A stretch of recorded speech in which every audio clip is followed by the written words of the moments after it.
The Thunder of Silence, by Joel S. Goldsmith, originally published in 1961.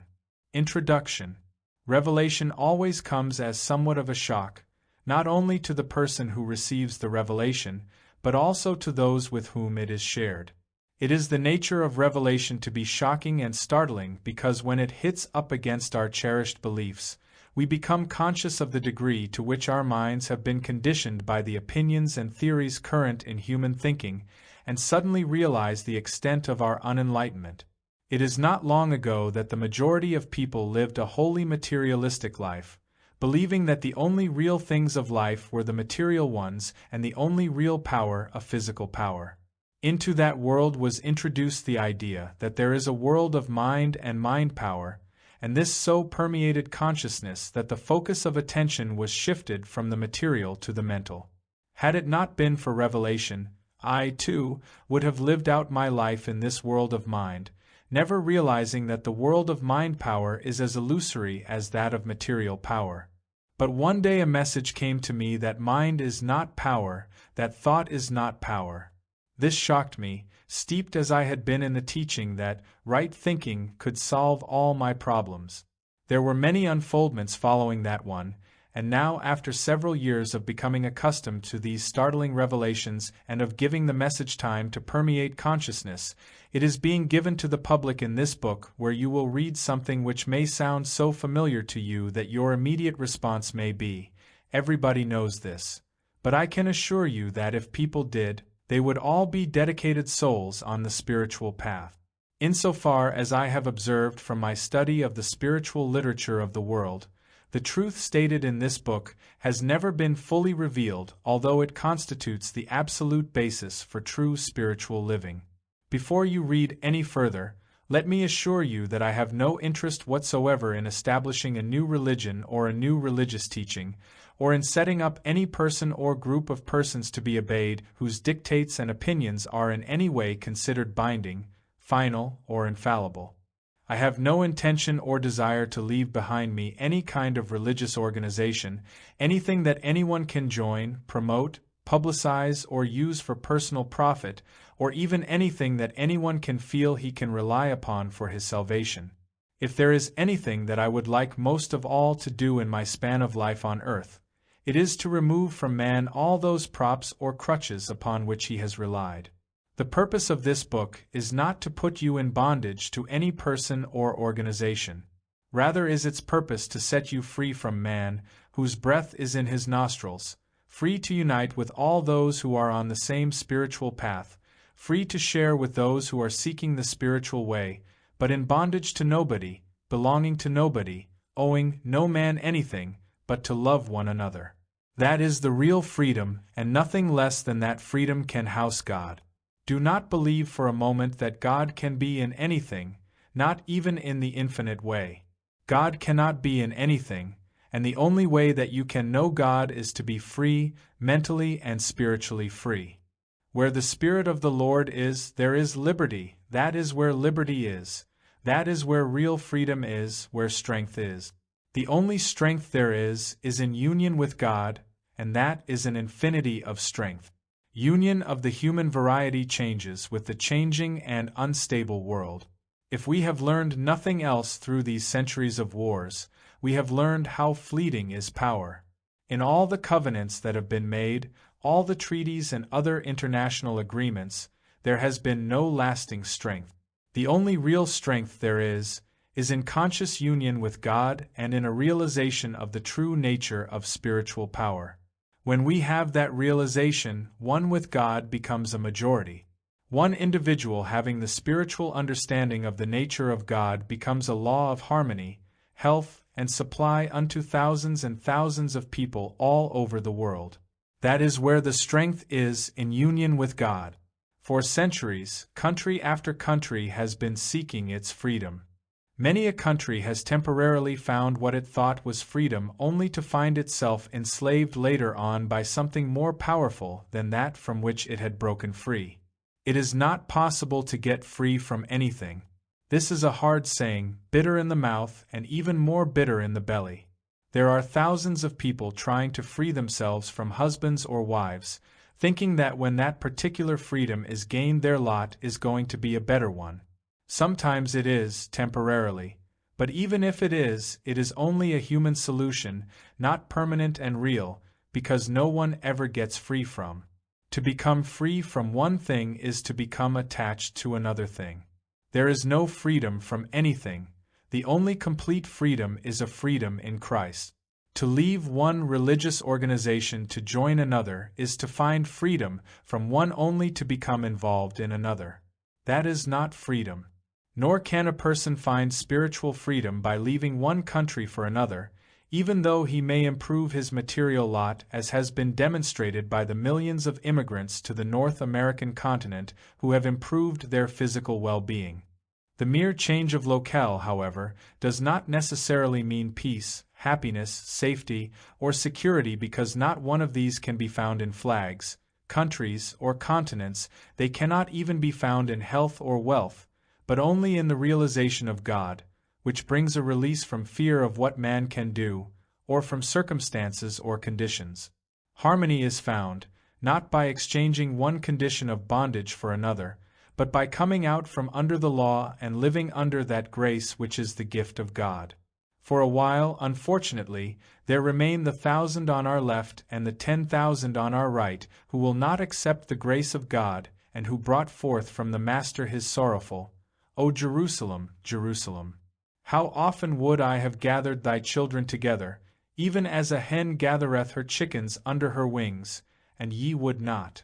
This is the one remaining sorrow after we have attained our own freedom, this sorrow of looking at our parents, children, sisters, or brothers, our husband or wife, our fellow countrymen, and thinking, why can't you accept this thing that I have found? But the longer we are on this path, the easier it will be for us to understand that it is not possible for anyone to embrace truth except in proportion to his readiness for it. Sometimes that readiness comes only because of the futility and frustration that have gone before. Every sin, every dis-ease, and every lack that have ever touched our lives have been a necessary part of our entire experience, without which we would not have been made ready or prepared to receive the unfoldment of a truly spiritual message. I say this knowing that some of us have been down into the very depths where sin, disease, and lack are greatest, while others have had very little with which to contend. Yet whatever the degree of the severity of the problem each one has had, it is perhaps the degree that each one has needed. Some cannot go up to the heights of spiritual vision until they have gone all the way down physically, mentally, morally, or financially. Some have had to go only halfway down, and some probably much less than that. But whatever depths you and I have known, that was the experience necessary for us to reach the height. Some of you may yet have to be pushed and prodded very hard and involved in a great many serious problems before you will be able to embrace the principles set forth in this book, whereas some of you will absorb them very easily and without having any harassing problems to overcome. That, too, depends upon what degree of unfoldment you bring to this work. This message is proved true only as it is individually demonstrated, and because of that it should be easy to understand why attempting to organize a religion around such a teaching or asking people to join anything as intangible as this would in no way contribute to the objective of the infinite way, which is that these principles permeate human consciousness and become tangible in individual experience. If any attempt were made to organize this teaching, it would be of benefit to no one. If monthly or annual dues were paid, it would be to no purpose. If mighty temples were built to enshrine these principles, or statues erected of the man who taught them, it would be of no avail. One thing alone will demonstrate this teaching, realizing what the principles are and then taking them into your heart and mind and soul and body, living with them, moving and having your being in them, with them, and through them, until they become demonstrable principles within you. Then you become the light of the world, a world which may be bounded only by your immediate family or community, or which may be one so vast in its scope that it includes the entire globe. No two will be led in the same way, no two will evolve in the same manner. It all depends upon the degree of your individual unfoldment. The entire message of this book is based on the principle that there is an inner grace which does not operate through or by physical might or mental powers.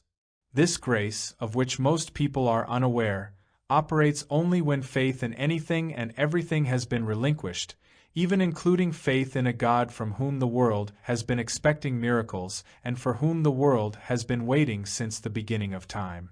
There have been many in the history of the world who have known this secret, and each of these of whom we have knowledge has imparted it to a group of people who became his disciples or followers. In every instance, however, after 1 or 2 generations, the teaching was adulterated, and its heart and soul disappeared from the face of the earth, only to be revealed to someone again in a later age, after which the same process was repeated. In the face of this, it is natural to ask whether it is worthwhile to attempt to teach it again. Is it worthwhile to travel thousands of miles year in and year out to carry such a message to the world, if only a few people receive and demonstrate it, and then let it pass from the earth again? And my answer to that is that the circumstances are different today.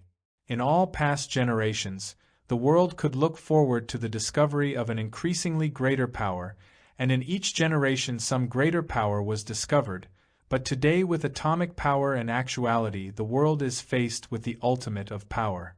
Who can vision anything beyond nuclear power? Is there anything beyond this, or has the world now reached the end of its search for power? The truth in the thunder of silence can be found in the New Testament. Readers of this book, however, cannot expect that the mere reading of it will enable them to live by its revealed principles.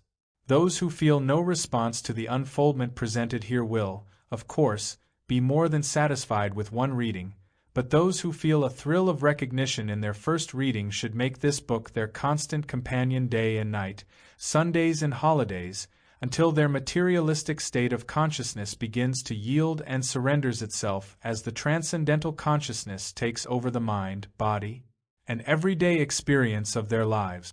More than 30 years of experience have demonstrated beyond doubt that this change of consciousness can take place in any person who continues to abide in this message.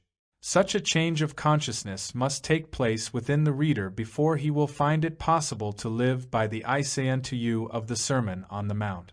The purpose of this book is to reveal transcendental consciousness and thereby develop individual consciousness to that place where one can truthfully say, "I live, yet not I, but Christ lives in me." This purpose can be achieved only by dwelling, living, moving, and having one's being, and by continuously abiding in the Word. Joel S. Goldsmith. Part 1. From Darkness to Light. Chapter 1. The Two Covenants. For it is written that Abraham had 2 sons, the one by a bondmaid, the other by a free woman. But he who was of the bondwoman was born after the flesh, but he of the free woman was by promise. Which things are an allegory, for these are the 2 covenants, the one from the Mount Sinai, which gendereth to bondage, which is Agar. But Jerusalem which is above is free, which is the mother of us all. Galatians 4:22-26. In our humanhood, we are sons of the bondwoman, in subjection to the flesh and its claims, in bondage to the things, thoughts, and activities of the flesh, whether it be this flesh of the body or the flesh called money or other forms of human living. Living in and through the flesh as the offspring of the bondwoman, we are under the laws of matter, the laws of economics, and the laws of race, religion, and nationality, under the covenant which gendereth to bondage. The other covenant is that of our spiritual adoption, which comes through a conscious activity within our own consciousness and at a time when we are prepared for that transition, because the transition from humanhood to spiritual sonship is made only by grace. When a person says that he would like to be a child of God and be free of the burdens of the flesh, usually he does not really mean it. What he means is that he would like to be free of the burdens of the flesh, but retain the pleasures and the profits of the flesh. It is for this reason that as human beings we cannot choose to be children of God. But there does come a time in the consciousness of every one of us, with some now and with some many lifetimes from now, when, through an inner grace, we are able and willing not only to be rid of the ills of the flesh, but also of the pleasures and profits of the flesh, and to become acquainted with our spiritual identity or selfhood, with that new creature, not the old one made healthy, not the old one made honorable, but a new creature which is born of the Spirit. This is the transitional experience. To be born of the Spirit means to be reborn through a transition of consciousness, and this rebirthing can occur while we are on this very plane of consciousness known as the earth, or it can take place after we have left this sphere. It is well to remember that if we fail to make the transition here, there will always be the opportunity for us to make it hereafter, because in the kingdom of God there is no time. There it is always now, and this now is always presenting itself to us with fresh opportunities. This moment is now. This moment, this now, we have the opportunity to reject our humanness and accept the divinity of our being. But if it is beyond our immediate capacity to do that at this moment, later on tonight we shall discover that it is also now, and in that nowness, we are again face to face with the opportunity to accept or reject the divinity of our being. If we are not prepared to receive it, then there will be tomorrow afternoon, next year, or the year after. And each time that the opportunity to realize our divine sonship comes to our thought, it will be now. 100 years from now, it will be now to us. Now is always the time to accept our divinity, but while that now may come to us at this moment, to some it may have come years ago, and to some it may come years hence. Whether or not it comes at this particular hour of the clock or some other hour, whenever it comes, it will be now. Each of us has to face every moment of every day unto eternity, and those of us who, for one reason or another, are not able at this particular time to accept the covenant of our liberty, the liberty wherewith we are clothed upon when we accept Christhood, will still have a new and fresh opportunity throughout all ages. Those who have gone on before us as human beings and have left our visible sight, some in gross spiritual darkness and some in actual sin and degradation, also exist now, and they, too, have the same opportunity now that they had when they rejected it here on earth. Only now they may have developed a greater capacity to accept it. What does it mean to accept the spiritual dispensation in our experience? Unless we understand what it is that constitutes this spiritual dispensation, we cannot be prepared to accept it. Regardless of the fact that the majority of people pay lip service to a belief in God, many of them do not believe in God. True, they may believe that there is a God or have a belief about God, but they have no faith, no realization, no conviction, because the nature of the bondman is to be in bondage to affect, to love, worship, and fear anything that has form, that is visible as effect. It may be bodily health, the heart, liver, or lungs, or it may be dollar bills, investments, or home, but the love and devotion and fear of most human beings are always directed at someone or something in the visible realm. The son of the bondwoman is in bondage as long as some thought, thing, or person is necessary, and that is what constitutes humanhood. The new covenant of the new creature begins in the moment when we realize, I and my Father are one, and all that the Father has is mine. I look in no other direction than to the infinite invisible. Then what appears from within, I share gloriously, freely, joyously. The transition into divine sonship brings about that change from faith in the visible to faith in the infinite invisible, in that which can never be seen, heard, tasted, touched, smelled, or even thought or reasoned. There has to be a faith without a reason for that faith. There must be an all-consuming inner conviction which agrees with this faith, even while not knowing what it is, an inner instinct, an inner intuition, an inner grace. There shall no sign be given. The signs follow them that believe. When the faith comes, the signs follow. If we are given any sign, anything, or any thought to which we can cling, then that thing or that thought is that upon which our faith rests instead of upon the invisible, which is God. It is possible to think and think on truth, and up to a certain point that is normal, natural, and right, but then there must come a time when thought stops, a blank comes, almost a vacuum, and then into that vacuum rush the very presence and power of God. We can only come into that presence stark naked, in a moment of complete silence, when the entire thought processes have stopped, when we have nothing upon which to rely, nothing on which to pin our hopes, but when we have made ourselves barren and completely empty.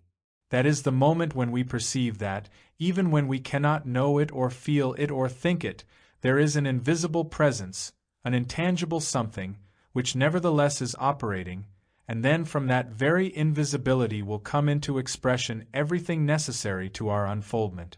If we think ourselves to be something, we gravely err. It is only when we come to that place of self-renunciation that the divine selfhood of our own being reveals itself. Silence is the way. The silence is not an absence of sound, but is a state of consciousness which enables us to refrain from mental reaction to what is seen or heard. For example, we may see and recognize a shadow on the wall, an ugly appearance, and yet have no reaction of fear, knowing it to be a shadow. When consciousness has attained the awareness of one power, one law, one substance, one cause, oneness, we do not respond with fear, doubt, or horror to anything seen or heard, and then it is that consciousness has gone beyond power and attained the silence, the healing consciousness. Chapter 2. Karmic Law. All the suffering the world is experiencing today is because of a sense of separation from God, because it has not accepted a God who is closer than breathing, nearer than hands and feet, a God who is not only able but willing and desirous that we bear fruit richly. In paganistic times, probably out of a sense of gratitude, people worshipped whatever it was that seemed to bless them, and began to endow those things with the powers of deity. As men rose higher in consciousness, there appeared the teaching of one God, but apparently men were not prepared for a realization of God as God really is, and so we find a very strange kind of a God in Hebrew Scripture. Just as we know that the sun, moon, and stars are not God, so do we know now that the Jehovah God of wrath and vengeance is not God. The God of the Old Testament is not God. It is karmic law. It is the law that says that as ye sow, so shall ye reap. It is the law that says that if we do good, good will come to us, but, on the other hand, if we do evil, evil will come upon us. As a man thinketh in his heart, so is he. That is not God. That is karmic law which came to be known as God. It never was God, as John realized when he revealed that the law was given by Moses, but grace and truth came by Jesus Christ. There is a great difference between the grace and truth of Christ Jesus and the law of Moses. There is a world of difference between karmic law and God, and while it is necessary for everyone to know and understand karmic law, it is also vitally necessary that one go beyond this age-old law into the realm of grace. We shall never accomplish this by violating karmic law, but only by understanding its meaning and place in our life. The 10 Commandments, with which we are all familiar, constitute part of that law. For example, there is the command, "Honor thy father and thy mother." Would anyone call that a very spiritual teaching? Anyone who has been touched by the Spirit of God, even in the slightest degree, would be unable to do other than to honor his father and mother and to love his neighbor as himself. Is there anyone who would even dream of having the presumption to tell Christ Jesus, John of Patmos, Buddha, or Lao Tzu to honor his mother and father or to love his neighbor as himself? Would anyone who has been touched by the Spirit of God have to be told not to be bigoted, biased, or prejudiced against races and religions? Such laws are for human beings who have not even reached the state of being very high human beings, but are in such a low state of consciousness that they still need to be reminded that they must not envy their neighbor's property, his wife, or his farm. True, there is a time in our lives during our earliest stages of humanhood when we need the law, when we need to be told how to act toward one another, but if we remain in that state we will not advance very rapidly toward our spiritual freedom. Everyone on earth must someday inhabit heaven. Everyone on earth must someday rise above being a sick and sinning mortal and accept the inheritance of his divine sonship, but no one will be able to do this by living under the law, nor will he do it by learning to be a good human being. It cannot be accomplished merely by some human form of worship, nor by becoming honest or moral. Those are only first step.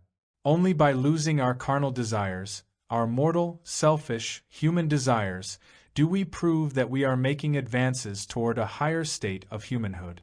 Ultimately, there comes a day when we actually attain a realization of the Spirit of God that dwells in us, when we come face to face with it, when it touches us on the shoulder, on the head, or in the heart, when in some way or other it announces its presence. From then on, we are no longer simply good men or women. From then on, we are no longer under the law of punishment or of reward. From that time to the end of our days on earth and throughout eternity, we are under grace. Then it is that we begin to catch the first glimpse of this great truth, that all we have been doing throughout our many struggling days is living under karmic law, violating it or coming into agreement with it, believing that if we are good today, the good things of the world will flow to us, but that we can cheat ourselves of them tomorrow by being bad. We are told that if we sin, God will punish us, but that was the Old Testament version of God, and no such teaching appears in the New Testament sayings of Jesus Christ. On the contrary, it is made clear that God has more pleasure in one sinner who comes to the realization of God than in 99 people who just walk the earth as good people. Should it not cause us to stop to think that all the 99 good people do not please God as much as the one sinner? The God of most people on earth is a God that punishes evil and rewards good, and there is no such God. We do not have to fear God, and we do not have to attempt to influence God or sacrifice to God. God is the same to the saint and to the sinner. God is good. God is love. God is the eternal, immortal, spiritual, creative principle of the universe, its maintaining and sustaining principle. But can anyone believe that God is that today and then because we happen to make a mistake tomorrow God becomes something else? It is little wonder that the Hebrew world reacted violently when it heard Jesus Christ preach that God has no pleasure in animal sacrifices or even in monetary sacrifices. The people of those days believed that God had to be pleased, God had to be assuaged and placated. They believed that God could in some way be influenced by a person's conduct. It is much the same today when some devout worshippers light a candle to God, tithe, thinking to bribe God, or observe fast or feast days, all subconsciously done with the idea that such conduct can influence God to act favorably in their behalf. God never rewards virtue. God never punishes sin. True, sin is punished by the sin. In other words, the person who makes the wrong electrical connection will be burned, but he cannot blame the electricity for this. The electricity did not punish him. He brought about his own punishment by his incorrect act. The person who goes into the water, becomes frightened, flounders around, and finally almost drowns cannot blame the water, but rather his ignorance of how to behave in the water. No one can violate law and not be punished for such violation, but no one should blame God for the ensuing punishment. The fault lies not in God but in individual conduct and in individual misperception of the nature of the law. Once we understand that there is a karmic law and that human beings are subject to that law, our first task will be to bring ourselves into harmony with it. In other words, if there is a punishment for stealing, we must first learn to stop stealing. If there is a punishment for lying, we must train ourselves not to lie, even if at the moment some good seems to be derived from indulging in falsehood. True, we might lie or cheat in our business and thereby gain some temporary profit, but if we understand that any lying, deceiving, or cheating that we do will ultimately wreck us, we shall more than likely begin to train ourselves not to indulge in unscrupulous methods or actions in our personal, social, and business life. The first attempt, then, when we understand that there is a karmic law, is to free ourselves from the evils that will bring evil consequences upon us. It is undoubtedly better to live in such a state of consciousness than to live in a lower one, but we should nevertheless realize that this stage of life is actually the Hebraic stage as lived under the thou shalt nots of Moses. Thou shalt not do this, and then thou wilt not bring upon thy head a punishment. Thou shalt not covet thy neighbor's house, and then thou wilt not bring trouble upon thyself. Thou shalt not steal. thou shalt not commit murder, thou shalt honor thy father and thy mother, which means that thou shalt not forget them or ignore them or treat them unkindly. There is no arguing the fact that when we become obedient to the 10 Commandments, we bring ourselves into harmony with karmic law and benefit by it, but we must not forget that we are still under the law, because another violation tomorrow can bring trouble, and as long as we live only by the 10 Commandments, we are still living humanly and by human laws. This is the God the greater part of the Bible reveals, but this is not God. This is the law, the Lord God, the law God, the karmic law, the law of cause and effect. As ye sow, so shall ye reap. That is not God, that is ye, as ye sow, so shall ye reap. It does not mention a thing about God.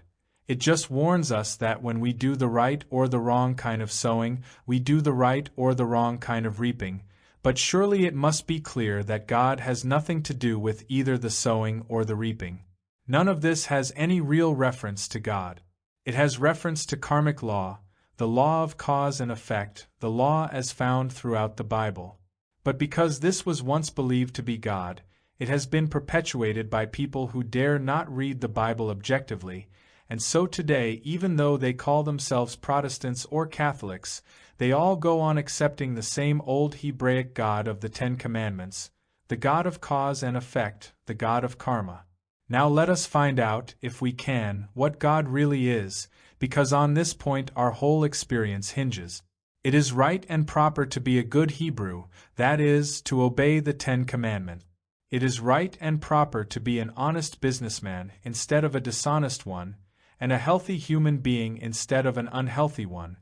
But that has no relationship to the spiritual path, nor to our ultimate destiny, which is to return to the Father's house, to God consciousness.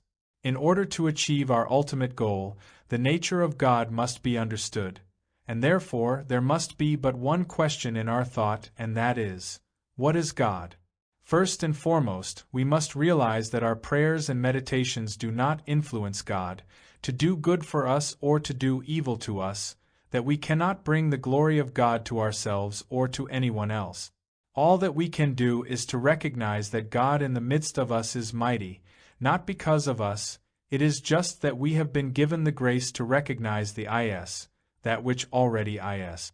That is why the Master told the disciples not to glory because the devil was subject unto them, but because their names were written in heaven. That is why no one ever dares take glory unto himself because of a healing, for no human being has ever brought about a healing. It was brought about by a divine state of spiritual being, which operates and can operate only through and as the consciousness of one who knows the nature of God and can therefore bring healing into visible manifestation. That is our part in this glorious spiritual work. That is our only part, to know God whom to know aright is life eternal. When we know the nature of God as love and as life eternal, never again will we deal with death, old age, or disease as if it were a reality that we could change by bringing God to it. We shall understand that this has nothing to do with God. It has to do with as ye sow, so shall ye reap.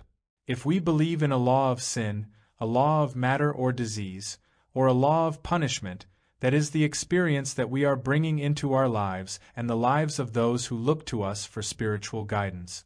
When we understand the nature of God as love, we shall understand the word grace. Then we shall understand that our good comes by grace, not by deserving it or being worthy of it. What human being can ever be good enough to deserve God? As a matter of fact, the more of human qualities we have, the more have to be wiped out before we can realize God.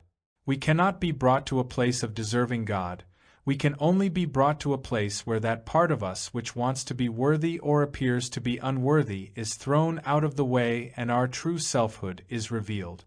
Our good, physical, mental, moral, and financial, is ours by divine grace as the gift of God. We cannot earn it or deserve it. We cannot influence God to give it to us, and no act or deed or thought of ours is powerful enough to prevent God from operating and continuing to operate. Though our sins be scarlet, we are white as snow in the very minute we realize our true identity. True, while we are accepting karma, that is, while we are accepting ourselves as human beings, there may be a law of karma operating in our experience, but that law stops operating as soon as we realize, I am coming out and becoming separate, and now I am going to live under grace. The moment we realize that we are living under grace, we drop the word I. We stop boasting that I is good and worthy, and we stop condemning I as bad or unworthy. We even forget the past and come to acknowledge that we did not live an hour ago and that we cannot live an hour hence. The only time we can live is now, and now we are living under grace. The past is gone, the future will never be, now we are under grace. Now there is no sin, no dis-ease, no death, no iniquity, nothing operating in our consciousness except love, the love of God, not your love or mine. If only we really and truly could come into some measure of realization of the nature of God, how we would throw the years off our shoulders, how we would throw off the memories of our past acts of omission and commission, how we would throw off the memories of our wrong thinking and begin to understand that now are we the sons of God. Now in this instant of divine grace, the entire memory of all our past years is gone. Now we are willing to forget our good deeds as well as our bad ones. We are willing to forget the masquerade, the part we have been playing in this particular production, and drop it along with our costume and all that belongs to it.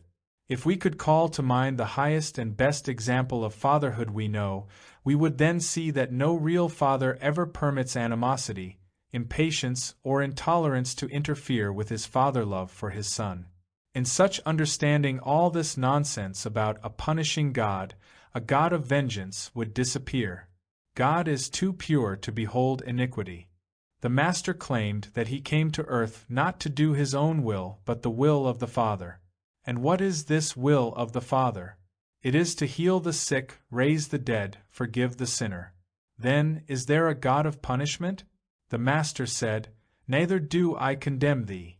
Is there a God of punishment? He said to the thief on the cross, Today shalt thou be with me in paradise. Is there a God of punishment? And he said, Thy sins be forgiven thee. There is no record in the entire revelation of the Master of damnation or punishment by him, but there is this: Sin no more, lest a worse thing come unto thee. Does he say that God will visit it upon us? No, our sin will visit it upon us, not God. The very misdeed will return unto us. We do not even have to perform a sinful deed. We merely have to have a desire for it, a wish for it, as Jesus pointed out when he cautioned against even looking upon a woman with an adulterous thought. One need not carry out the act because the very mental state brings back to one something of its own nature. This is not living under the law of God. This is living under karmic law, because when we are under God there is no possibility of there being any sin. Current paganistic beliefs that God is going out before us to punish our enemies were brought over from ancient days. So today all over this world people are praying for peace on earth, and they are praying to God for that peace, but God is ignoring them. All over this earth men and women are praying for their children, for their health and their safety, but God is ignoring such requests too. If God does not answer our prayers for good, what chance is there that God will pay attention to any prayer for evil? What kind of a God do we worship? Has there ever been a race of people on earth so much better than any other race that God would destroy one for the sake of another, or one nation for the sake of another? Have we ever had a perfect race, even humanly, or a perfect nation? During the last century, there have been 3 major wars, and those who were vanquished were as Christian and democratic as those who were victorious. What a stretch of the imagination it would require to believe, for example, that Russia was on the winning side of the war because it was Christian and democratic. Is it not clear that God has been given credit and God has been damned for things for which God had no responsibility? As long as we accept the law of an eye for an eye and a tooth for a tooth, we are setting in operation the karmic law. As we do unto another, that is what is done unto us. In our criminal courts, this ancient law is carried out by sentencing to death a man who has committed murder.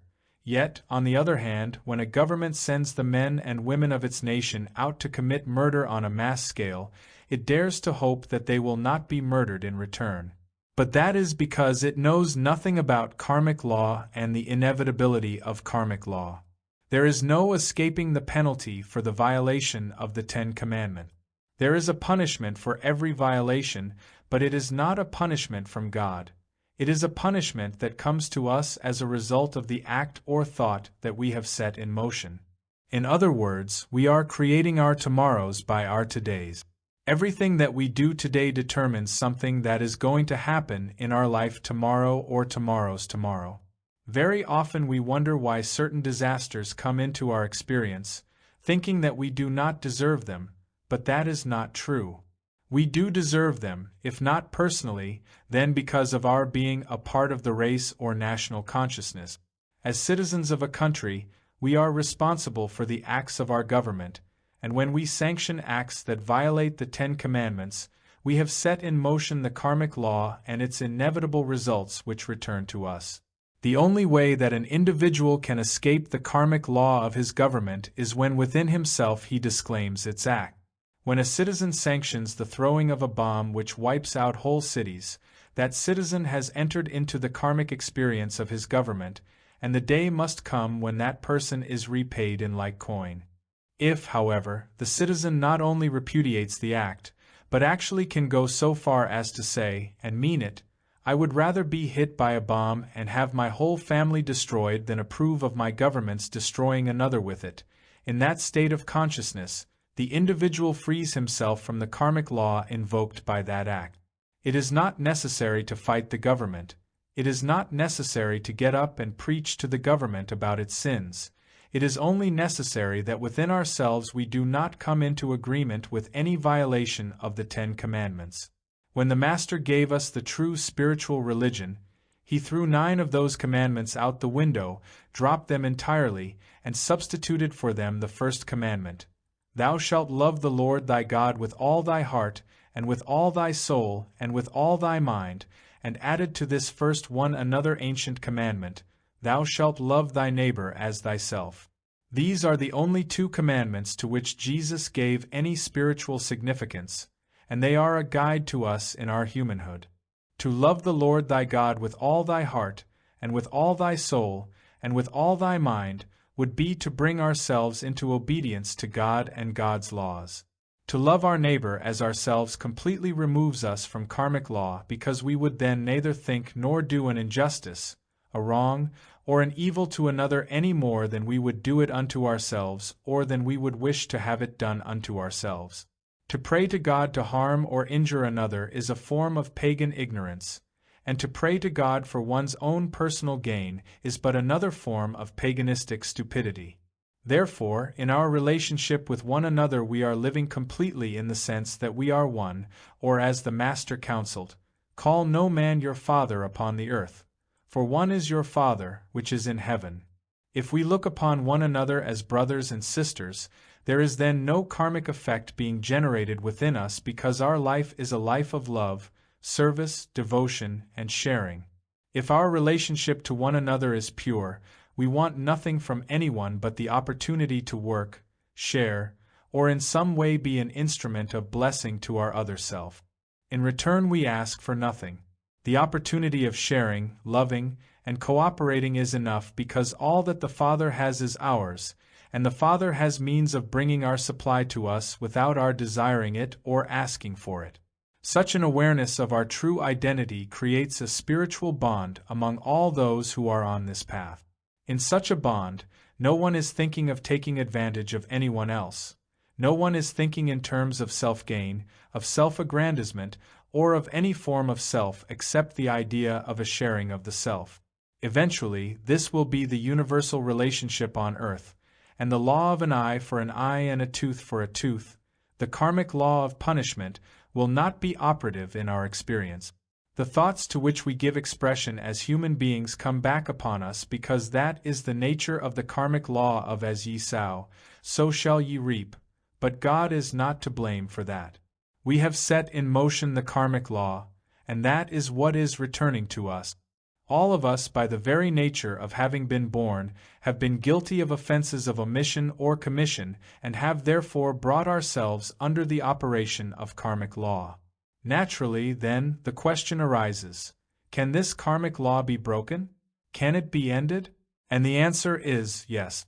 We can stop the operation of karmic law at any moment in our life when we recognize that we have set this law in motion by our own thoughts and deeds or by the acceptance of racial or religious or national consciousness, and then begin renouncing it. The way to break the karmic law is through repentance and by living constantly in an atmosphere of love and forgiveness. Then we are no longer human or mortal because we no longer harbor thoughts and deeds of mortality. From then on, the only karma that comes into our experience is racial or national, and this, too, we must disavow in our own consciousness. If there were a war tomorrow, and if we should be called to service, we must answer that call. We render unto Caesar the things which are Caesar's.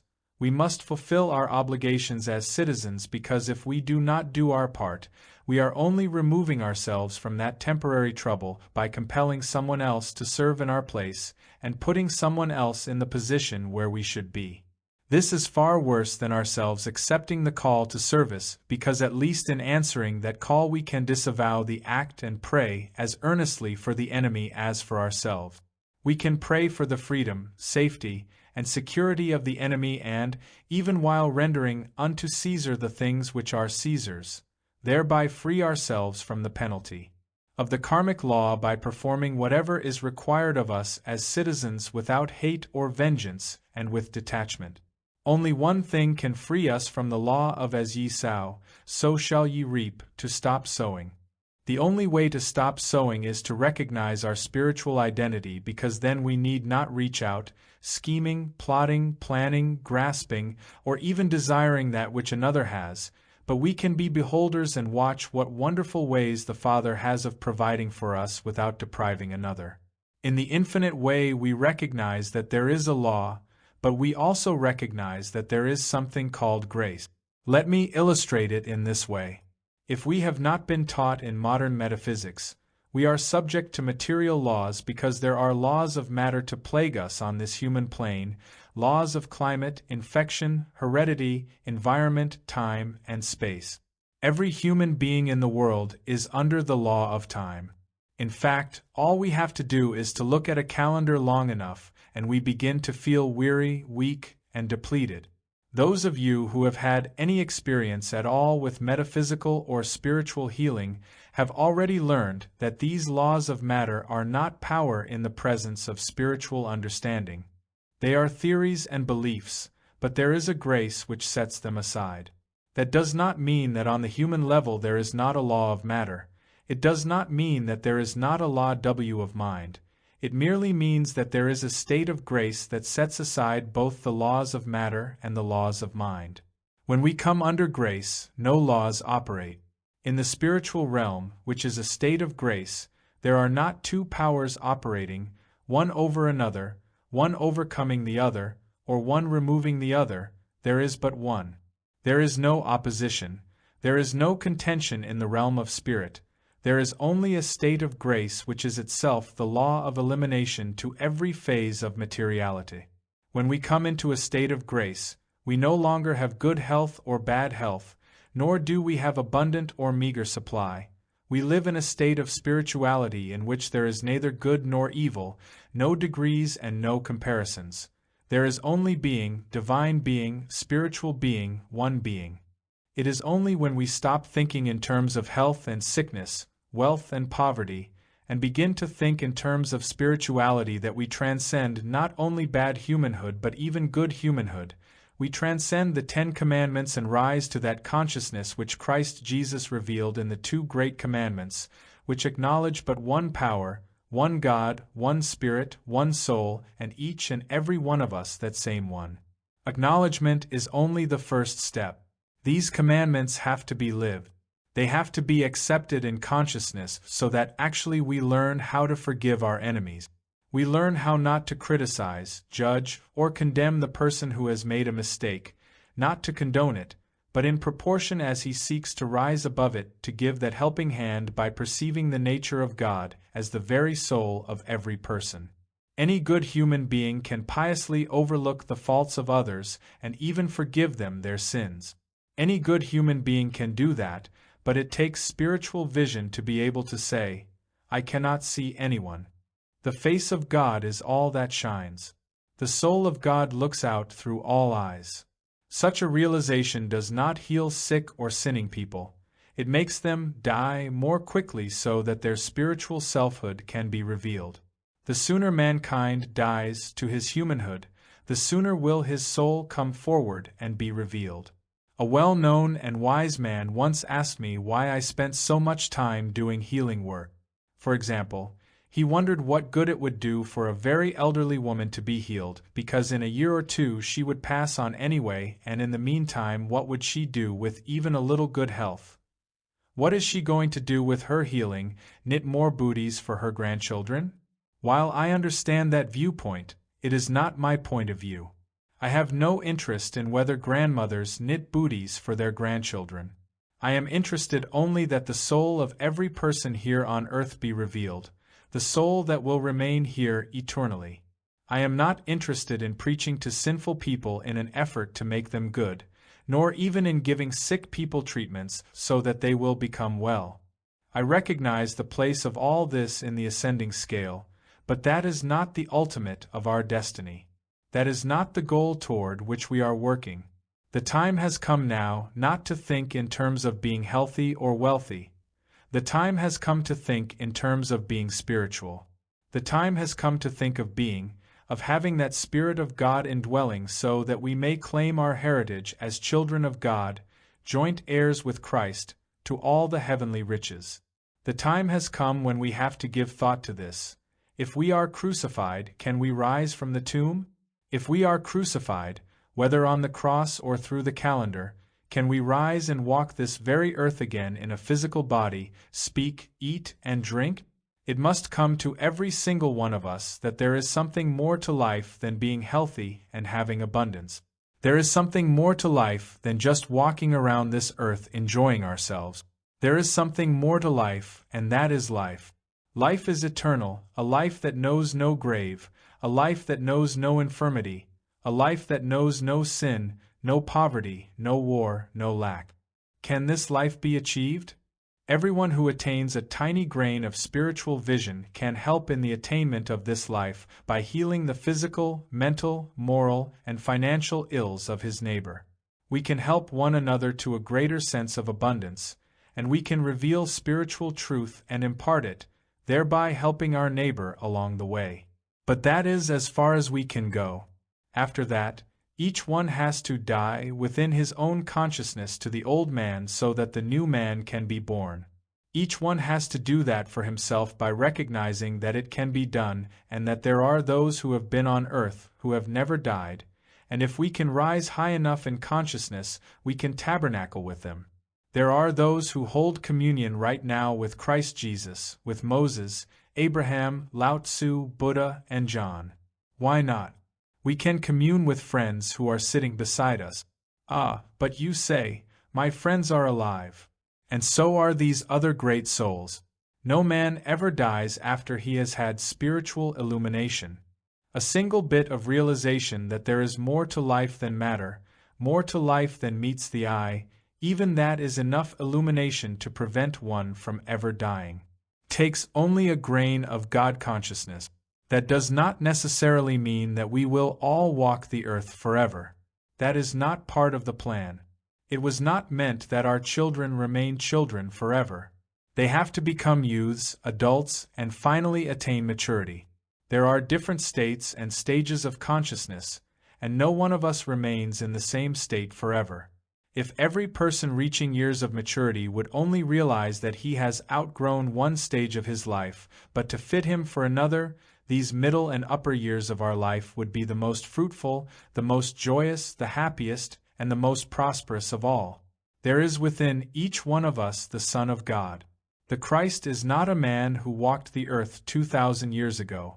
That man was Jesus, but the Christ is the Spirit of God in man. It was that spirit which was the transcendental consciousness of Jesus, and it is that transcendental consciousness which is the Son of God in us. Its function is to heal disease, to feed, clothe, and house us, to be a protection, safety, and security unto us, even as it was in Galilee. In order to avail ourselves of it, we must give up the God of reward and the God of punishment and accept a God of love in whom is no darkness, no human qualities, no traits of mortality. When we know God in this way, and when we no longer fear God or His wrath or punishment, and understand that God is love and God is life eternal, we shall know that we are not under any threat of disease, death, or old age, because there is no provision in God for such things. The function of the Master, that is, the Christ within us, is to nullify age, sinful thoughts and desires, disease, lack, limitation, and ultimately the last enemy, death itself. If we sow to the Spirit, if we abide in the spiritual truth that I and the Father are one, inseparable and indivisible, even if we make our bed in hell, or even if we walk through the valley of the shadow of death temporarily, I and my Father are still inseparable and indivisible. We are one, and all that the Father has is ours, not because we earn it or deserve it, but by the grace of God. What God does, He does without any reason for doing it. Is God's love less than a mother's love? What a mother does for her child, she does without any reason. She does not ask for any return from the child. The mother knows that she is pouring herself forth for the child because of love.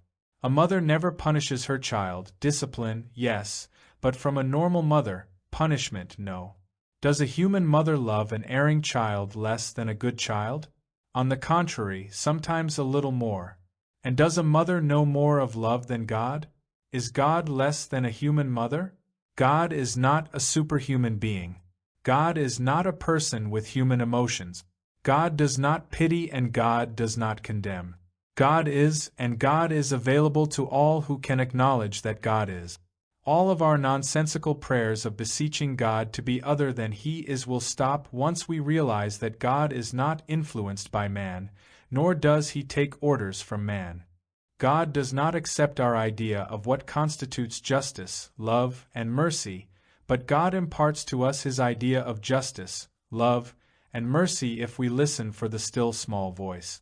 Let us honor God by realizing God's omnipotence, omniscience, and omnipresence. God is the infinite intelligence and love that maintains universal law. Instead of praying up to God, let us be so silent within ourselves that we can hear the still small voice. Chapter 3, Beyond Power. As long as man has someone or something to which he can cling, he will not find God. Whatever man knows or is able to know with his human mentality, whether a thing or a thought, is not God.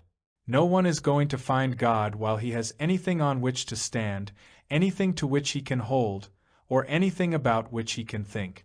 Startling and unbelievable as this may seem to be, nevertheless it is true. Most of us have known a fair share of the good things of life and a few of the bad ones, and while we may not have been happy with the bad things, we undoubtedly would also admit that we did not find any permanent happiness in the good ones. Many of us must have suspected that there is something beyond all this, but what? What is that something?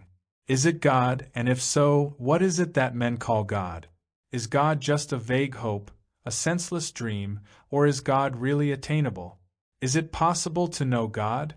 The search for God is not easy for anyone, and when the revelation of God does come, it is something so entirely different from what was expected that if a person is honest, he will have to confess that it is beyond his understanding.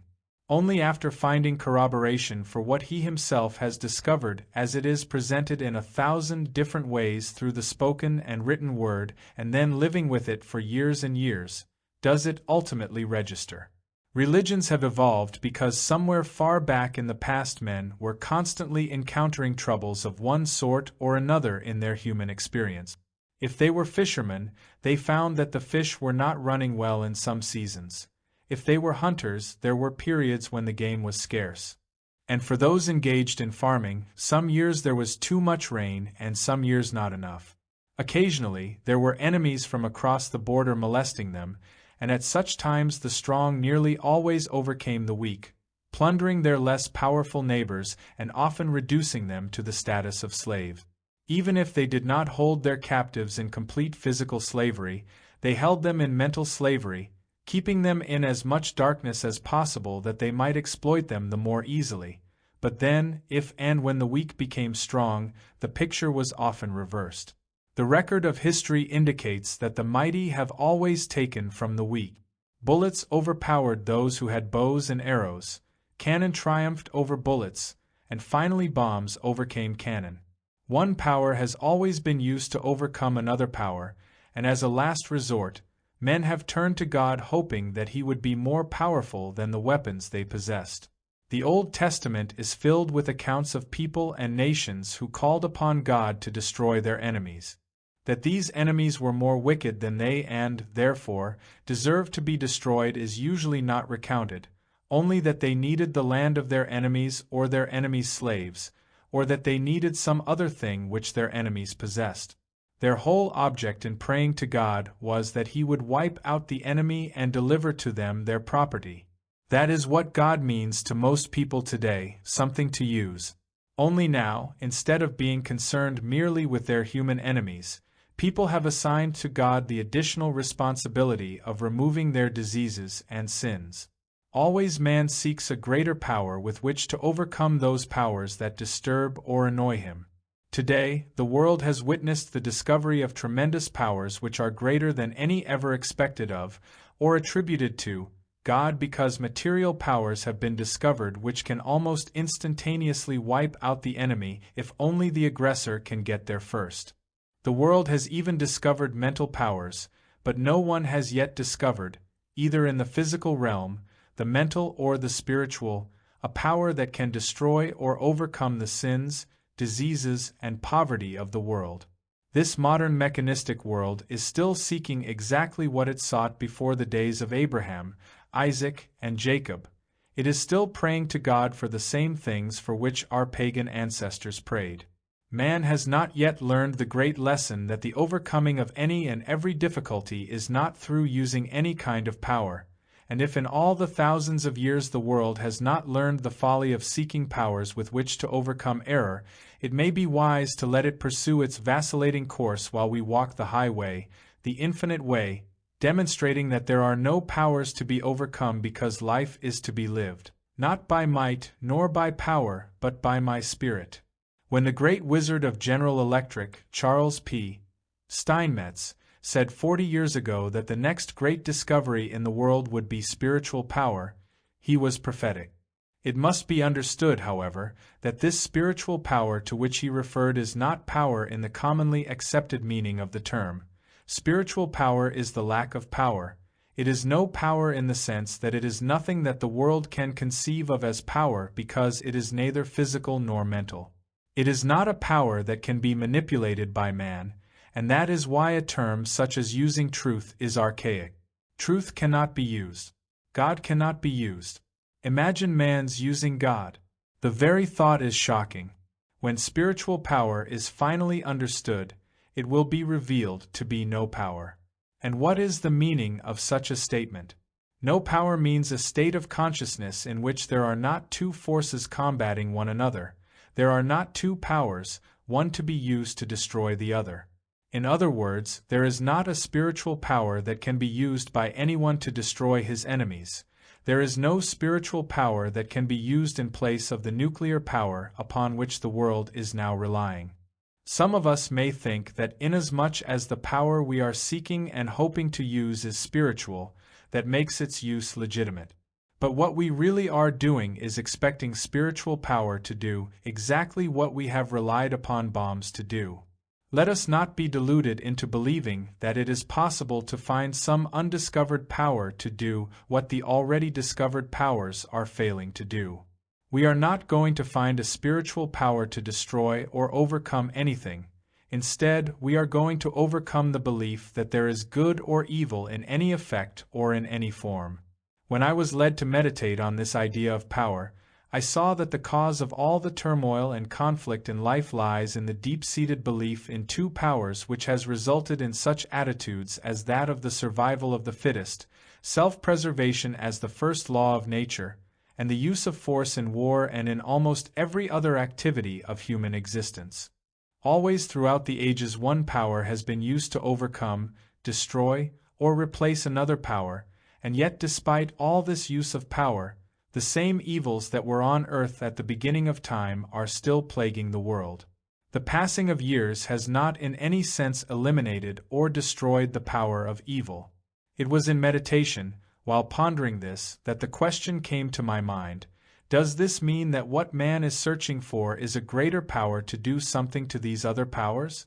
Is it possible that there is a spiritual force which will destroy material power and supplant it? And, in the event that such a spiritual force might be discovered, is there a possibility that some evils may develop in its use, so that ultimately the world will have to find still another power with which to overcome the spiritual power? What is the limit? Where does it all stop? I knew that wherever power of any kind has been used, there have always been the possibility and the potentiality of its being used either for good or for evil. How can this be? Was the question I asked in my meditation. In a God-ordained world, is it possible that God power can be used for both good and evil? Quick as a flash the question answered itself.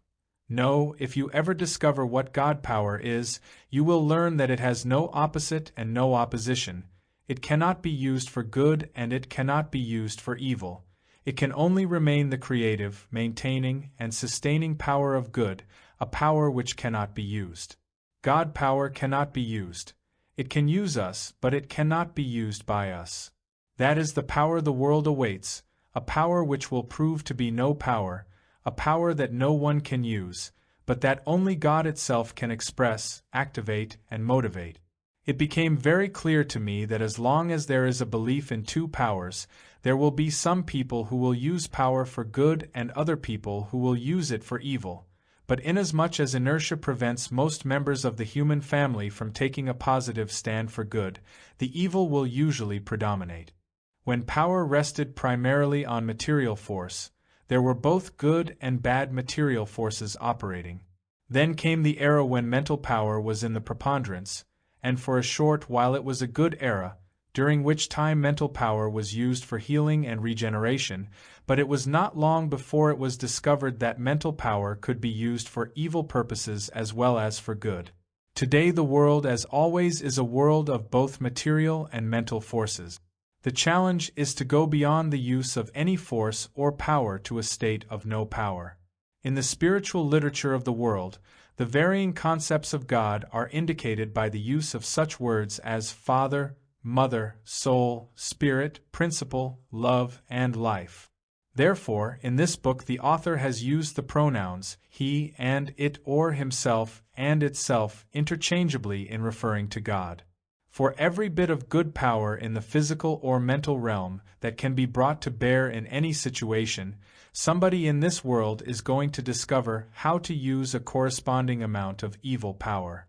The ultimate solution to this battle of opposing forces is the ability to rise to God power, which is not good power but a creative, maintaining, and sustaining power, to rise to a dimension of life in which there is no power, that is, no power that can be used.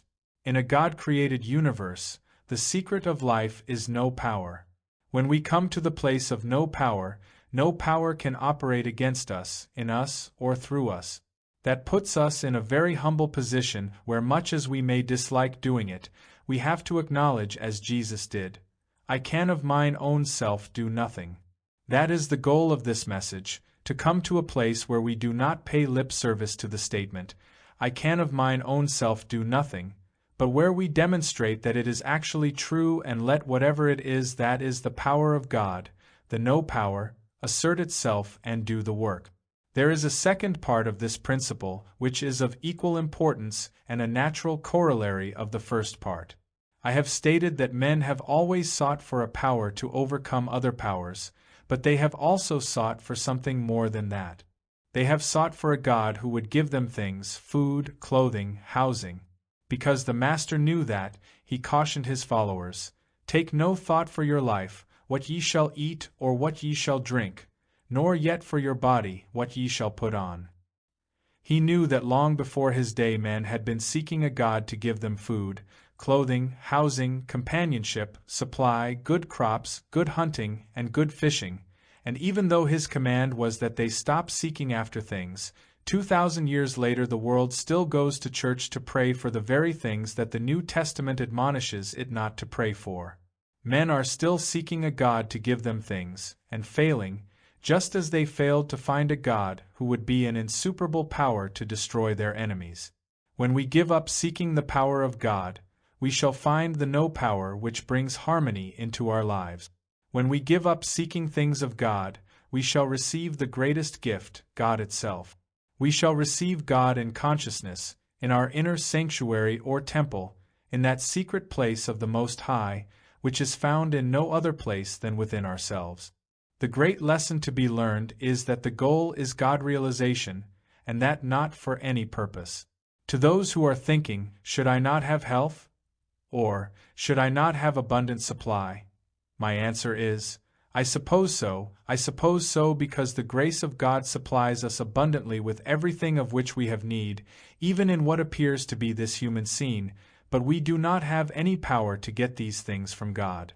When we have the actual conscious realization of God, pain, lack, and limitation fade away. Unfortunately, there will still be people who are sick or poor. The poor are always with us, the poor in health, the poor in purse, and the poor in morals. With these, we share out of our abundance to the best of our ability. More than that we cannot do. We can never give them all they need or want. That is an impossibility because there is no end to what man, whose breath is in his nostrils, needs or wants, but until a person realizes the futility of seeking things, he will not be fulfilled. Why do we not stop searching for the power of God, stop looking for some thought or some truth that we think will make us well or prosperous, and acknowledge that of our own selves we can do nothing, and that nobody ever has discovered a power that destroys his enemies? Let us rest in the realization that all the evil of this world constitutes but the arm of flesh, and let it pass from our experience. Let it pass, not by pushing or forcing it out, but by letting it pass. Nothing is accomplished by struggling physically or mentally, because struggling only increases what seems to be an evil power in our experience. It is you and I who falsely entertain a sense of the power of sin, false appetite, disease, lack, or limitation, a sense of power which the thing itself, whatever it is, does not have, and that is why no power discovered in the physical, mental, or spiritual realm has ever been sufficient to remove any unwanted condition. Every time that the thought comes to us, I need this, I need that, I would like this, I would like that, I should have this, I should have that, our answer must be, man shall not live by bread alone, by effect, by creation, but by Spirit the Creator. That must be a continuous realization until we have overcome our desire for anybody or anything that is in the external realm. We have to lose all desire for the visible in the realization that we live not by that which is visible but by that which is invisible, and then we shall find that the infinite invisible will produce in our experience the persons, things, circumstances, and conditions necessary to our daily life. In the same way, every time we are tempted to think of some power, some negative, evil, erroneous power that apparently is dominating our life, rendering it futile and fruitless and which we want destroyed, let us smile at it as we realize, no, I have no need of any power with which to overcome this discord. There is a God, even though I do not know what God is. I cannot know what God is because it is beyond the utmost comprehension of the human mind. If I could think something that I believe to be God, or truth, I would ultimately find that that is not it. And so it would go on unto eternity until we come to the realization that if we can think it, it is not that. How could anyone possibly believe that a thought of God in his mind could be God? That would surely be localizing and finitizing him. The great Solomon realized fully that even the magnificent temple, he had built could not house God. Nothing is great enough to house God. Not all the world can house him, and yet we build a little doghouse in our minds, or a pigeon coop, and think that God is there simply because we have changed his name to mind, life, or love, trying to anchor him in thought where we think we can hold onto him. How foolish that is! How impossible it is to build a mentality big enough for that! Why, this whole universe of men is not big enough to embrace God.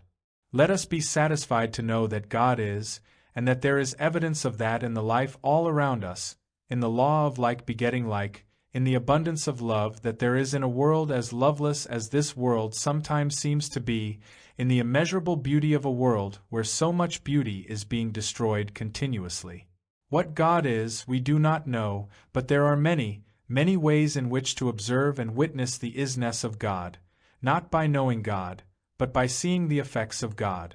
We do not know how God functions, but in the infinite way we have discovered that God operates in silence when thought is stilled and when the human sense of self is so humble that it really and truly believes that I can of mine own self do nothing, and then has the patience to wait for God's glory to be revealed. It is only those who are ready to give up all their concepts of God, to stop dreaming, thinking, and outlining, who in that complete surrender can let God reveal itself. God, I know not what you are, or even how to pray to you. I know not how to go in or how to come out. I know not what to pray for. I cannot believe in the God that the world has accepted, for I have seen the fruitlessness and frustration which follows such blind faith. I must find the God whom no man knoweth, the God that is, the one true God that created this universe in his own image and likeness, perfect, harmonious, and whole, and who maintains and sustains it in its infinite and eternal perfection. In such a God I can believe. Reveal yourself, Father. Show me your will. Never again will I dishonor you by trying to tell you what I need and then attempt to coerce you into delivering it.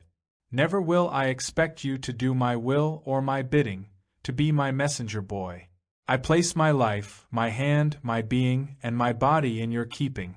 Do with them what you will, Father. Take my sins, my fears, and my diseases. Take my health and my wealth. Take it all. I ask only one gift, the gift of you yourself.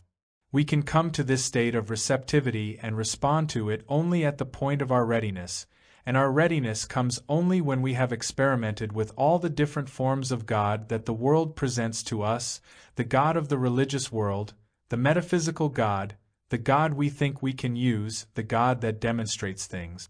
Every kind of God we try, and only when we come to the end of trying are we ready for this surrender, ready to give up seeking a great power to destroy our enemies or to shower us with gift.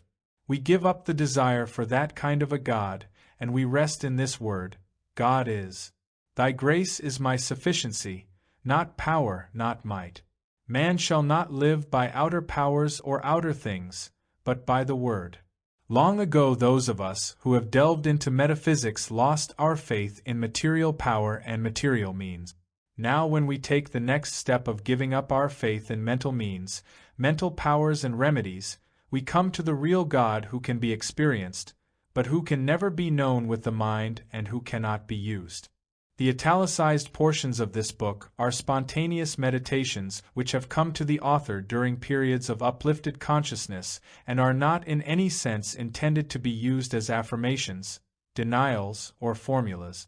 They have been inserted in this book from time to serve as examples of the free flowing of the Spirit. As the reader practices the presence, he, too, in his exalted moments, will receive ever new and fresh inspiration as the outpouring of the Spirit. Part 2. From the Unreal to the Real. Chapter 4. Who told you?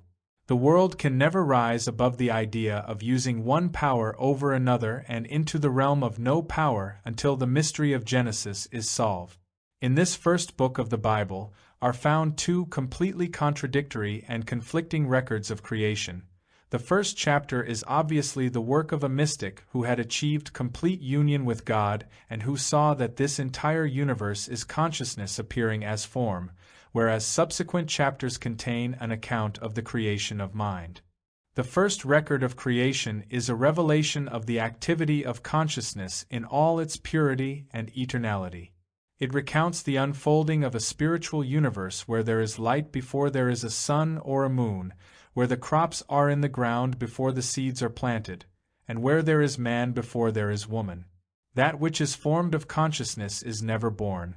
It is merely an emanation of consciousness, which not only has no beginning but has no ending, because as long as there is consciousness formed. When consciousness appears as form, it can appear as a seed or as a completely developed tree without ever having gone through any process of growth. Consciousness, or soul, which we call God, reveals and expresses itself as a spiritual universe in which there is no conception and no birth. In other words, creation is the immaculate conception of God revealing itself as individual identity, an identity expressing as human, animal, vegetable, and mineral forms. So that in reality, God, consciousness, is the very essence and substance of the earth, even of what appears as stones, rocks, sand, and soil, just as that same consciousness is the substance of our true identity. In Genesis, we learn that God created Adam and Eve and placed them in the Garden of Eden in the midst of perfection and harmony, surrounded only by goodness, love, and beauty. Joy and harmony reigned there until into that Eden came something that destroyed it and ejected Adam and Eve from the garden. That something has always remained more or less of an enigma, and yet the whole mystery is clearly explained in the 2nd and 3rd chapters of Genesis. In the Garden of Eden, Adam and Eve were naked, but they were unaware of their nakedness. They had bodies, but as long as they were of a pure mind, there was no shame in them. Bodies were just normal, natural things, so why be ashamed of them? Yet the next thing we read is that Adam and Eve were ashamed because they knew they were naked. Suddenly the belief of evil had come into their minds, and they began to cover up and hide. What were they covering up, and from what were they hiding, except the belief of evil in their minds? And God said to Adam, "Who told thee that thou wast naked?" In that query is summed up the whole essence of human life. All of us are in that same predicament in which Adam found himself. As long as we entertain a belief of good and evil, we are the Adam who is hiding, the Adam who is outside the Garden of Eden, and because of that we are all covering up our nakedness. Everybody is hiding from someone or from himself, or hiding something within himself for fear of having it brought to light. Why? Because he is dwelling in the realm of good and evil. Who told him that this is good and that is bad? Who told him that it is more moral to cover up the body than to expose it? Who told him that there is sin? Who made this condition? From his very question, God certainly implies that he did not. God did not say there was anything wrong about a naked body, nor did he say there was anything wrong on the face of the earth. The sin that crept into Eden was not an apple nor was it sex, although traditional religious opinion would so identify it. The sin was the acceptance of two powers, and when man began to eat of the tree of the knowledge of good and evil, he took upon himself a dual universe, so that no longer could it be said that he was too pure to behold iniquity, because now he saw and knew both good and evil. The 2nd chapter of Genesis departs radically from the first in that it is the account of the creation of mind producing mental images, not externalized reality but mental images in thought, mind appearing as thoughts, change able as the weather, thoughts which never penetrate beyond the realm of mind into the realm of being. The truth of the matter is that neither thinking 2 times 2 is 4, nor thinking 2 times 2 is not 4 will make it so. 2 times 2 is 4 is 4 is 4 is. It has nothing to do with thought. It would be so even if we did not think it so, because it is. Thinking cannot make anything true, but in the inner silence, which is a listening attitude in which we are taught of God and in which God utters his voice, the earth melts, sin, sickness, and all lack disappear, and God imparts to us that which is. Only in the realm of being are we outside of thoughts where is. Who is there who has not had good thoughts, and who is there who has not had evil thoughts? Who is there who has not had pleasant and unpleasant thoughts, healthy and sickly thoughts, pure thoughts and sinful thoughts. That is because thoughts that emanate solely from the mind are always either good or evil. This mental creation is not a creation of spirit or consciousness, but a creation of the false or carnal mind, a mind that is constituted of both good and evil, that thinks correctly and incorrectly, having no consciousness or God for its guide. The entire sense world, made up of that which we see, hear, taste, touch, and smell, has no existence whatsoever except as a creation of this carnal mind which by its very nature and from its very inception is finite, unreal, and unstable, with nothing to support it except thoughts which shift from good to evil, and from evil back to good. The very moment that we recognize that the second chapter of Genesis describes mind in action, we have the secret of its destruction. Rise above mind, above thought. God's thoughts are not our thoughts. We do not have the capacity to think God's thoughts, but when the mind, in rising above thought, has been transcended and silence supersedes thought, God can utter His word through us. When we are able to rise above the realm of thought to that high place where we have no opinion whether anything or anybody is good or evil, but are willing to be a perfect transparency for the instruction of God, then God speaks in our ear and shows us the spiritual reality which exists right where that man of flesh, who cannot please God, appears to be. But in that instant when God speaks, the man of flesh is transformed into the Son of God and is immediately returned to the Garden of Eden, where he is now the Son of God living under God's government. The belief in two powers is what traps us into vacillating between the pairs of opposites, harmony and discord, poverty and abundance, life and death, sickness and health, whereas the ability to abide in our inner being, realizing that there is only one power, that there is no good and there is no evil in any form, frees us and brings the peace that passes understanding. The only devil is the knowledge of good and evil. We decide that this is good and it is so unto us, or that this is evil and so it is, whereas the truth is that there is nothing either good or bad, but thinking makes it so. Then to be rid of the pairs of opposites, we must stop the merry-go-round of the human mind, and that actually is not as difficult or as impractical as it sounds. I have been asked many times, how do you stop thinking? And I have found one way. The minute I can look at any person or condition and know that it is neither good nor evil, my thought stops and my mind becomes quiet. That is the end of it, because then there are no thoughts left for me to think about it. I do not think good of it and I do not think evil of it. All I know is that it is, and then I am back at the center of my being where all power is. Our mind is restless only when we are thinking about things or persons, either in terms of good or evil, but the mind is at rest when we surrender all such concepts. After we have had enough experience hitting up against every form of error that can conceivably come to the human race, and have seen at least a portion of it rendered a nothingness just by realizing that there is neither good nor evil because there is only God, then we are approaching the place where eventually we may have sufficient conviction to respond to our particular pilot as did Jesus to his. Thou couldst have no power at all against me, except it were given thee from above.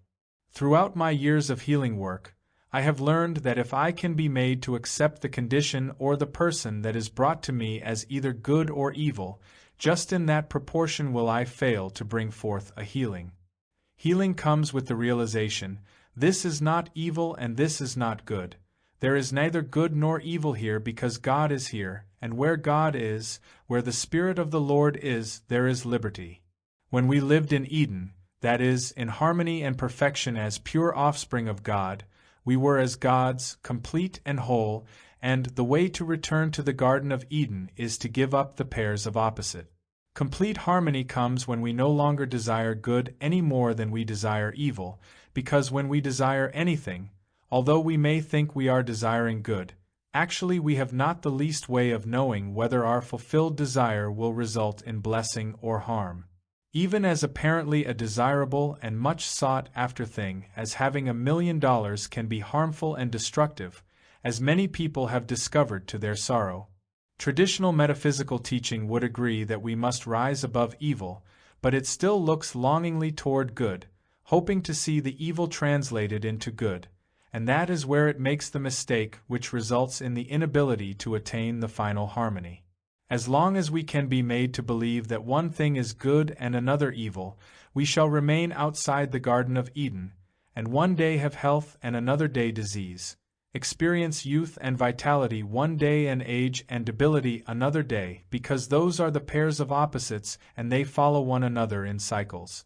It is only when we do not desire wealth or harmony any more than lack or discord, but seek only that which was original and primary in the Garden of Eden, that we rise above these opposites into eternal life. In this state of consciousness, we are pure enough to dwell in the Garden of Eden, which is a state of desirelessness, a contentedness with being.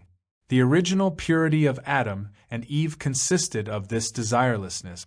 They were constituted of God and given all that they needed by the grace of God. God was their being. God was their life. God even formed and governed their body. All day long they enjoyed the good things of life, until into the midst of this paradise, good and evil entered their consciousness, after which the why no longer walked blissfully up and down the garden, but walked right out of Eden into the world where they became the man and woman of earth. They turned from the sheer joy of being into that state of consciousness in which they had to earn their living by the sweat of their brow, by their mind, and bring forth children in pain.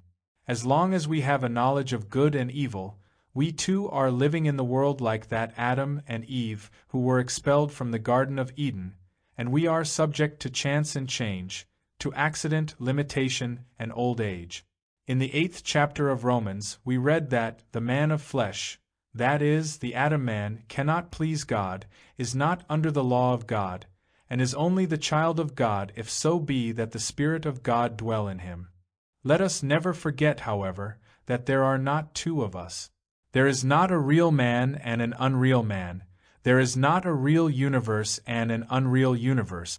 There is only one universe, and that is the real universe. There is only one you, and that is the real you. Actually, the man of flesh is that real man even before the Spirit of God has been awakened in him, because the first Adam and the last Adam are both spiritual, the one pure before he is expelled from Eden, and the other pure after his return. So it is that you and I are that pure child of God, born into Eden, but at this moment entertaining a sense of good and evil. We are moving about as the man and woman of flesh who cannot please God and cannot be under the law of God, until at some given time in our lives it is revealed to us that the whole difference between the original Adam and Eve, the God-created, pure, eternal being, and you and me as we now are is that we know good and evil. If we want to return to the Edenic state and be the man and woman we were in the beginning, the pure creation, all we have to do is give up our knowledge of good and evil. In reality, such knowledge is all in the realm of theory, belief, or human concept. We must be willing to look upon all the good as well as the evil conditions in our life and in the world, and state with conviction, I renounce you, both of you. Henceforth, I know neither good nor evil.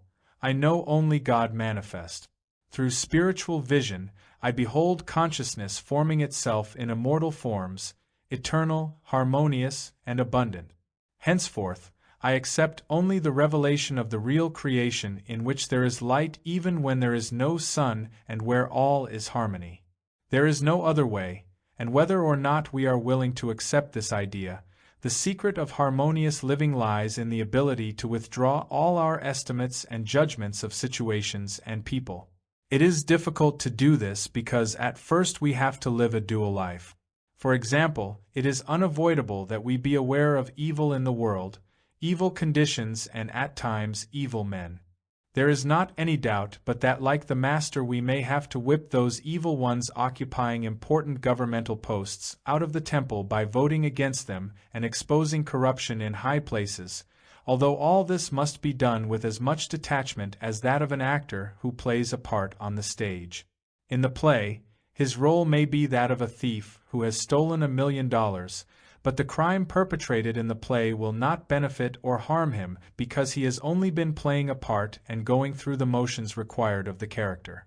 An actor does not have to be a villain to play the part of one, he merely has to act like one, and as soon as his curtain call has been taken, he removes his makeup and is his own self again. So it is with us. We say and do things in this state of dualism in which we live, but we must learn to smile an unbelieving smile within ourselves because we remember that we are only actors in a play and, therefore, do not accept appearances at appearance value. True, we have to rebuke evil, sometimes we have to vote against it, sometimes we have to talk against it, and sometimes we have to correct children and even grown-ups too. But this has to be done without our actually believing it, recognizing, yes, that's the appearance world, and the people in it have not awakened to this great secret that there is neither good nor evil in person, place, or thing. We have to be able to look around at a roomful of people with a silent agreement. I know that there is not an evil person in this room, not an evil thought, not a thief, not a liar among all of them. But that is not enough.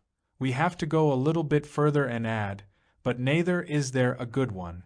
In our early days in metaphysics, it was difficult for many of us to unsee evil, but it is far more difficult to reach that high state of consciousness in which we are able to rise above good, above good health and good supply, and retire into a realm of consciousness where even though outwardly we are living a normal life, inwardly is the conviction, I will not accept appearances. I will not accept them. I stand on is. God is and only God is. There cannot be bad conditions and there cannot be good conditions. There can only be God. The first chapter of Genesis is the account of a spiritual universe, peopled by spiritual beings who do not live by effect but by cause, who do not live by bread alone, who do not have to earn their living by the sweat of their brow, whereas in the second and third chapters, a knowledge of good and evil creates a sense of separation from God after which man lives by power and by effect. He lives by bread, by money, by the beating of the heart, by sunlight. He lives by all the creature things, instead of by the Creator.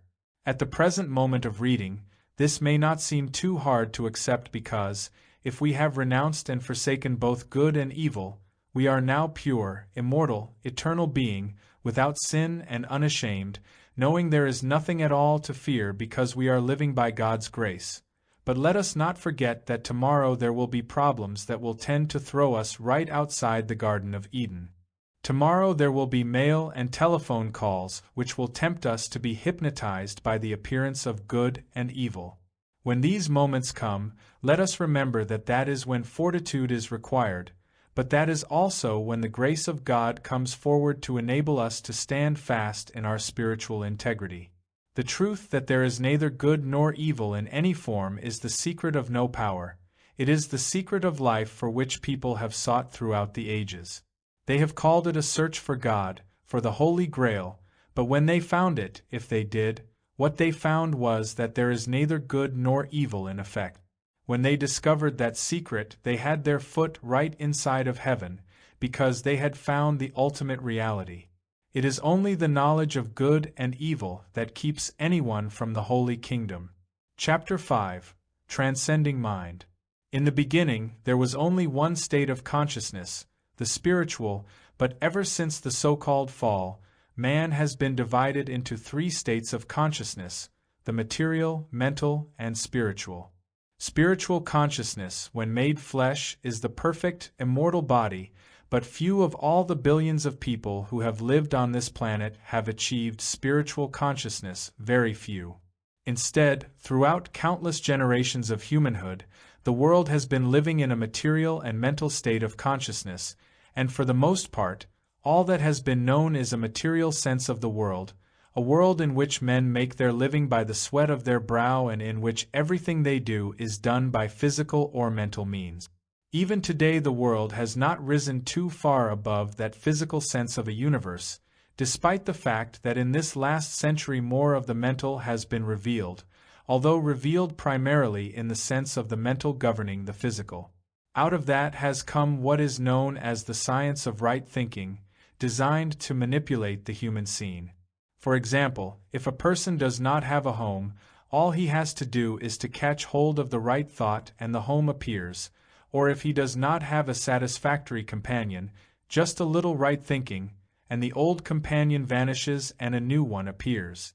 If he suffers from some physical discord, just a little bit of right thinking, holding the right thoughts, and lo and behold, the diseased body disappears and the harmonious body appears in its place.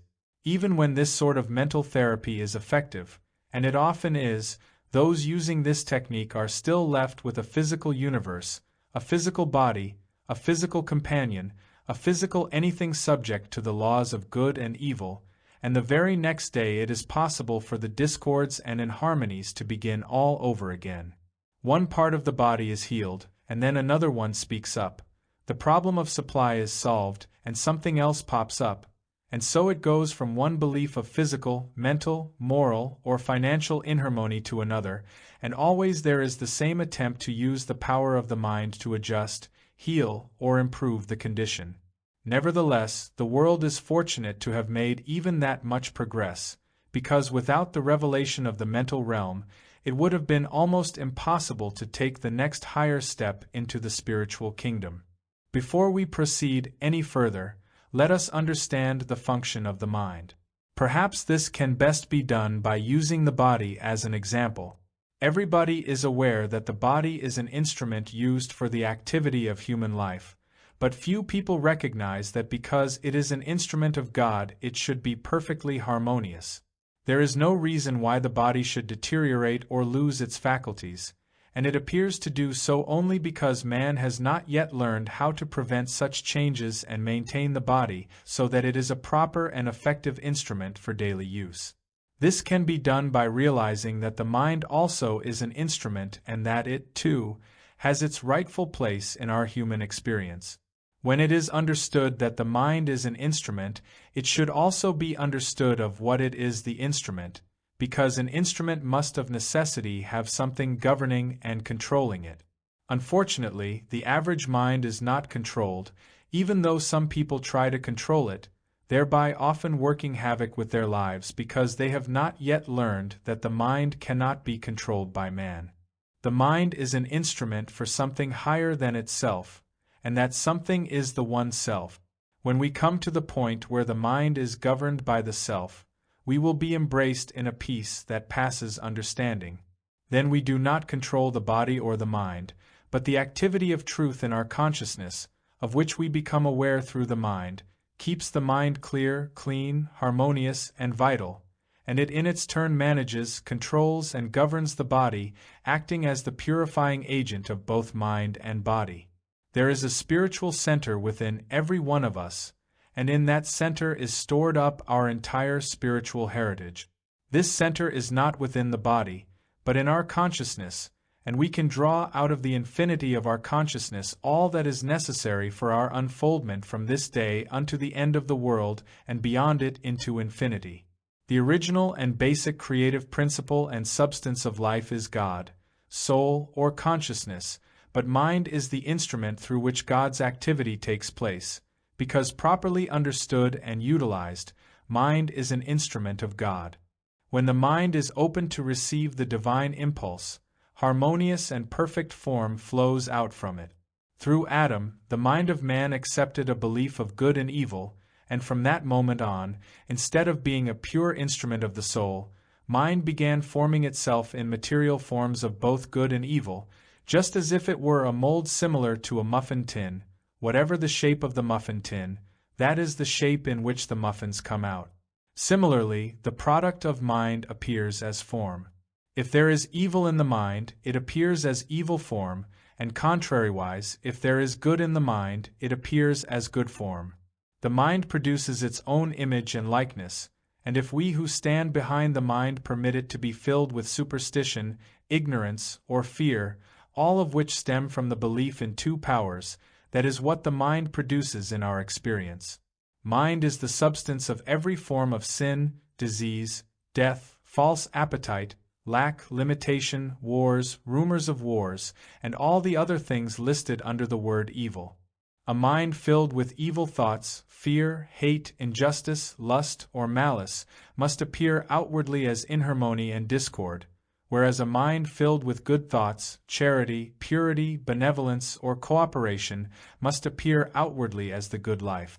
That is the karmic law as taught in Scripture.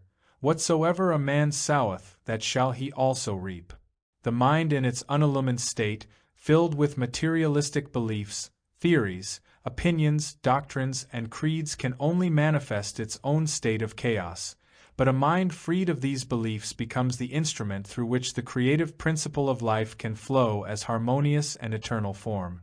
The external appearance is always mind-formed. As we sow mentally, so shall we reap materially. Matter is matter only to the material state of consciousness, but once we rise to a mental state of consciousness, matter is not matter, but mind. Mind is the essence and substance of which matter is formed, and it appears to us as form or effect. Mind is the principle, the life, and the law of all material and mental form. This is not an easy concept to grasp, but if we draw an analogy between this and a substance with which we are all familiar, it may clarify the idea. The combination of 2 parts hydrogen and 1 part oxygen is called water, but water can be changed into steam or into ice, and whether this particular substance appears as water, steam, or ice, it is just a different form of one essence, 2 parts hydrogen and 1 part oxygen. In this same manner, mind is the basic substance, but matter is the name given to mind when it takes form. Mind appears as many forms.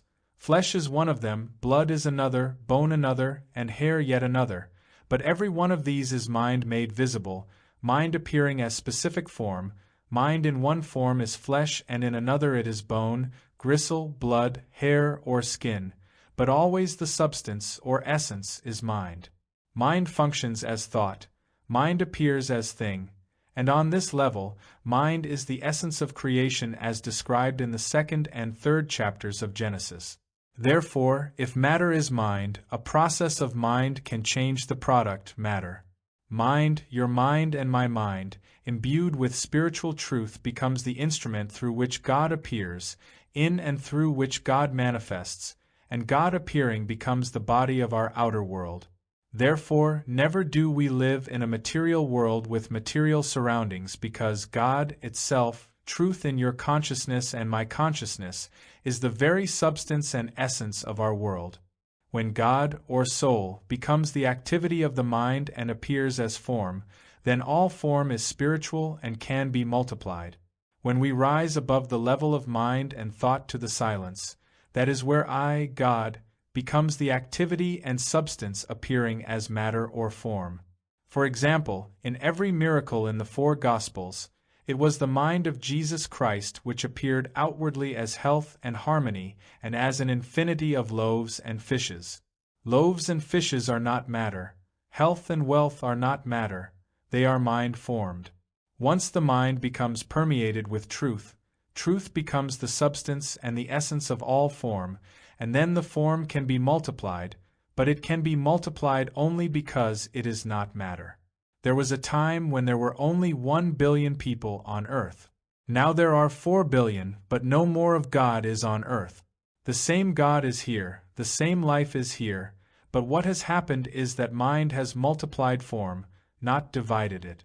This is the same principle that was in operation when Jesus performed the miracle of the loaves and fishes. What he did was to multiply the visible form to satisfy the sense of need at that particular moment. There is only spirit and its spiritual formations, but mind, as the instrument of spirit, forms and governs itself as outlined form, and this is called matter or physical form. Actually, it is mind, because matter can be reduced to the mental and eventually back into the spiritual, but mind appears to us as finite forms, and it is mind that forms that form. Mind will even transform this body and provide for it. Mind will form for us everything of which we seem to have need, and yet no new thing will have been added to creation.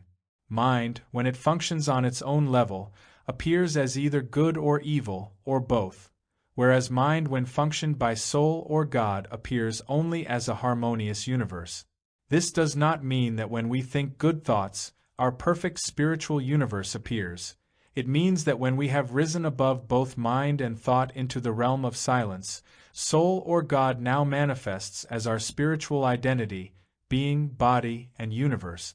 When you and I permit our minds to be filled with ignorance, superstition, and selfishness, that mind produces its own image and likeness, which is mirrored forth as the sins and diseases of the world.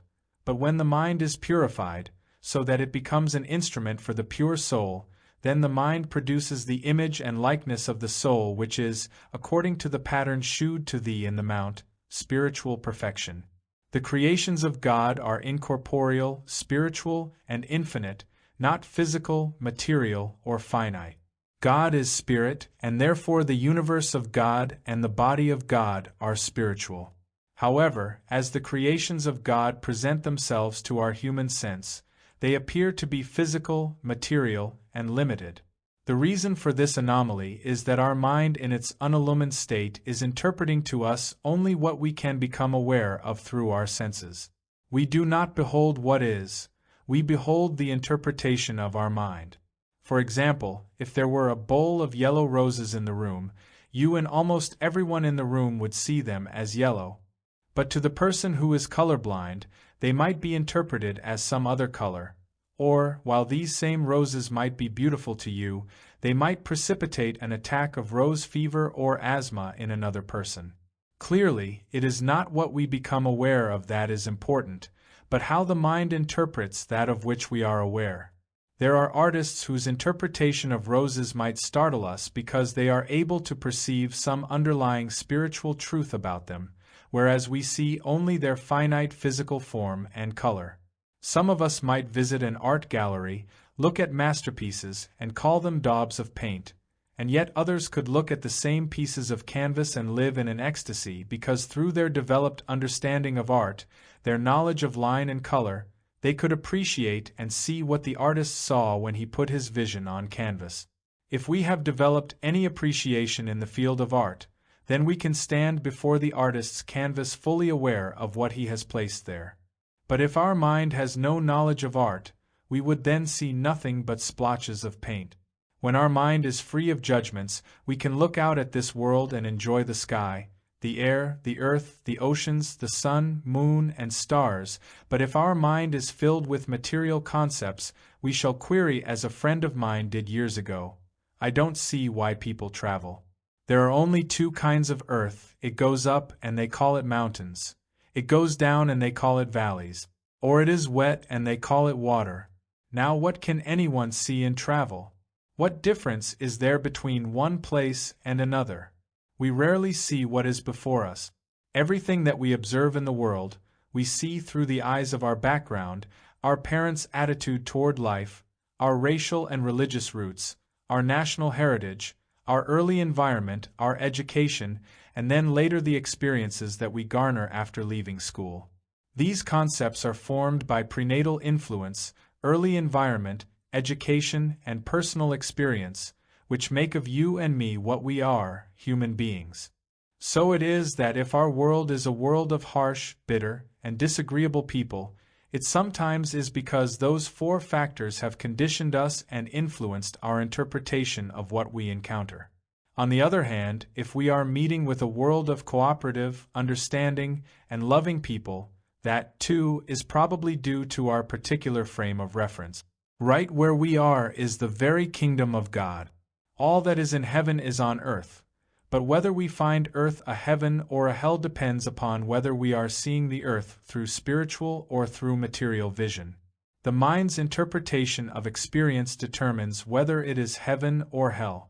We look at the creations of God through the instrument of the mind, and the forms we see take on the color and complexion of the mind interpreting them. When a person comes to us and says, "I have a diseased body," or "I have a sick mind," or "I have an empty pocketbook," he is beholding creation through limited, finite, material sense.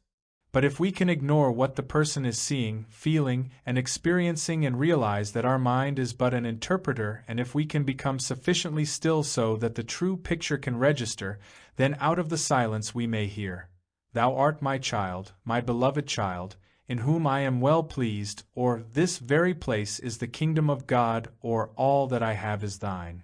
In other words, there comes an assurance from within that the scene, as mortal sense interprets it, is incorrect, and in the silence what is actually there is revealed to us. A person struggling with a problem is judging by appearances, and his mind is interpreting his world in the light of prenatal conditioning, environment, education, and later, personal experiences, whereas when the mind interprets the scene through the pure activity of soul, all judgment is set aside while we wait in the silence. Father, I have no judgment. I await your judgment. And in such humility, spiritual vision illumines the scene. In the human scene, the mind is creative. It can create good and it can create evil, and does. In the spiritual scene, however, the mind is not a creative faculty, but an avenue of awareness. For example, if we had a blank canvas in front of us, and if instead of racking our brains as to what to put on it, we learned how to be still and waited, taking the attitude, "Here is a canvas. Father, you paint the picture," we would find ideas flowing freely, and into our consciousness would come the directions which our mind and hands would execute. In such a state of receptivity, inventions, discoveries, plans on the trestle board, or whatever idea is necessary would unfold, and the ability would be given us to carry these ideas into execution. That is because the real seat of intelligence is soul or spirit, and divine intelligence functions through its instrument, the mind. The whole secret lies in making the transition from a thinking, plotting, planning, scheming mind to a mind at rest in a state of awareness, through which divine ideas can flow. Ever since that illusory experience known as the fall of man, however, mind has been used as a creative faculty, and that is what is at the root of our troubles and problems today. Therefore, when called upon to help our family, friends, or others, or even when in need of help ourselves, instead of trying to change the person or condition, or instead of condemning ourselves or others, we should realize that this is just another form of mind presenting itself to us. The healing agency lies in our realization that mind is not a power, mind is an avenue of awareness. We can watch how miraculously this works whenever we are tempted with any form of error, whatever it may be, if we do not fight it, but quietly realize, God is the great and only creative principle of life, the source of all being. God alone. Thou shalt have no other gods before me, no other power, no other creator but one. God alone is, and this that is troubling me cannot be of God, so it must be of mind. It is mind presenting a picture to me of a lack of some kind. Those who live in the Spirit have flashes of the real or spiritual creation and are able to discern the real man made in God's image and likeness, and to see that nothing has ever interfered with the harmony of the development and enfoldment of spiritual man. On the human level, however, mind governs our body and all creation, and it governs it for both good and evil. It gives us health one day, and sickness another day. It gives us wealth one day, and lack the next day because the mind, being of the earth, earthy, is made up of the two qualities of good and evil, and therefore it manifests and expresses itself as these extremes. Until we rise above mind, we cannot rise above the pairs of opposite. When we transcend mind and touch the realm of spirit, we live in a different consciousness. No longer do we resort to the use of affirmations or denials, physical or mental remedies. Now we contact that spiritual center where we find peace, and then we find that we have transcended the activity of mind both as to good and evil and are living what the world calls a normal life, but which in reality is a spiritual life, a life that to a great extent is untouched by the activity of the unillumined mind. Correctly understood, mind is an instrument of God, created by God. Therefore, mind itself is an effect, just as the product of mind is an effect. It is not a cause, it is an effect. God, soul, spirit alone is cause, and both mind and body are effect. If we dwell with spiritual truth in our consciousness, none of the evils of this world will come nigh our dwelling place because the truth entertained in consciousness takes over and begins to live our lives. Living in an atmosphere of spiritual wisdom and feeding consciousness with truth, there comes a moment when that truth takes over the mind, and then no longer is it necessary to fill the mind with truth. From then on, the flow is the other way.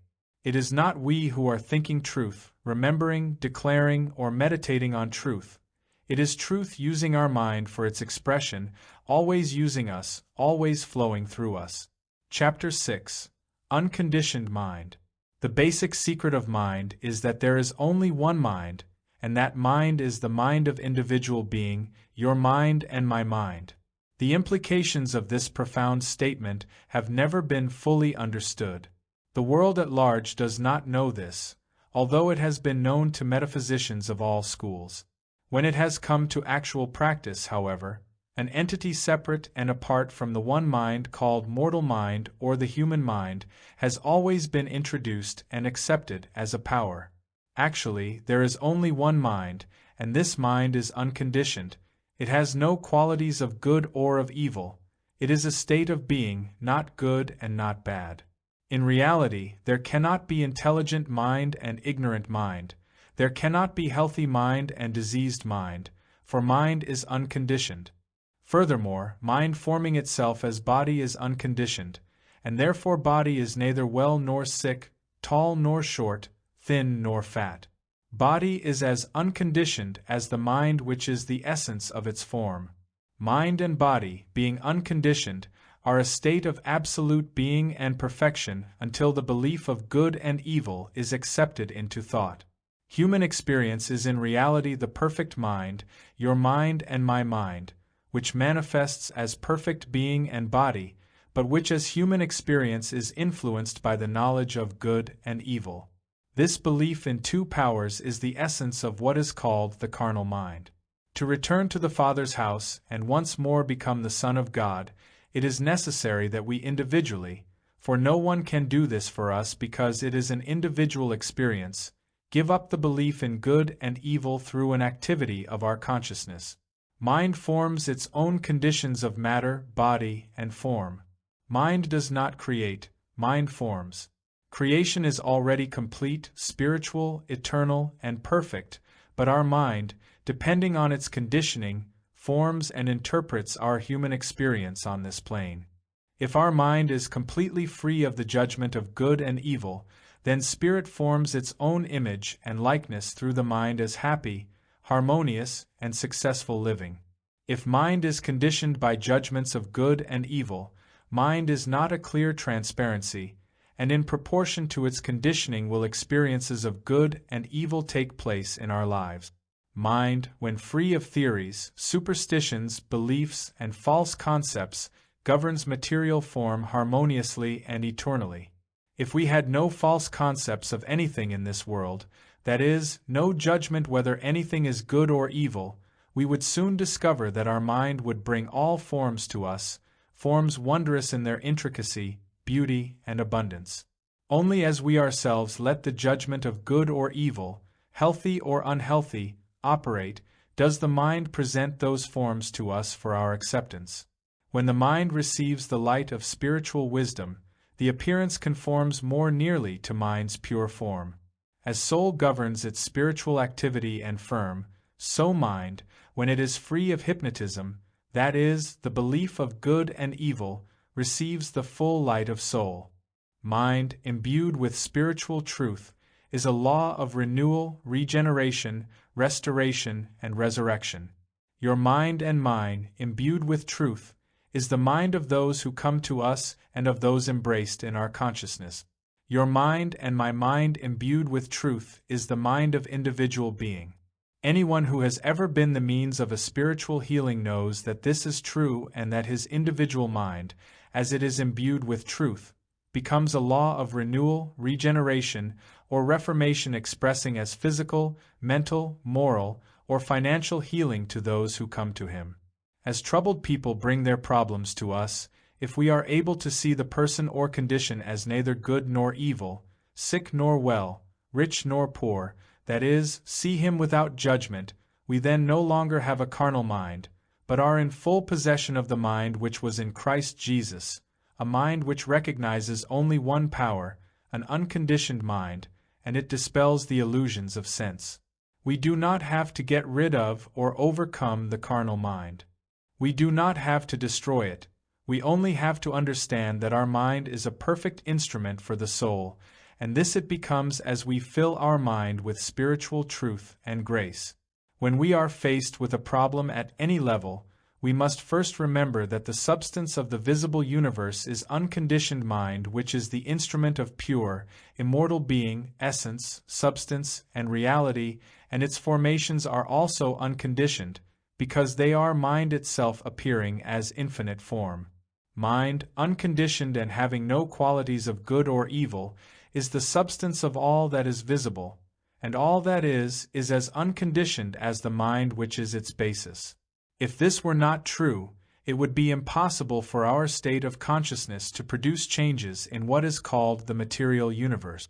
Those who have actually witnessed or experienced metaphysical and spiritual healing know that a practitioner may be anywhere from 1 to 25,000 miles away from the patient and nevertheless be the instrument through which a fever is reduced, a lump removed, or wasted lungs restored, because when the practitioner has attained a sufficient stillness for the mind to be a pure transparency for God, the condition of the body changes.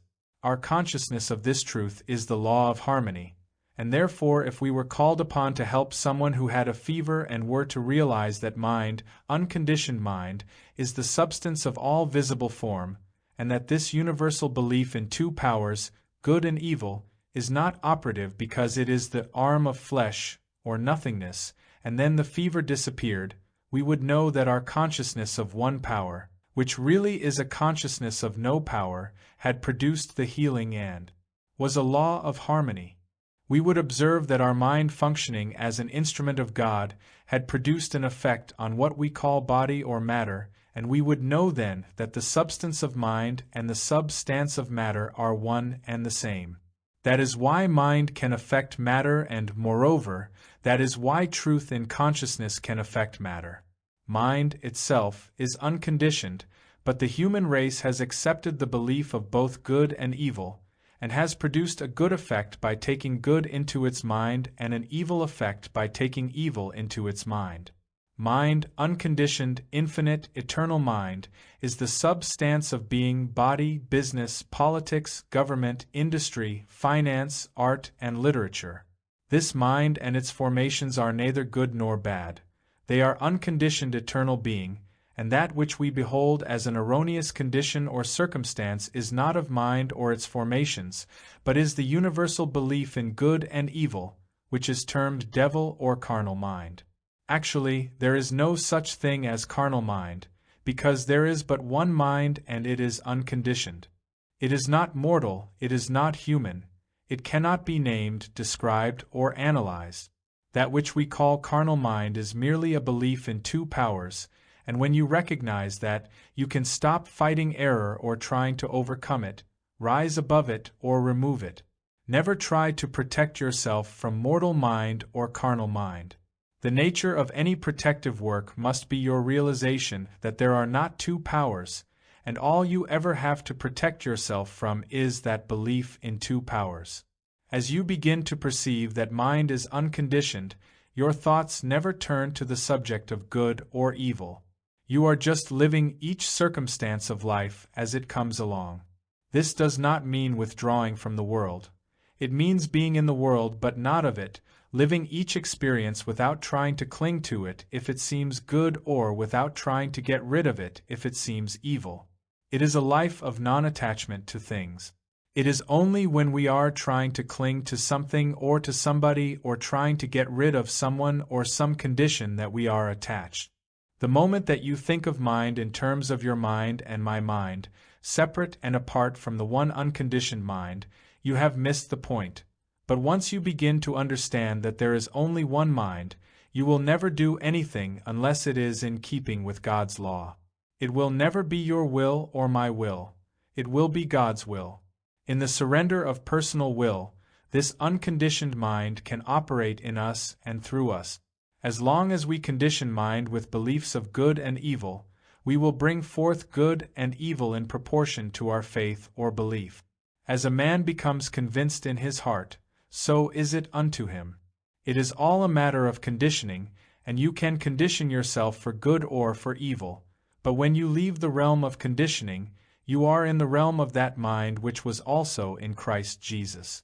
In all the healings that Jesus brought forth in his ministry, it was the Father's will that was being performed through him, and he knew that it was not his mind, but the Father's mind. It was the unconditioned mind. Therefore, he could say to a blind man, "Open your eyes." He could say to the crippled man, "What did hinder you?" In other words, there was no conditioned condition in his consciousness. There was only unconditioned mind, which is neither healthy nor sick, neither rich nor poor.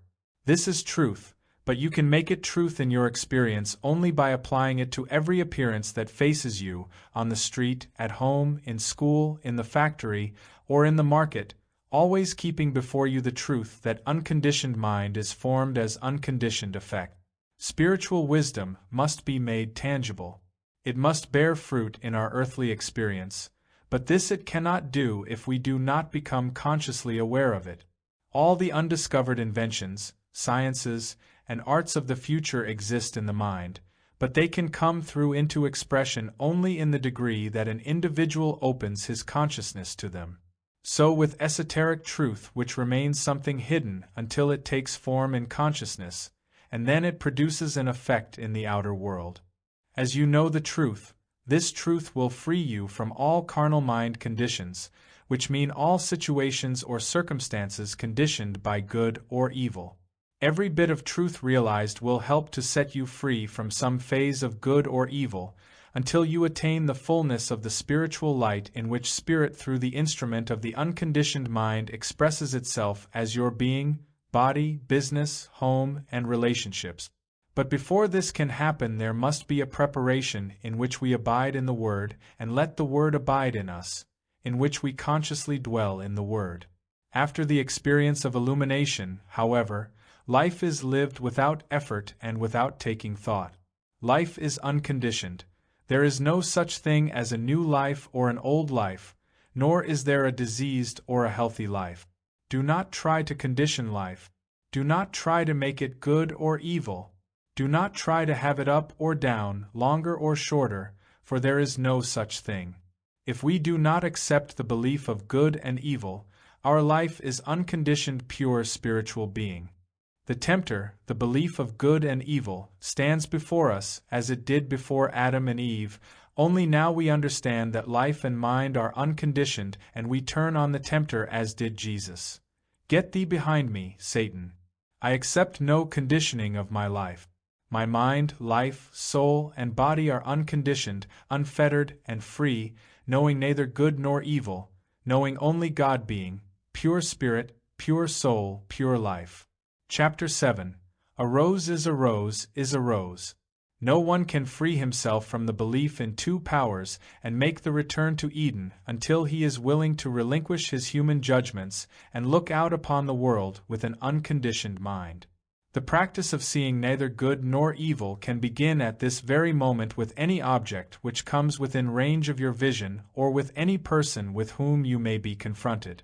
In most cases, however, it is simpler to begin the practice with some object or person with whom you are not emotionally involved. The practice might begin with a bouquet of flowers which may have been sent to you as a gift. If you have no preconceived idea of them, you do not know whether they are going to give you joy in their beauty or an attack of hay fever. Contemplate them, look at them, and if you see them as having power for either good or evil, you will be thinking thoughts about them for a long time to come. Change all that and acknowledge that these flowers, in and of themselves, have no power whatsoever, that they are not good flowers and they are not bad flowers. At this point, you may be willing to admit that they are not evil, but you may still wonder why they are not good. The answer is that they are not good in the sense that good is embodied in them. The good is in the consciousness of the individual who provided the flowers because that good is love. Love is good, love is invisible and spiritual. Love is the substance that sent these flowers to you, perhaps from a great distance. Love is that invisible thing of which these flowers are the visible expression. If you were to call these flowers good, and then in 3 or 4 days they faded and were gone, you would have lost your good. But inasmuch as their only value beyond a momentary sense of pleasure lies in the lasting remembrance of the giver, of the love that prompted them, of the devotion, the friendship and gratitude, it makes no real difference what happens to them. When the flowers themselves have faded and are long since gone and forgotten, still the good, the love and the appreciation of which they were the expression, will remain, creating on the invisible plane an immortal and eternal bond between the giver and the recipient. For this reason, there should never be grief over the loss of anything to which you have attached value, regardless of how much money it may have cost. The value of the object lies in that which is invisible and which prompted its coming into your experience.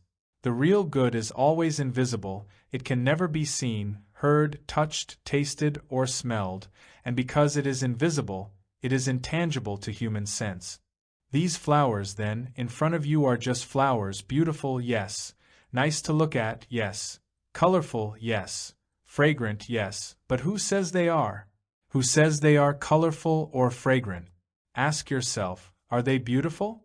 Then wait until you begin to perceive, why no color registers until those vibrations touch my eyes and my mind interprets them, and then I know that the flowers are yellow. But they are not yellow, they are not beautiful, they are not fragrant until my mind translates these vibrations into beauty, color, and perfume. As you ponder this, you will find that even the form of the flowers is not beautiful, in and of itself, but is beautiful only because of your interpretation of it. And as you sit there contemplating them, convinced that these flowers are neither beautiful nor ugly, suddenly into that vacuum which you have created will come the awareness of what it is you are looking at, and then you will find that it is much more than a bowl of roses, and you will be led to this conclusion. Roses, you are nothing. Using the unconditioned mind as an instrument, I create you in my own image and likeness. I give you your color, form, beauty, and perfume. This I, however, is not the personal sense of I which can never do such things, but the I which is God, that part of me which is my true identity, and it is that I which has created these roses in its image and likeness, and therefore they are not good and they are not bad, they are perfect. Of themselves they are nothing, but by virtue of the grace of God they are perfect.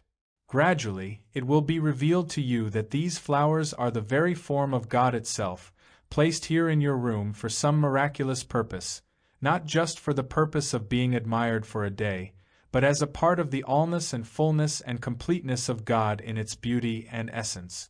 Everything in this world has a spiritual significance, but you will never discover what that significance is by consulting dictionaries or encyclopedias. You will only come into an awareness of the function and spiritual significance of anything as you turn within to that vacuum which you have created by your realization. This is not what it appears to be, and of my own self, I cannot interpret this appearance. God alone can interpret it correctly. So now, God, what is it? Then will come the revelation and the unfoldment of its true identity and spiritual significance. If you are one who is plagued by lack, it is possible that you may find yourself in such a state of confusion, with your mind so beset with a sense of fear that there may not be a sufficiency, that sometimes you find it very hard to quiet your mind enough for a peaceful meditation. But there is a way in which you can meditate, even with these disturbing thoughts uppermost in your consciousness, and your mind will settle down into such a peace and tranquility that God will be able to speak to you about supply. Take out a piece of money, it makes no difference what its denomination is, whether a coin or currency, and put it in front of you. Look at it. If you can see what I see, you will agree that it is as dead as a door-nail, inanimate and lifeless. If you continue looking at this piece of money and proceed with your cogitations, your thought will eventually turn to where this money came from and how it came into your possession. Perhaps somebody gave it to you as an expression of love or gratitude, or if you earned it, it represents somebody's payment to you for service of some kind. Then you may think of the use that will be made of it. As a piece of metal or paper, it has no value to you, but it can be used as a medium of exchange for marketing or purchases of one kind or another. You are now beginning to lose sight of this object as money and are gaining the vision of its function as something useful, loving, and generous. Soon your mind has gone beyond the money itself, and you begin to see why this money belongs to you. Once you are able to look at money in this light, you will see that far from it supplying you, it is you who supply money with its capacities and power. By that time your mind has gone from the physical realm into the invisible, and peace descends, quiet comes, and a complete stillness in which you can receive an impartation from God in regard to the true interpretation of money. If you follow this procedure in regard to anything for which you have grave concern or to which you are unduly attached, you will be given the correct interpretation of it and its function in your experience. For example, whereas the acquisition of money is generally considered desirable, the addiction to alcohol is considered evil, and yet the problem of alcoholism can be handled in much the same way as the problem of supply. When a person begins to realize that alcohol has power neither for good nor for evil, he loses all taste for it. This is also true of gluttony or the tobacco habit. True, many people would be willing to go so far as to agree that these have no power for evil, but at the same time, they still think that they have power to give pleasure or satisfaction. As long as a person gives them any power, however, for good or for evil, they hold him in their grasp.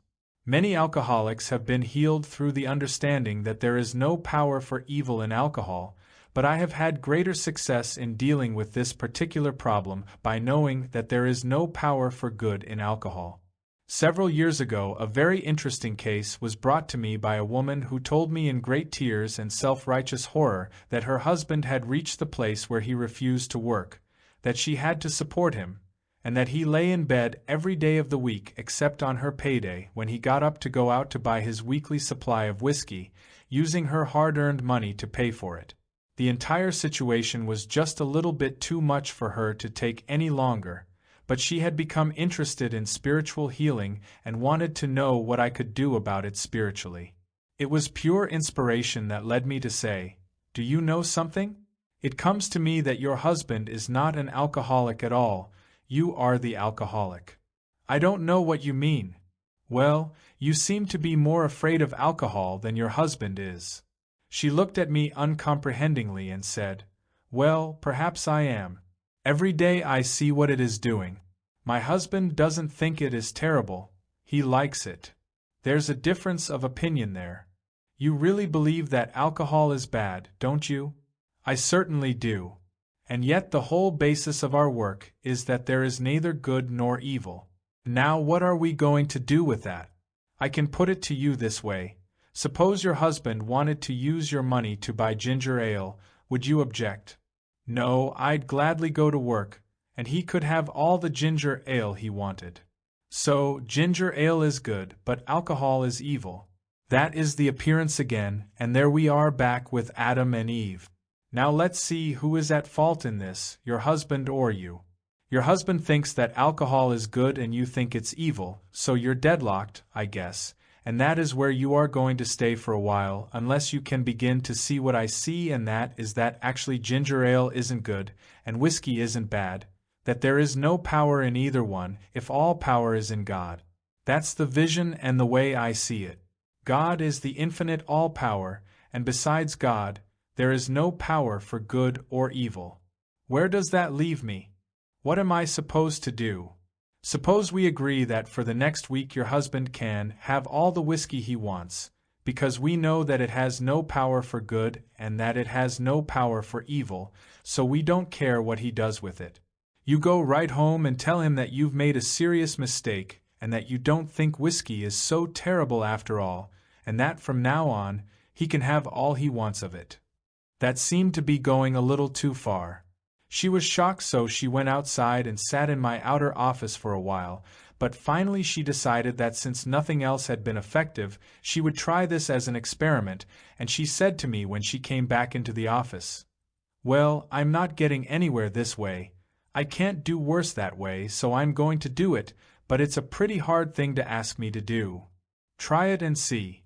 She went home, waiting for the proper moment, and when her husband wanted whiskey, she said, "Oh, yes, sure, here it is."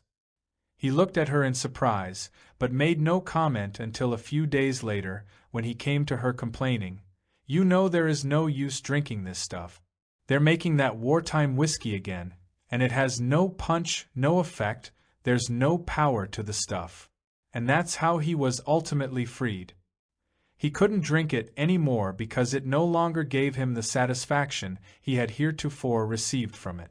From my observation, I believe that the majority of alcoholics suffer from alcoholism not so much because they think that its indulgence is evil as because they think they are going to derive some good, that is, some pleasure from it.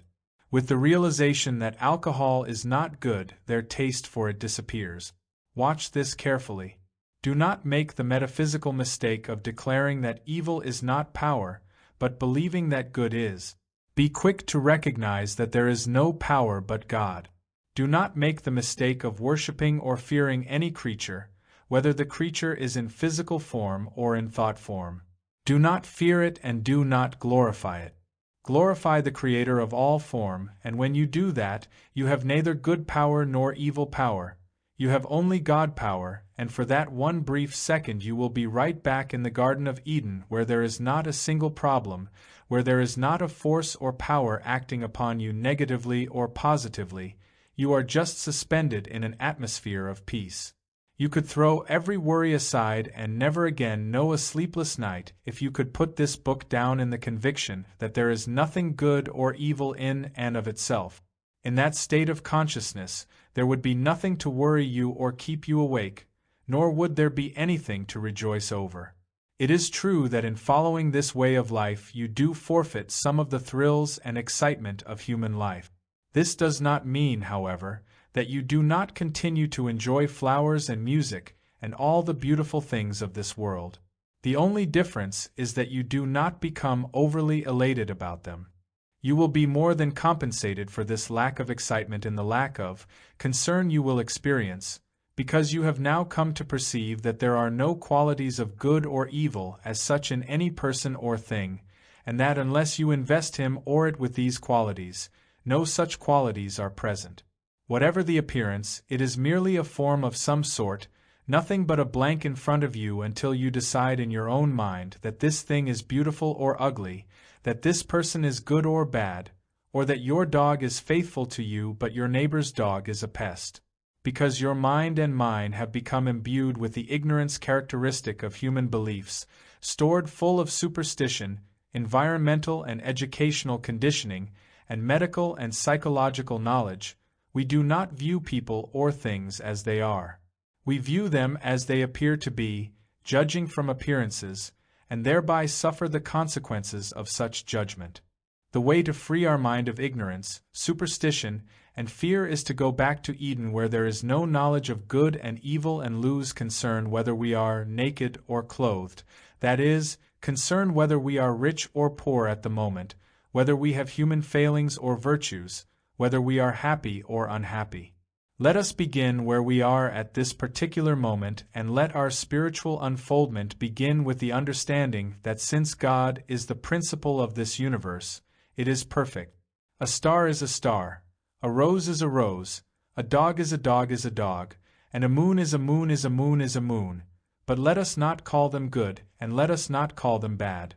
Let us call them by their names, star, rose, dog, moon, and we shall find that God will reveal their nature to us and the correct place and function they are to occupy and perform in our experience. Everything in the universe emanates from God, but man has sought out many inventions. Man has twisted and turned the spiritual realities of God's creation to destructive purposes, until even the glories of the atom have become the horrors of the atom bomb. Man has done that, not God. God has given us the principles which enable us to fly through the air, but man has utilized these principles for instruments of devastation. And as long as the mind is distorted with ideas of good and evil, the blessings of these God-given ideas will become the tombs for millions of men. When there is no trace of good or evil intent in our mind, however, that unconditioned mind becomes an instrument through which these principles pour out in their purity, harmony, and perfection. In proportion as we keep our mind free of judgments, it functions without concepts, so that when the principles of life come into expression, they come through as they did through Einstein, as pure. Similarly, when the Spirit comes through the minds of understanding practitioners who sit in the silence with no judgment, not hying to get rid of a disease, not trying to overcome a sin, and not trying to destroy a fear, but just sitting there in a vacuum of God's grace, the truth comes through in its purity, and the patient says, "I feel better," or "I have had a healing." What creates and perpetuates humanhood is the pairs of opposites, the belief that flowers are good but that weeds are evil, the belief that robins are good but the bugs on the rosebushes are evil. If, however, we neither gloss over some evil appearance as good, which is merely an old metaphysical cliché, nor judge it bad, but recognize that all that exists is pure soul, infinitely expressing itself, eventually even the bugs on the rosebushes find their rightful place where they cannot perform any destructive function. Even the so-called evil people of the world begin to serve a good purpose. They do, or they are removed from positions where they can work their purposes. We are approaching a period in the world in which evil will find no room for expression in people, thoughts, and things. It will be crowded right off the earth, because the earth will be so full of the knowledge of this principle of one power that evil will have no channel through which to function. It will be lopped off as fast as it shows its head by this invisible spiritual power that permeates consciousness. Chapter 8. Henceforth know we no man after the flesh. The question may arise in your mind, how can I stop thinking about and believing in good and evil? Let me give you an example which may help to clarify this point. Look at your hand and ask yourself, is it a good hand or is it a bad hand? And if you carry out into practice what you have learned thus far, you will have to admit that your hand is neither good nor bad. It is just a hand, a piece of flesh and a bundle of bones. It has no power to act in or of itself. It cannot pet and it cannot punch. It cannot give and it cannot withhold. But you can move it, you can use it as an instrument for giving or withholding. You can do such things, but the hand cannot. The hand is but an instrument for your use. It can be used for various purposes. It can give generously and benevolently or steal unashamedly, but this hand cannot of itself do anything. There has to be something to move the hand. Since you govern your hand, you can empower it to do good or evil, and not only can you empower the hand but also the body, sometimes to do good and sometimes to do evil. However, when you have transcended mind and thought, it is then that both mind and body are governed and controlled by the I that is God, and this produces a mind, body, and daily experience which are neither good nor evil but spiritual. The secret again is in the attainment of the unconditioned mind through which the soul functions as life and experience.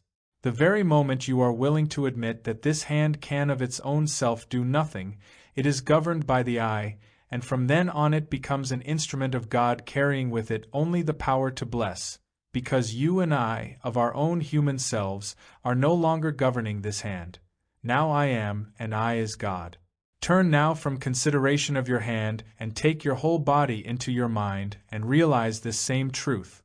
You do not have a good or a bad body, a young or an old body. Your body is merely so much flesh and bones. In and of itself, it has no intelligence. It knows nothing about either disease or health. It knows nothing about time, nothing about calendars.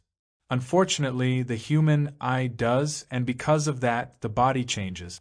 The body knows nothing about seasons of the year, whether it is winter or summer, good weather or bad, but again, unfortunately, we do, and because of that the body reflects whatever we accept in our mind.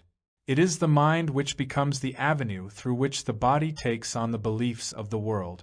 It is the mind, then, which determines whether the body is good or bad, young or old, well or sick, but when there is neither a good body nor a bad one, a young one nor an old one, From that moment on, I, which is the presence and power of God, takes over and begins to manifest its conditions on the body. When we begin to realize that our body is the temple of the living God, we place our body at God's disposal to use as He chooses, and then our body becomes an instrument for God, for the I at the center of our being. But we have to be willing to make some sort of a beginning, and that is done by knowing that there is no good or evil in body, that body as such has no qualities of its own, it merely expresses that which is imposed upon it.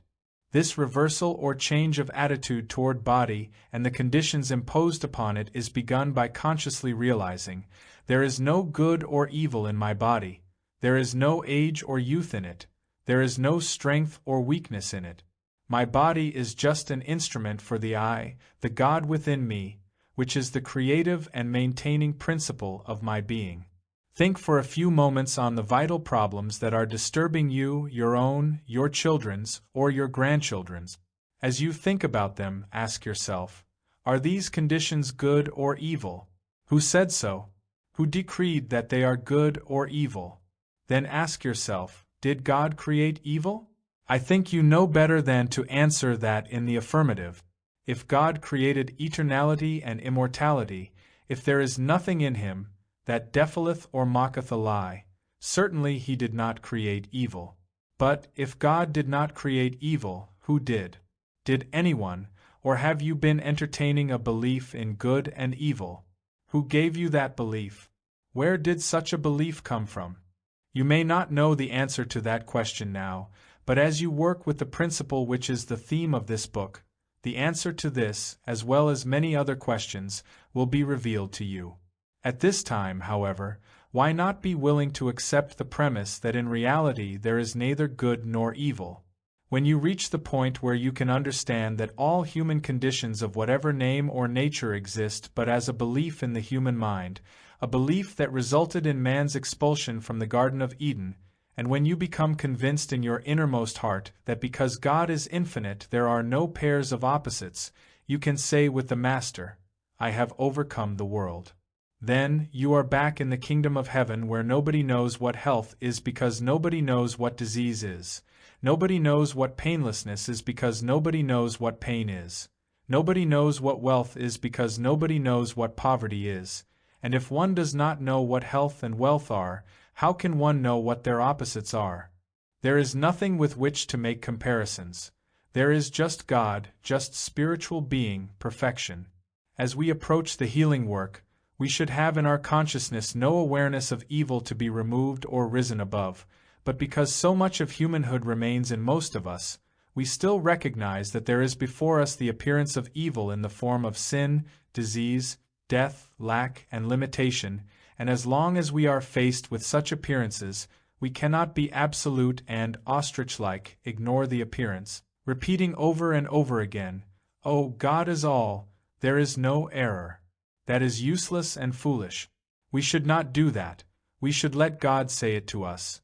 And when we hear the still small voice or when we feel that stirring within us, we may be assured that whatever appearance of sin, disease, death, lack, or limitation is before us will melt away. But do not think that you humanly can ever be so wise as to bring this about. Because you know the words and can say orally or silently, there is neither good nor evil, do not believe that their repetition will work miracles in your life, because it will not. You have to live with this truth until you can demonstrate it. You have to prove it over and over again within yourself. Moreover, never forget that if you are tempted to tell this to any man before it becomes so evident that the world sees it in you, you will lose what you have received and, what is more, you may lose even the possibility of demonstrating it in this incarnation, because no one can trifle with the Word of God, no one can boast with it and play with it, and think that he can retain it. You can only prove this principle in the degree that you hug it tightly within yourself, keep it sacred and keep it secret, but use it. Use it morning, noon, and night with every bit of error that confronts you, whether in the newspaper, on the radio, in your family, or on the street. Wherever and whenever you are faced with error, turn and ask yourself, can this make me believe in good or evil? Can I be made to accept two powers? If you can do that, you will refrain from accepting or judging by appearances, and you will not be tempted to try to heal somebody or something, but you will stay within yourself and judge righteous judgment, stay within the Garden of Eden, which represents your spiritual domain, the state of divine harmony. Righteous judgment knows, in the beginning God. God created all that was made. God looked at what He had made and found it very good. Are you able to hold to that truth? As ugly appearances stick up their heads, are you able to overcome the temptation to be fooled by them? Are you able to declare and know within yourself, I accept God alone as constituting the very substance of all life. I cannot be made to accept either good or evil because there is only spirit, there is only one life. Spiritual healing cannot take place on the human plane. It can take place only when you have stopped thinking of the person and the disease and the condition and the belief and the claim and have returned to Eden where there is only God, Spirit, wholeness and completeness. Nobody can ever be a spiritual healer who works from the standpoint of effect or who prays from the standpoint of trying to correct something in the atom world because, if he succeeded, he would but have exchanged an unpleasant dream for a pleasant one. If he succeeded in improving the human picture, he would only have good materiality instead of bad materiality. He would be no nearer the kingdom of God. At one time I was sitting in a room with a person who was to all sense very near death, and I felt the same discomfort that anyone would feel in similar circumstances because I realized that there was nothing I could do to prevent his passing. I had no miraculous gifts nor any miracle-working words that would prevent the apparently inevitable. Something had to come to me from the depths of the within, or there was going to be a funeral. All I could do was to turn within to that still small voice and wait and wait and wait, and sometimes beg and plead. Finally it came, and these were the words, "This is my beloved Son, in whom I am well pleased." No one would have believed that if he had seen him. Here was disease in its final form.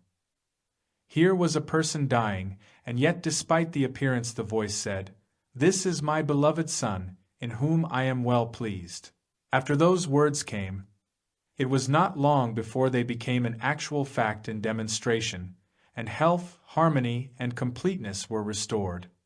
On another occasion, I was called to my own father's side when he lay in an oxygen tent and, according to the physicians in attendance, was on his deathbed. I stood there with no words of wisdom that could change this appearance into health. I stood there just as anyone would stand in front of his own father in such a situation, but with this difference. I knew that if God uttered his voice, the earth would melt. Standing there, watching my father breathing through that apparatus, the words came, "Man does not live by breath alone." In less than 5 minutes, he signaled for the nurse to take the instrument away, and 2 days later he was out of the hospital. Who decreed that that condition was evil? God did not. God merely said, "Man shall not live by breath alone," thus dissipating the belief that man lives by breath, and proving that he lives by the word of God. Only as long as you entertain the belief in two powers can you be in difficulty. You are free as soon as you begin to look upon all conditions with a "Who told you you are naked? Who told you you are evil? Who told you this is sin? Who told you this is disease? Who told you this is dangerous? Where did it come from? Did God ever say that to anyone?" The very moment that you perceive that your function as a spiritual healer is not to remove or heal disease or believe that God heals disease or that there are some formulas or affirmations that will remove disease, but that your function is to know the truth that this whole mortal creation is made up of the belief in good and evil, you will know neither health nor disease, poverty nor wealth, but only a continuous outpouring of spiritual harmony, the Garden of Eden. You never will be a spiritual healer as long as you believe there are two powers, the power of God and the power of sin, disease, lack, or power in astrology or diet. You never will be a spiritual healer until you know that you do not need any power. God is maintaining His spiritual universe eternally, and there is nothing wrong with it. What is wrong is with us. What is wrong is this universal belief in two powers. In the second chapter of Genesis, God is no longer the Creator, but now there is a being called Lord God. And Lord, it is said, is synonymous with law. In other words, the man of the second chapter of Genesis lives under the law, whereas the man of the first chapter, created in the image and likeness of God, lives under grace. How can we become that man who lives under grace? How else except by giving up the belief in two powers? Then grace permeates our entire being. Grace supports, maintains, and sustains us, and grace goes before us to make the crooked places straight. Grace is all about us, and yet we have no more awareness of it than a fish has of water. The fish is swimming in the water, but it does not know it. A bird knows nothing about air, it is flying through it, but flying unthinkingly. In the words of Francis Thompson, does the fish soar to find the ocean, the eagle plunge to find the air, that we ask of the stars in motion if they have rumor of thee there? And so it is that when we are in a state of spiritual health, we not only do not know disease, but we do not know health, we only know that we are harmonious, normal, and free. How can a healthy man describe health? It is impossible because he does not know it. He only knows that he is in it, whatever it may be, and it is nice to be. Let us understand that somewhere, sometime, somehow we have accepted a belief that is no part of us, a belief that there are two powers, a God power that can do something for us and is not doing it, and a power of evil that is very much in operation. God power is already doing all that it can do, and it is operating in the Edenic state of consciousness for all spiritual creation, but it cannot operate in the world of two powers. That is the reason that as good, moral, and benevolent as we or our neighbors may be, we and they come under sin, death, accident, and wars. But over and over again the question is asked, how can such things be if there is a God? And the answer is a startling one. There is a God, but there is no God in the human scene. There is no God in the second chapter of Genesis. There is only a Lord God, which is the law of cause and effect, karmic law. When we rise above the law of cause and effect, we are no longer under the law, but under grace. Or in other words, we are living in the first chapter of Genesis, where no such thing as human good or human ill exists. There is no sin and there is no purity. There is just God.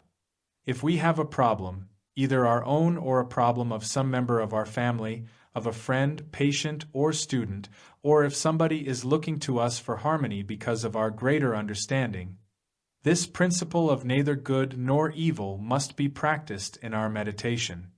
Father, here I am waiting to commune with you, but for what purpose? Is it to turn evil into good? If that is what is necessary here, would you not have done that before I had an opportunity to ask you to do it? But yet you do not seem to be doing anything about it, so perhaps that is not the need. Where the Spirit of the Lord is, there is liberty. Where the Spirit of the Lord is, there is no evil. Then what becomes of the evil? Nobody has ever discovered where darkness goes when the light is let in, but when the sun comes up there is light, and in the presence of the sun there is no darkness. In the presence of God there is no sin, no false appetite, no disease, lack, or unemployment, no insecurity or danger, because all such things evaporate in His presence. Where God is, I find no evil. I find God, God as my high tower, God as the health of my countenance, God as my supply, God as my all in all. Whatever this is, in and of itself, it is neither good nor evil, because there is no good or evil anywhere present. There is only God filling all space. So there is nothing to be made good, and there is nothing that can lapse from good. God formed this universe out of Himself. Therefore, it is God that is good, not the condition or the thing. and even though appearances may testify to either good or evil, I do not accept them. God constitutes my body, which is the temple of God. God is my dwelling place. God is the health of my countenance. God is the secret place of the Most High in which I live and move and have my being. To heal, it is necessary to transcend thought. Even though a meditation begins as a contemplation of truth, it must, before the healing is accomplished, rise into the higher realm of silent awareness. At the beginning of a healing meditation, a passage of truth, such as, "Henceforth know we no man after the flesh," may come into thought. After that has repeated itself several times, or after we have consciously repeated it, thought slows down as we ponder the meaning of knowing no man after the flesh. Henceforth know we no man after good flesh or bad flesh. Henceforth know we no man as sick or well, rich or poor. Henceforth know we only God appearing as individual spiritual man. This is the secret of the infinite way, and it is the secret of healing. Henceforth know we no man after the flesh, not even after healthy flesh. Henceforth know we no man after his wealth, large amounts or small. We know only God as Father, and God as Son, the Christ, the spiritual image and likeness of God. Henceforth know we only God as constituting man. Henceforth know we only God as the substance of man. Henceforth know we only God as the life of man, the soul of man, the health of man, the wealth of man, the dwelling place of man. Henceforth know we only God, and not man. Now we perceive that man is not flesh, but consciousness, possessing only spiritual qualities. We discern that there is a creative principle which produces its own image and likeness, and that this creative principle is also the sustaining principle of life, and therefore its creation must necessarily be of its own essence, life, love, spirit, soul. This is the true nature of man. Henceforth know we no man after the flesh. Then how do we know him? As the Son of God, his true identity. As we know ourselves and everyone else to be spiritual offspring, we never look at the body, but look right through the eyes until we can see way back of them beyond mortal man. See beyond young man or old man, sick man or well man, to where the Christ sits enthroned. Visible man, whether sick or well, is not the Christ man. It is the spiritual self that is that man, and that Christ man is not subject to the laws of the flesh, not even harmonious flesh, but is subject only to the Christ. Soon one reaches the end of such mental cogitation or contemplation and settles into a quiet, peaceful state of receptivity into which no thought intrude. In that state of consciousness, the healing Christ takes over, flooding consciousness with tranquility and peace.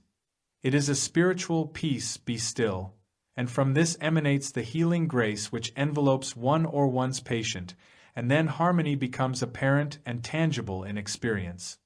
In our meditation, we may sit down with a sick person in our mind, or with a poor or sinful one, but we should not get up until, through realization, we have come to that place where there is no man.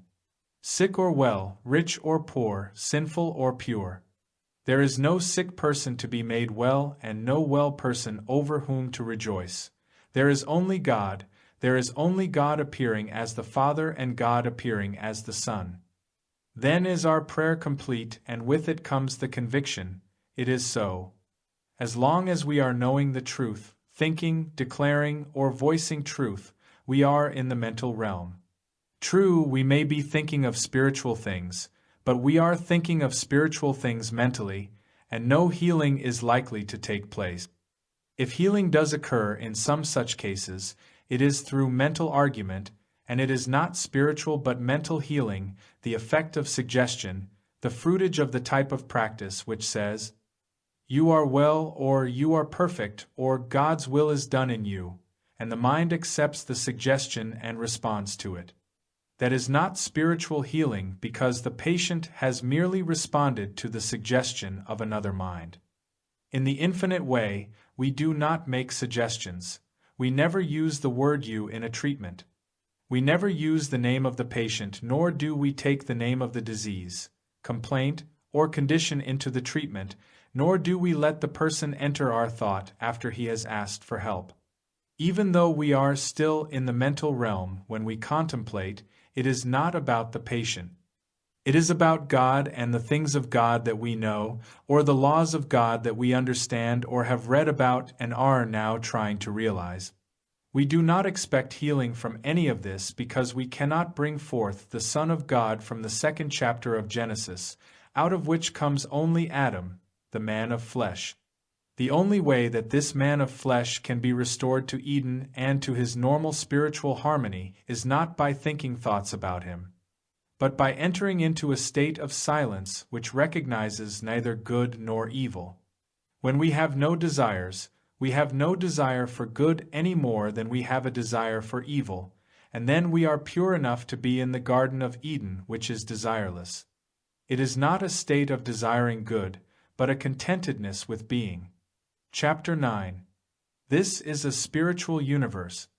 Several years ago, when I was on my way to South Africa, I stopped off for a day in the Belgian Congo, and after the man in charge of the bookings and his assistant had taken care of all my tickets, made whatever examinations were necessary, and weighed my luggage, I called a little native boy to carry my 3 bags out to the plane which I was boarding for Johannesburg. This was such a small air station that I could see the boy as he walked out of the gate onto the field with one large piece of baggage in each hand and a small piece under his arm. A few minutes later he returned without any baggage, and I said to him questioningly, "Okay?" To which he replied, "Okay." When I arrived in Johannesburg the next morning, there was only the one tiny little piece of baggage waiting for me, and the other 2 large pieces were missing. Immediately, the personnel of this tremendously big and active airport at Johannesburg began searching for my baggage, but they did not find it in the enclosure, nor was it with the crew's baggage. And furthermore, when they sent someone to search the plane, there was no baggage there, either. The person in charge of the airline said that he would immediately contact the station in the Belgian Congo and would soon have an answer for me, so there was nothing for me to do but go to my hotel. The Infinite Way students in Johannesburg had arranged for me to visit Kruger National Park, so after buying some necessary clothing, we started out on our 3-day trek through this fabulous wild animal preserve with the full expectation of picking up my baggage when we returned. But upon our return no baggage had as yet been found. The only explanation the airline had to offer was that somebody must have stolen it, and that somebody must have been the little native boy and a Confederate, because the last time the bags were seen was when he had picked them up and carried them out onto the field. The absurdity of such an assumption should have been apparent at once, because certainly nobody could have taken those 2 heavy pieces of luggage away from the airfield without being noticed. Nevertheless, all the native quarters in the town were searched, and the place turned upside down because the authorities were convinced that a theft had occurred. Despite all this hullabaloo, however, no baggage was found.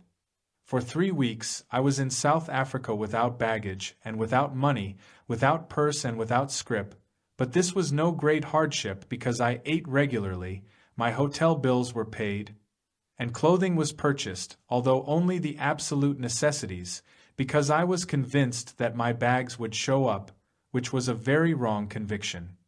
2 nights before I was to leave for India, I sat down to give this whole incident some serious consideration. This represents a failure on my part. What is that failure? What has gone wrong here? As I sat in my room, pondering and meditating, finally the answer came. This is a spiritual universe, and yet here I am waiting for baggage, when the truth of the matter is there isn't any baggage. All that baggage is part of the belief of time and space that is occupied by baggage, time in which it could be lost, and space in which it could be lost. Here we are trying to find baggage, which if it were found would only be an evidence that the human scene had been manipulated. There is no truth to this whole picture because we are living in a spiritual universe where nobody has any need of baggage. Whatever there is of reality is incorporeal, spiritual, and omnipresent, and whatever appears as finite baggage in time and space must be an image in thought, and it can have no reality to it. So I have been fooled into hoping and waiting for material baggage to turn up in a spiritual universe where every idea is omnipresent. With that I retired. The story came to a quick conclusion after that realization. The assistant manager of the airline at the station in Johannesburg was seated at his desk at 8 o'clock the next morning when, apparently out of nothing, the thought came to him. Baggage can't dissolve into thin air. It just couldn't disappear between here and there, it has to be somewhere. Just where is it? Suddenly another idea struck him, and he went to the hotel where the crew was lodged on overnight stops. And there were the 2 pieces of baggage on the floor where they had been waiting for 3 weeks. Nobody had thought of that possibility. In fact, nobody thought of any kind of a practical solution until I stopped thinking about baggage. This story illustrates a very important point in spiritual living and healing. Ordinarily, in metaphysics we would think, oh, well, it has to turn up or it can't be lost. In other words, we would be dealing with an it called baggage. The fallacy of this method of meeting a problem is immediately apparent because in the case of illness, in order to be consistent, we would have to give a treatment that dealt specifically with heart, liver, lungs, stomach, digestion, elimination, head, or foot, and we would be completely outside the realm of spiritual being. Most of us do know enough not to treat people by name, and we know enough not to treat hearts, livers, and lungs. But just see how easily we can be fooled into looking for baggage. We become very sure of ourselves and believe that we are going along in the right direction, and then all of a sudden the hypnotism of human sense can make us think about baggage or the lack of it. Now please understand that I was not concerned about the loss of the baggage. My mistake was that I was sure it would turn up, which is exactly like being sure that a person's heart is going to get well, or that his sick foot is going to be better. Whereas the principle upon which all our work is based is that of the real creation as recounted in the first chapter of Genesis, in which God made all that was made, and all that He made is good.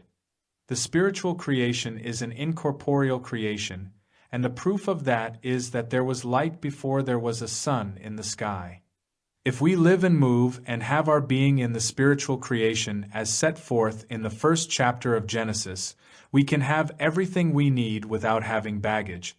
The sense world, that which we can see, hear, taste, touch, and smell, is the unreal creation described in the second chapter of Genesis, a mental image in mind.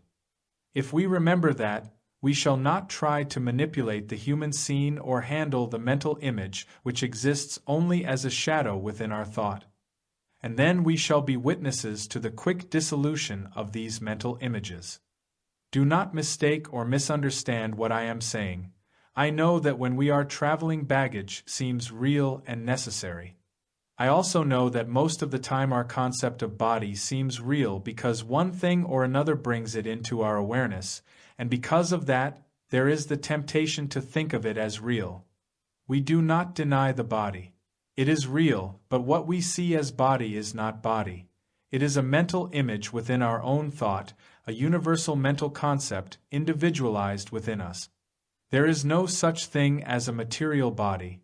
There is only a material concept of body. There is no such thing as a material universe. There are only material concepts of the one spiritual universe. As long as we accept a material concept of universe, we are under the laws of matter. But we are free as soon as we begin to understand that we live and move and have our being in the first chapter of Genesis, where man is made in the image and likeness of God, or Spirit, and that the soul of God is the soul of man, the life of God is the life of man, the mind of God is the mind of man, the body of God is the body of man. Know ye not that your body is the temple of the Holy Ghost, not the body as it is seen in the mirror, but as it actually is.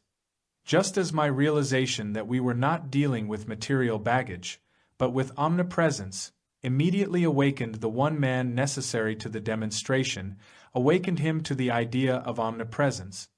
And right where he was where he found the baggage. So in times of problems, to understand what body is and what this universe is to arrive at a realization that would bring the solution. I live and move and have my being in God. I am in my Father, and my Father is in me. How can I be finite or limited if an infinite Father is within me? How can a finite, limited being have an infinite God within him? Therefore, I must be as spiritual as the Father that created me. All being must be spiritual, and into this spiritual creation, nothing finite can enter to limit or create any sense of separation. The suffering of this world is due to our looking around for a piece of material baggage, even expecting it to be in its right place. That is the error. There is no place for you or me or for any he, she, or it, except in the only place where it is to be found, and that is in omnipresence, where even that which to human sense seems absent is present. On a cloudy day, the sun seems to be absent when it is merely hidden from our view.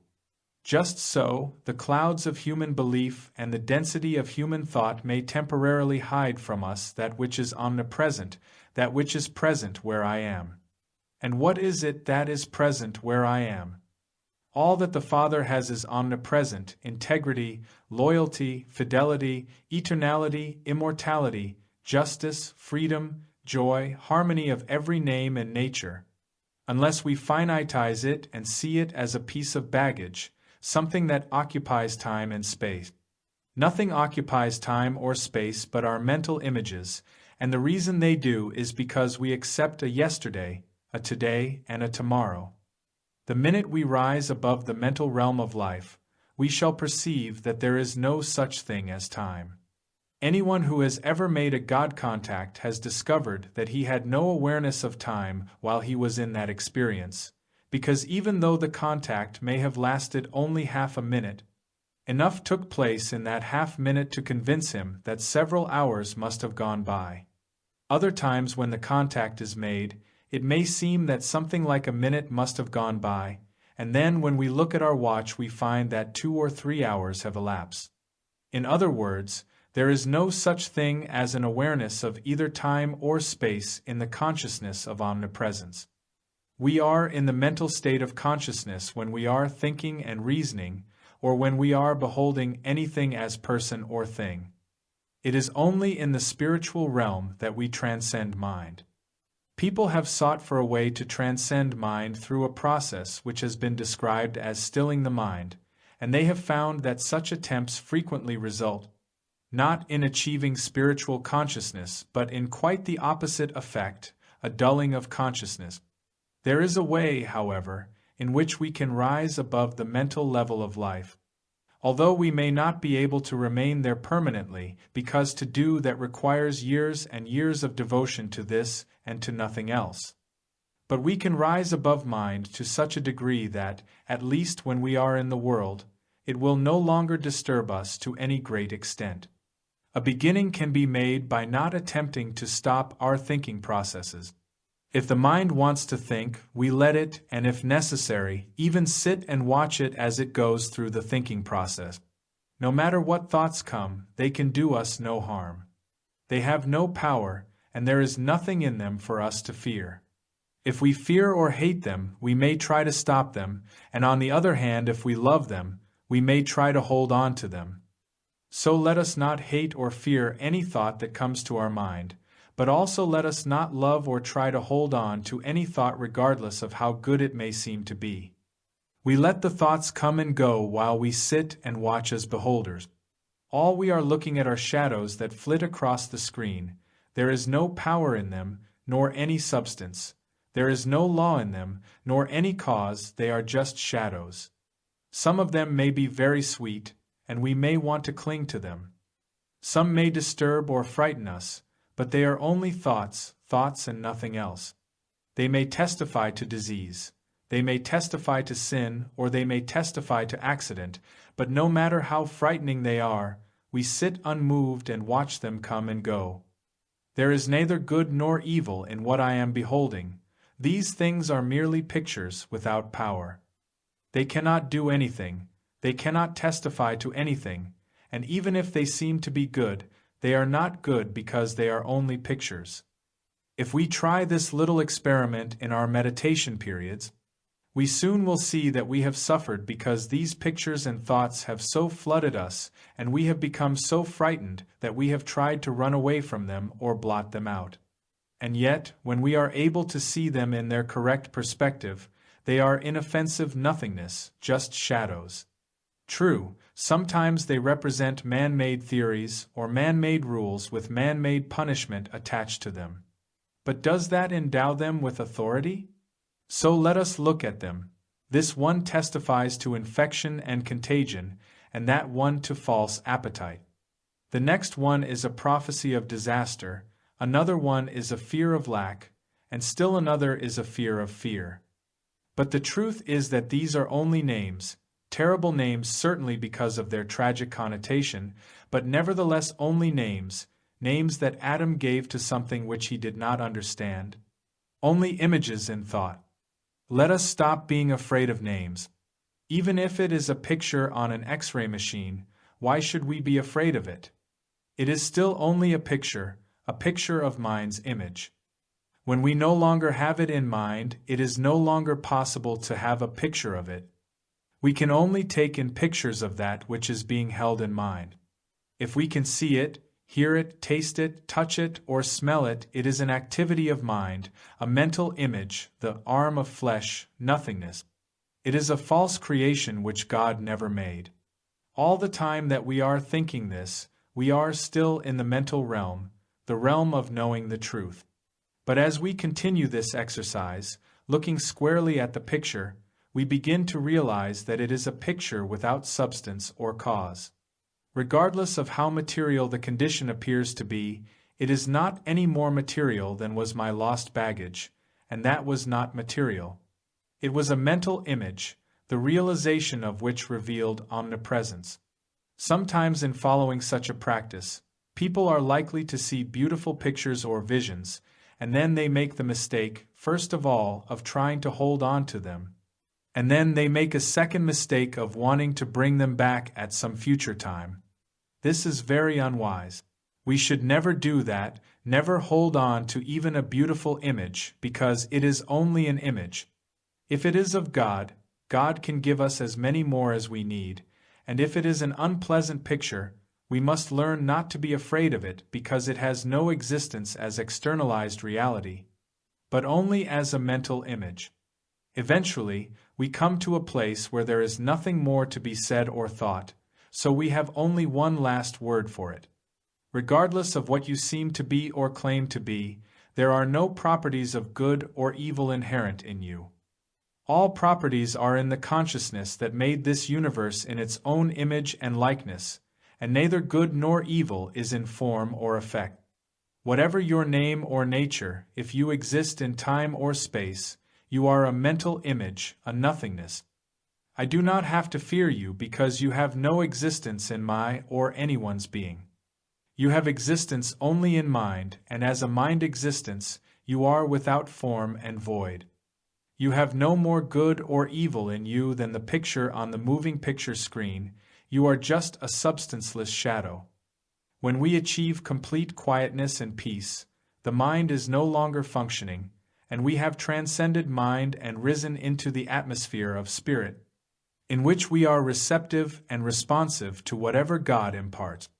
As soon as we become unattached, that is, as soon as we are detached from thought, from hate, fear, or love of objects or people so that they can float in front of our eyes with the utmost indifference to us, we are no longer in the realm of mind. We are then reaching, touching, or being touched by our own soul, which is God, and we are in an atmosphere where, when God speaks, we can hear Him. When God utters His voice, the earth melts and all problems dissolve. Part 3. From Law to Grace.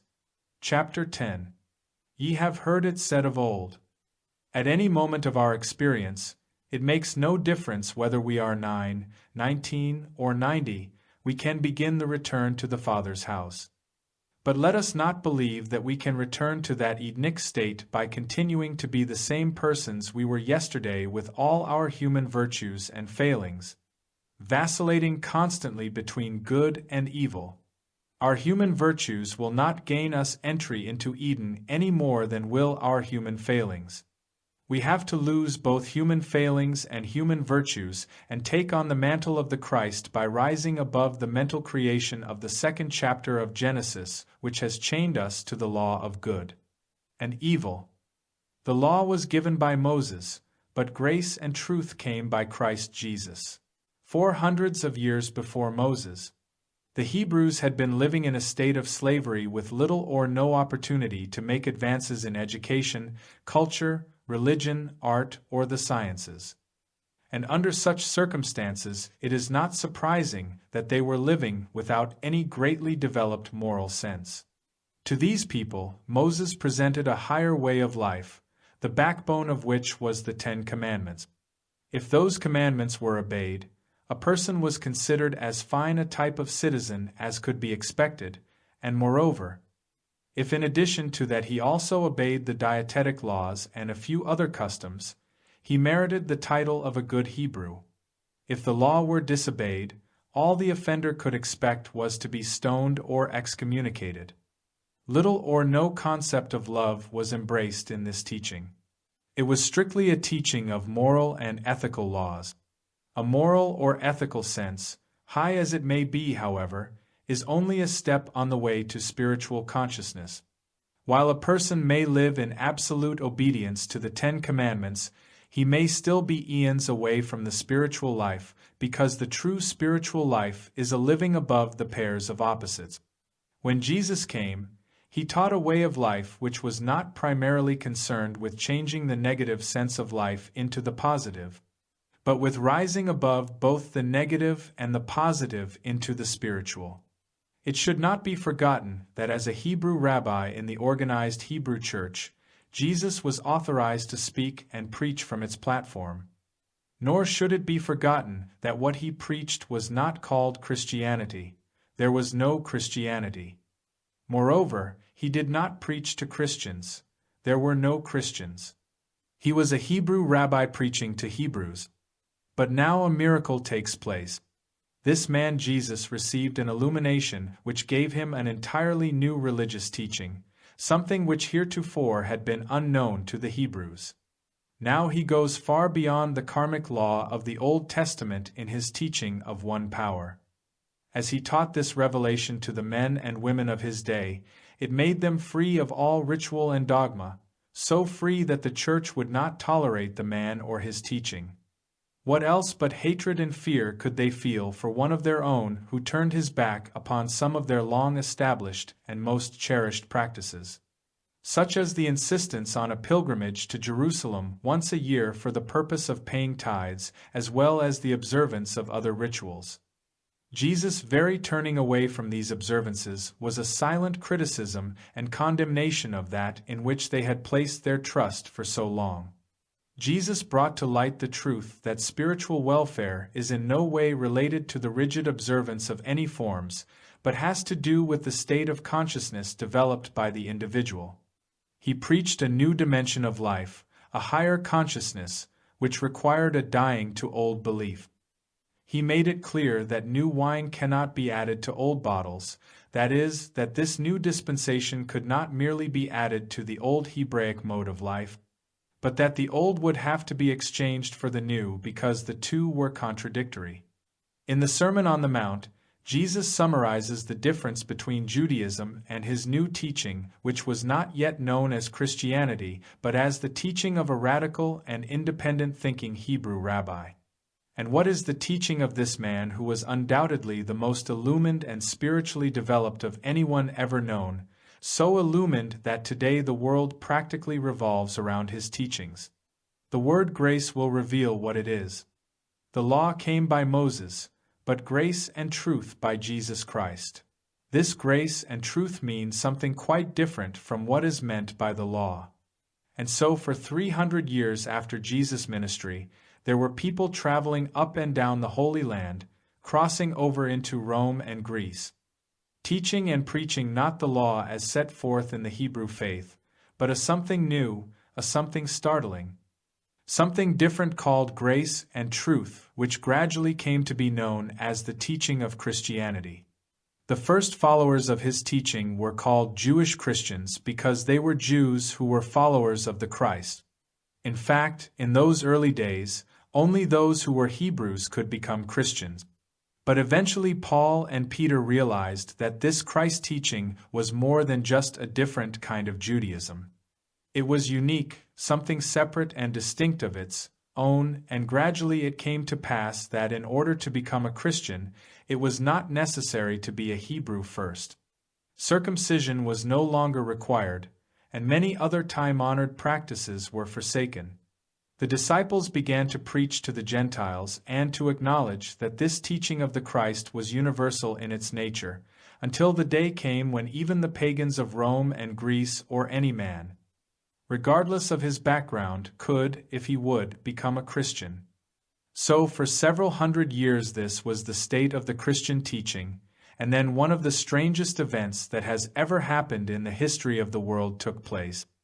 A church was organized that adopted all the rites and rituals of the Egyptians and other pagans of the day, that accepted bodily and literally Judaism as taught in the Old Testament, discarded all the Christian teaching except the name of its revelator, and then called itself the Christian Church. But what happened to this Christ teaching when it became thus organized? Did this church practice Jesus' teaching of resist not evil, or did it still cling to the ye have heard it said of old teaching of an eye for an eye and a tooth for a tooth? The practice of true Christianity lifts the Adamic man who would wreak vengeance on his enemy from the karmic law state of consciousness to the consciousness of grace and truth, which reveals a God of love instead of a God of rewards and punishment. The God Jesus revealed was of an entirely different nature from that of the Old Testament, and in that part of the Sermon on the Mount which deals with karmic law, Jesus taught that sin is punished by the sin itself, but no reference is made to a God who punishes. It is clearly explained that as we do unto others, it will be done unto us, not by God, but according to the karmic law of as ye sow, so shall ye reap, under which all human beings live. Our deeds of love are reflected back to us in love, and our evil deeds are brought back to us in evil effects by the very act itself.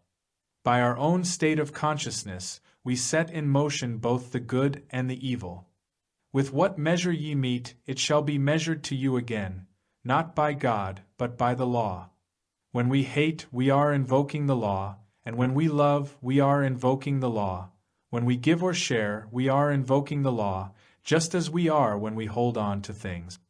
On every hand, nature testifies to the truth of this law.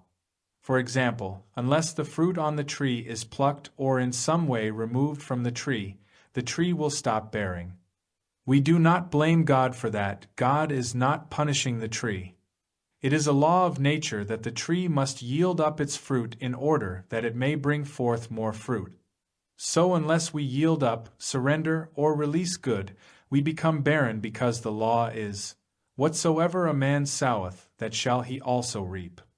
This law of sowing and reaping is applicable to individuals as well as to nations. There is no way to avoid the penalty of wrongdoing, not that there is any God who is going to do anything about it, but because there is a karmic law that each person sets in operation by his actions. All this the Master revealed in that part of his teaching in the Sermon on the Mount in which he said, "Ye have heard that it hath been said."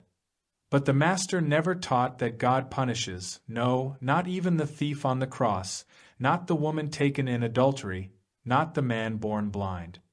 Always it was, "Go and sin no more." What evil we are experiencing we are bringing upon ourselves.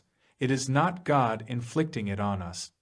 When Christianity became organized, it adopted the Old Testament teaching of a punishing God, perhaps in the vain hope that it might frighten people into being good. But as a matter of fact, that very teaching, far from being a deterrent to evil doing, is probably responsible for many of the sins committed in the world today. Evildoers soon discover that there is no God who does anything to them, and the evidence they see about them does not convince them that God will punish either their evils of omission or commission. If men were taught that the evil deed itself punished them, they would understand Jesus' interpretation of karmic law. And then they would be prepared to accept his higher teaching of how to overcome that law. It is possible to set aside karmic law, wipe out all punishment for our former misdeeds, and live under grace. But this cannot happen to anyone individually or to the world until the karmic law, as explained by the Master, is first learned and understood. The deed itself carries with it its own reward and its own punishment. It does not have to be an overt act, because the act itself is only the outward expression of the thought impelling the act. Therefore, for example, it is not necessary to steal to bring down the punishment of karmic law. It is only necessary to think of stealing, and actually it is not even necessary to think about it. Merely desiring what somebody else has is sufficient to set in motion karmic law. It is not necessary to strike a person. To become angry with him is enough to bring the law down upon us. People in grosser states of consciousness do not feel the repercussions of karmic law as quickly as those on the spiritual path, who suffer more as a result of a minor infraction of the law than others from a major one, because they have a greater awareness of what is right and what is wrong, and the slightest deviation from the way sets the law in operation. Setting aside karmic law involves first of all a recognition that it exists, that the evil that we think or do reacts upon us.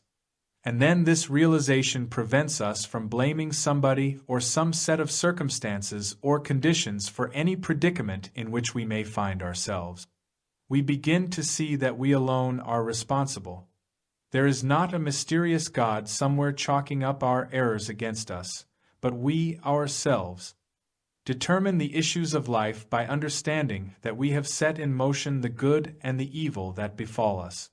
That leads us to stop blaming or condemning other people and makes us realize that some change must take place within us and that the state of consciousness which made it possible for us to do wrong, either carelessly, thoughtlessly, or sometimes willfully, must be transformed. Very quickly we learn what Paul discovered, that there are two of us. Each one of us is a dual person, one the creature who is not under the law of God, and the other, the Son of God who has the Spirit of God dwelling in him. For the good that I would I do not, but the evil which I would not, that I do. There seem to be two of us, the one warring with the other, one who knows the right and the other who is struggling against it, one who wants to be the perfected man and the other who through limitation of one sort or another cannot achieve it. When we come to the place of realizing that there is a Son of God in us, but that the prodigal son of man is still struggling for survival, we begin to understand the warfare between the flesh and the spirit. The prodigal, or Adamic man, out in the world using up his substance and finally sinking to the depths of degradation as symbolized by his eating with the swine, was none other than the son and heir who later wore the purple robe and jeweled ring. They were not two different men, but the selfsame man in two different states of consciousness. As soon as we can begin to accept the principle that there is neither good nor evil in person, thing, or condition, that is, in any effect or appearance, in that moment the inner yielding begins which leads to the life by grace, because we are now no longer in conflict with, or in opposition to, any person or thing. There is always the choice of accepting one way or the other, and the choice as to which way we accept is ours. The goal of life now becomes the attainment of the conscious awareness of our true self. Or as it is stated in mystical literature, that conscious union with God in which the little self disappears and the pure self remains intact as our eternal and everlasting identity. There is within every one of us the kingdom of God. There is within every one of us a capacity for living on earth without fighting, hating, or envying. But this we cannot do as human beings, and that is why we are told by our friends that this is a very impractical way of life, beautiful, of course, but very impractical. The "I say unto you" of the Sermon on the Mount is possible only when people come to the realization that they are not living off one another or from one another or by human modes or means, but by every word that proceedeth out of the mouth of God. The Sermon on the Mount is a way of life that is impossible for us as human beings to attain, unless we have contacted the divine faculties within us and are living through the soul rather than through the body and mind. Then, as we begin to accept the responsibility of loving our neighbor as ourselves and loving God supremely, acknowledging in true humility that of our own selves we can do nothing, that we cannot even be good because there is but one good, the Father, and nothing else is either good or evil, we are on the mystical path, the path of conscious communion with God.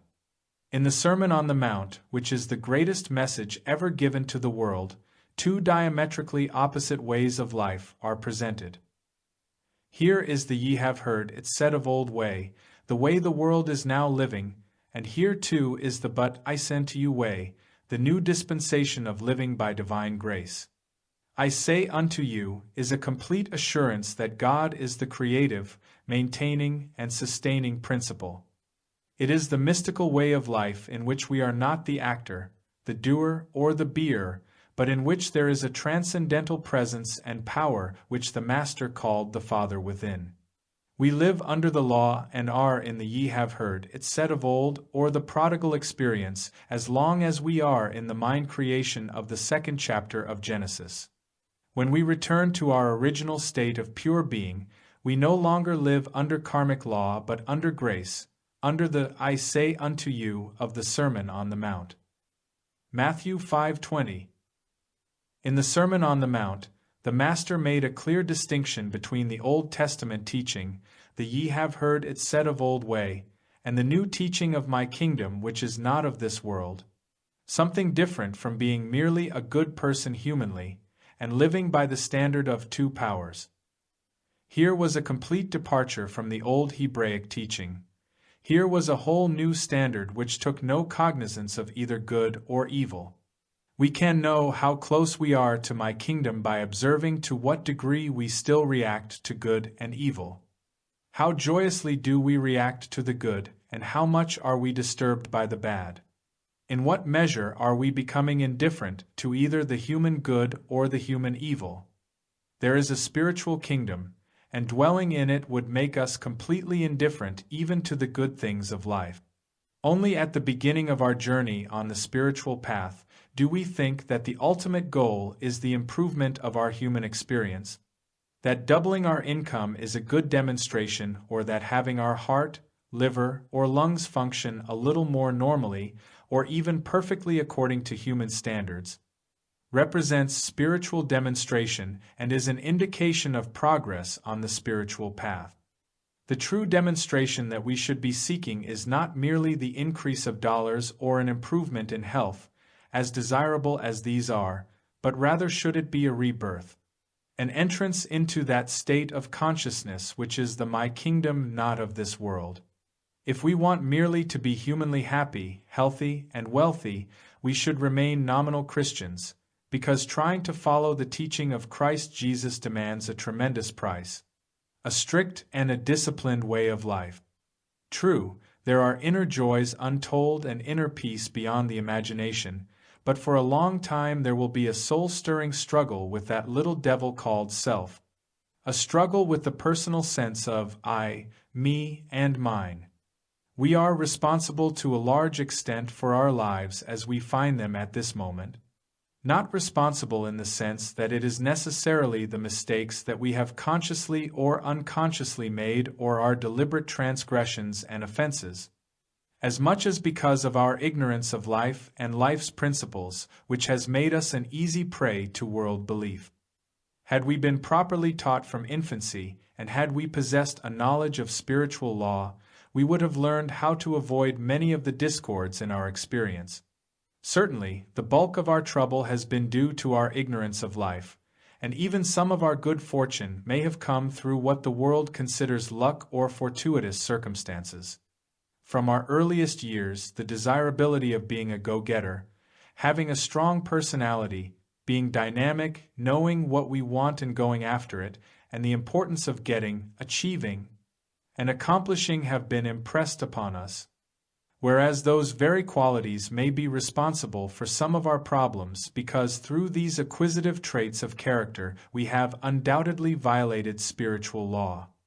Not only the bread that we have cast upon the waters has been gathered unto ourselves, but very often, depending upon the extent of our cleverness and oftentimes unscrupulousness, we have maneuvered so as to capture some that belongs to others, and in doing this, that violation of spiritual law was bound to react upon us. Similarly, whenever we have pushed or elbowed someone aside mentally or physically or reached out for that which is rightfully someone else's, in that degree have we also violated spiritual law.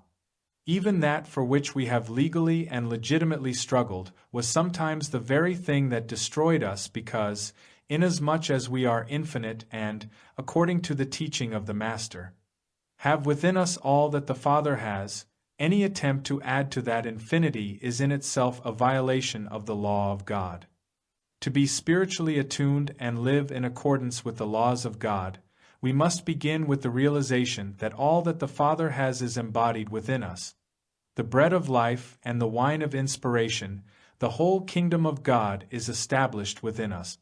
Then, instead of starting out in life with the idea of gaining, getting, or achieving, we would reverse that, and our attitude would be one of serving, giving, bestowing, sharing, and cooperating. We would be living out from our withinness in the confidence and assurance that our joy is in sharing and cooperating. In such a state of consciousness, our good on the human plane would be the reflex action of our giving and sharing.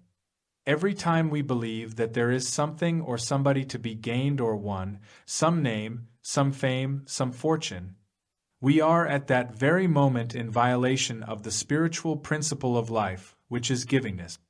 As the offspring of God, the Spirit of God made flesh, all that God is we are, and all that the Father has is ours.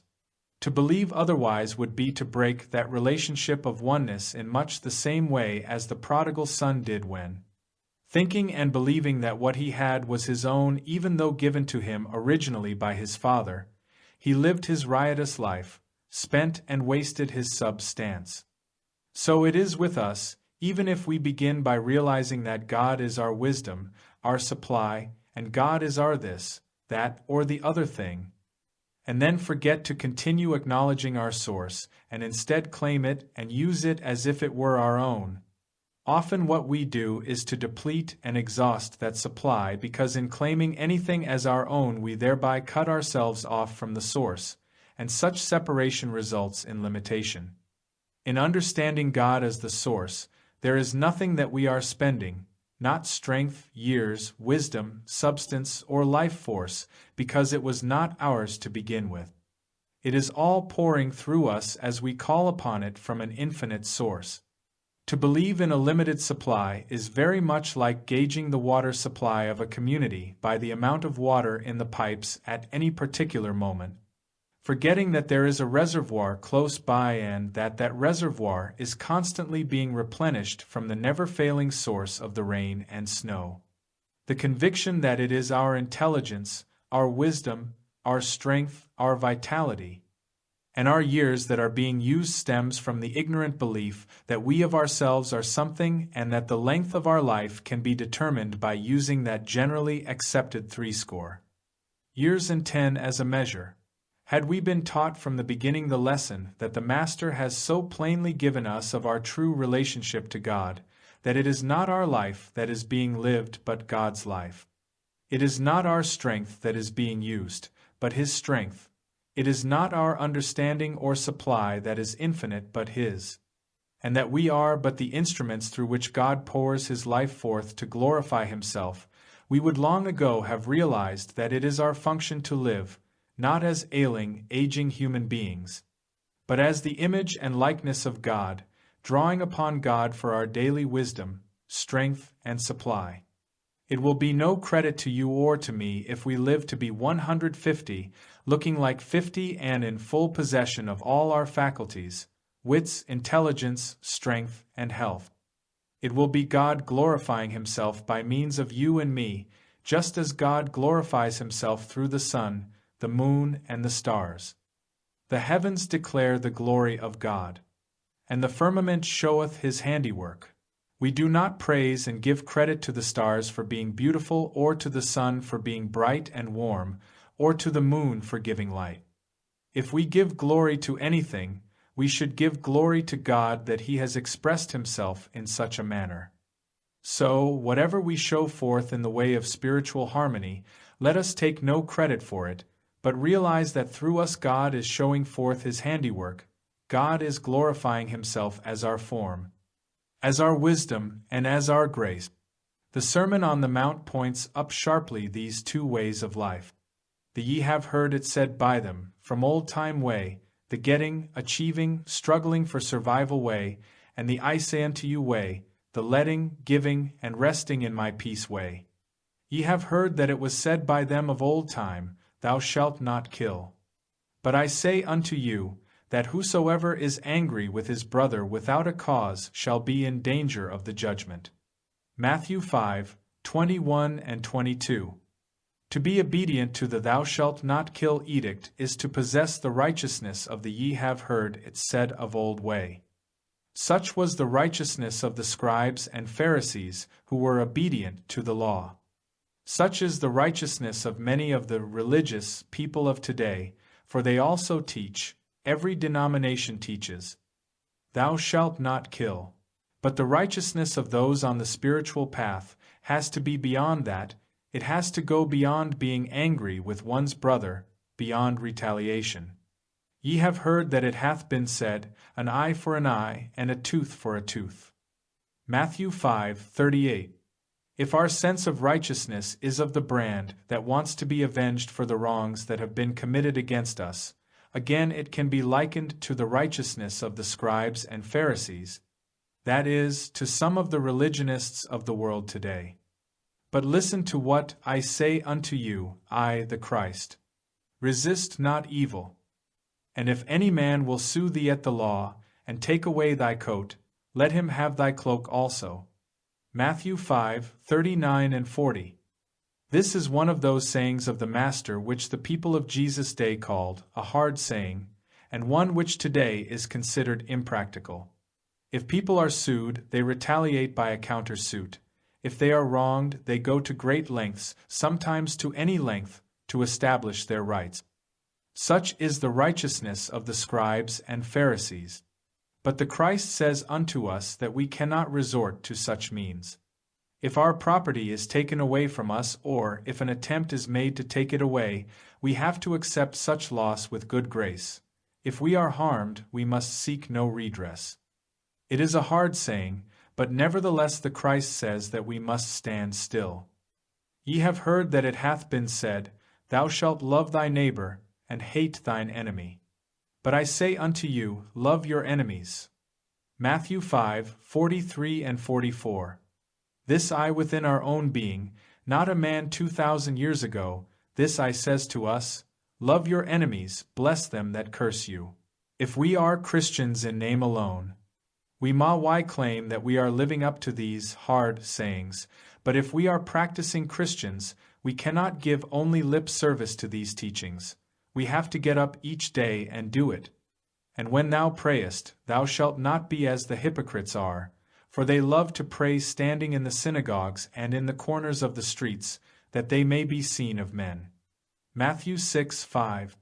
Jesus had a way of seeing through human nature, and in this statement he strips bare of pretense those people who gather in churches solely to be seen of men. And he had a word also for the people who resort to and depend on affirmations. But when ye pray, use not vain repetitions, as the heathen do, for they think that they shall be heard for their much speaking. Matthew 6:7. The Master had an answer for everything. He knew that God is our soul, closer than breathing and nearer than hands and feet. He knew that there is nothing going on within us that the soul of us does not know. Therefore, while we may possibly hoodwink the man standing beside us, we certainly cannot fool the man standing within us. For if ye forgive men their trespasses, your heavenly Father will also forgive you. But if ye forgive not men their trespasses, neither will your Father forgive your trespasses. Matthew 6:14 and 15. To live humanly is to forgive in one instance and withhold forgiveness in another. It is to judge, condemn, and criticize, to live the human way in which we might feel justified in retorting, "Well, look what he did, he deserved it." Jesus, however, brought to light a spiritual way of life which takes no cognizance of what anyone thinks, does, or is. He merely said, "Forgive. Moreover, when ye fast, be not, as the hypocrites, of a sad countenance, for they disfigure their faces, that they may appear unto men to fast." Matthew 6:16. There again is the human desire not only to be good, but to want everybody to know about our goodness. But thou, when thou fastest, anoint thine head and wash thy face, that thou appear not unto men to fast, but unto thy Father, which is in secret. Matthew 6:17 and 18. Here is Jesus' reversal of the whole human picture, and if we follow his teaching, we do not advertise our good, nor do we seek credit for it. We simply live up to our highest sense of right. Lay not up for yourselves treasures upon earth, where moth and rust doth corrupt, and where thieves break through and steal. But lay up for yourselves treasures in heaven, where neither moth nor rust doth corrupt, and where thieves do not break through nor steal. For where your treasure is, there will your heart be also. Matthew 6:19-21. The human way of life is to lay up treasures, and of course, the practical man reminds us of the importance of saving for the possibly dark days ahead. And there is no denying that if we have dissipated our assets or squandered our money, we may come upon the day when we wish we had been less prodigal. Our real treasure, however, is the spiritual wisdom we have garnered. No man can serve two masters, for either he will hate the one and love the other, or else he will hold to the one and despise the other. Ye cannot serve God and mammon. Matthew 6:24. We cannot live according to a human standard of life and at the same time reap the fruitage of the spiritual life. We cannot live according to an eye for an eye and a tooth for a tooth philosophy, nor depend upon treasures laid up where moth and rust corrupt. We cannot live according to the human code and at the same time pray to God for spiritual light, spiritual bread, spiritual wine, and spiritual water. Take no thought for your life, what ye shall eat or what ye shall drink, nor yet for your body, what ye shall put on. For after all these things do the Gentiles seek. Matthew 6:25-32. In the time of Jesus, the Gentiles were the pagans. They were the ones who lived after the flesh. They were the ones who did as so many of us do today. They took thought, much thought, about what they were to eat, drink, and wear. But Jesus reminds us that the truly Christian life is a dependence upon the infinite invisible. It is a life lived with the understanding that the soul within us is our bread, wine, and water, that soul is our intelligence, the strength of our body and that which renews the body, making it youthful and harmonious for the purpose of wholesome and fruitful living. To live without taking thought is not sensible humanly, but as we find ourselves being fed from those inner waters of life eternal, our life is supported and maintained by the inner soul faculties. Living by the spiritual standard, we live what in Christian terminology is called the life by grace. There is that within us which we call our soul, the substance of our life, upon which we can draw as we would upon our checking account, but with this difference. With a checking account, we are limited to what we have deposited in the bank, but in the spiritual way of life we are limited only to what God has. We can draw upon our soul for strength or wisdom, for skill in our profession or even in driving an automobile, in running a business or a household. When the spiritual capacities have been developed, there is absolutely no limit to what can be accomplished because it is not we who accomplish it. God it is who does these things. God it is who goes out invisibly into this world and draws to us everything and everybody necessary for our experience, and we find ourselves drawn to the place where we should be at the right time, receiving that which we should have. Paul called it living by the Christ, letting the Christ live our life, letting the Christ do all things, not through muscles, not through bank accounts, not by revenge, but through the Christ which strengthens us. To live by the Christ demands that we give up the personal sense of life with its reliance on physical force, human reasoning, and material resources. In the Sermon on the Mount are set forth two entirely different ways of life with no common meeting ground. The one is the ye have heard it said of old way, exemplified by the righteousness of the scribes and Pharisees, which is the way of the great majority of human beings the world over.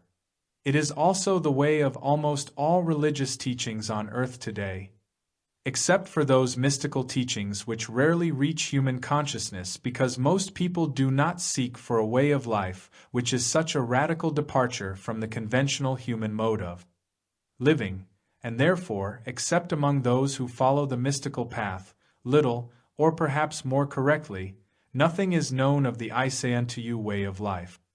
The Master's great teaching in the Sermon on the Mount and in all the four Gospels is not one of weakness, expediency, or compromise. Nor is it one of blindly and meekly letting the world do anything it wants to do to us and of our passively taking all the beating that it wants to give us. Rather is it one in which we resist not evil in the realization that the Father within is taking care of our interests.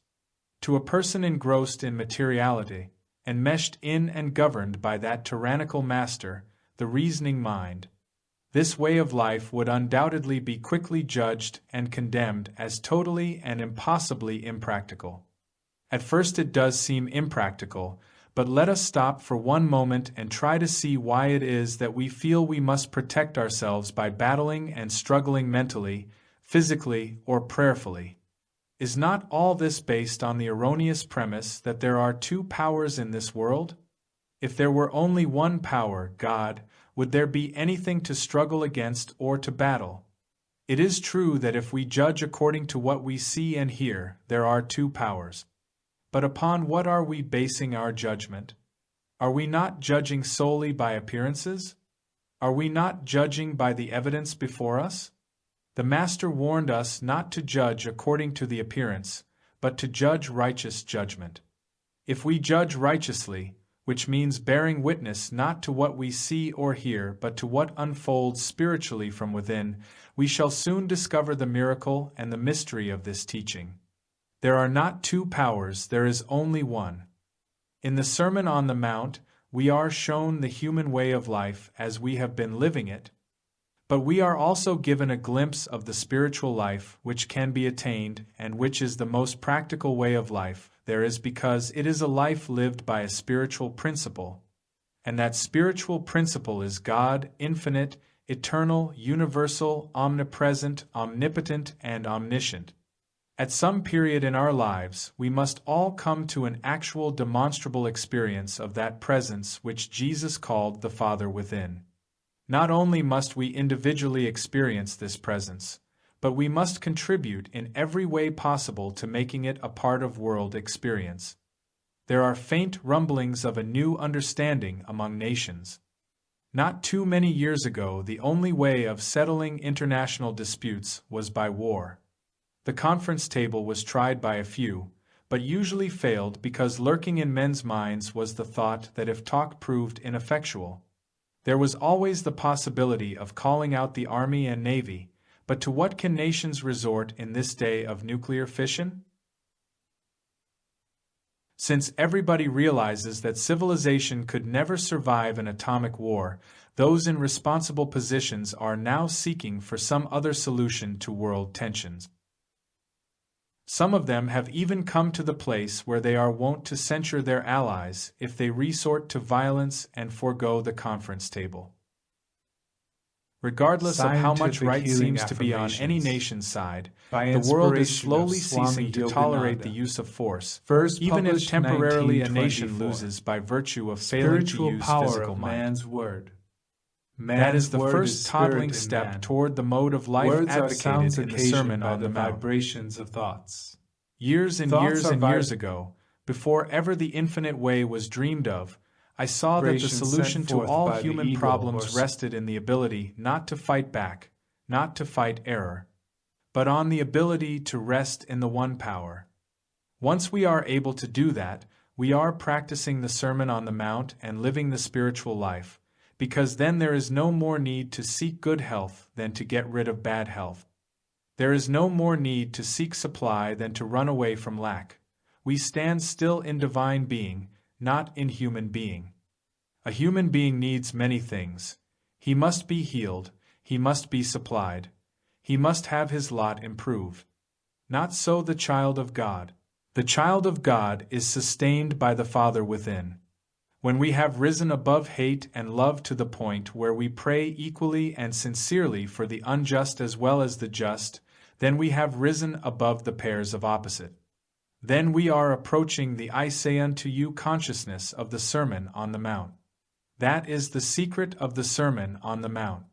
It takes us away from both health and no health, supply and no supply into that world of the first chapter of Genesis where we judge not at all whether it is health or not health, supply or not supply, but whether we stand in that spirit.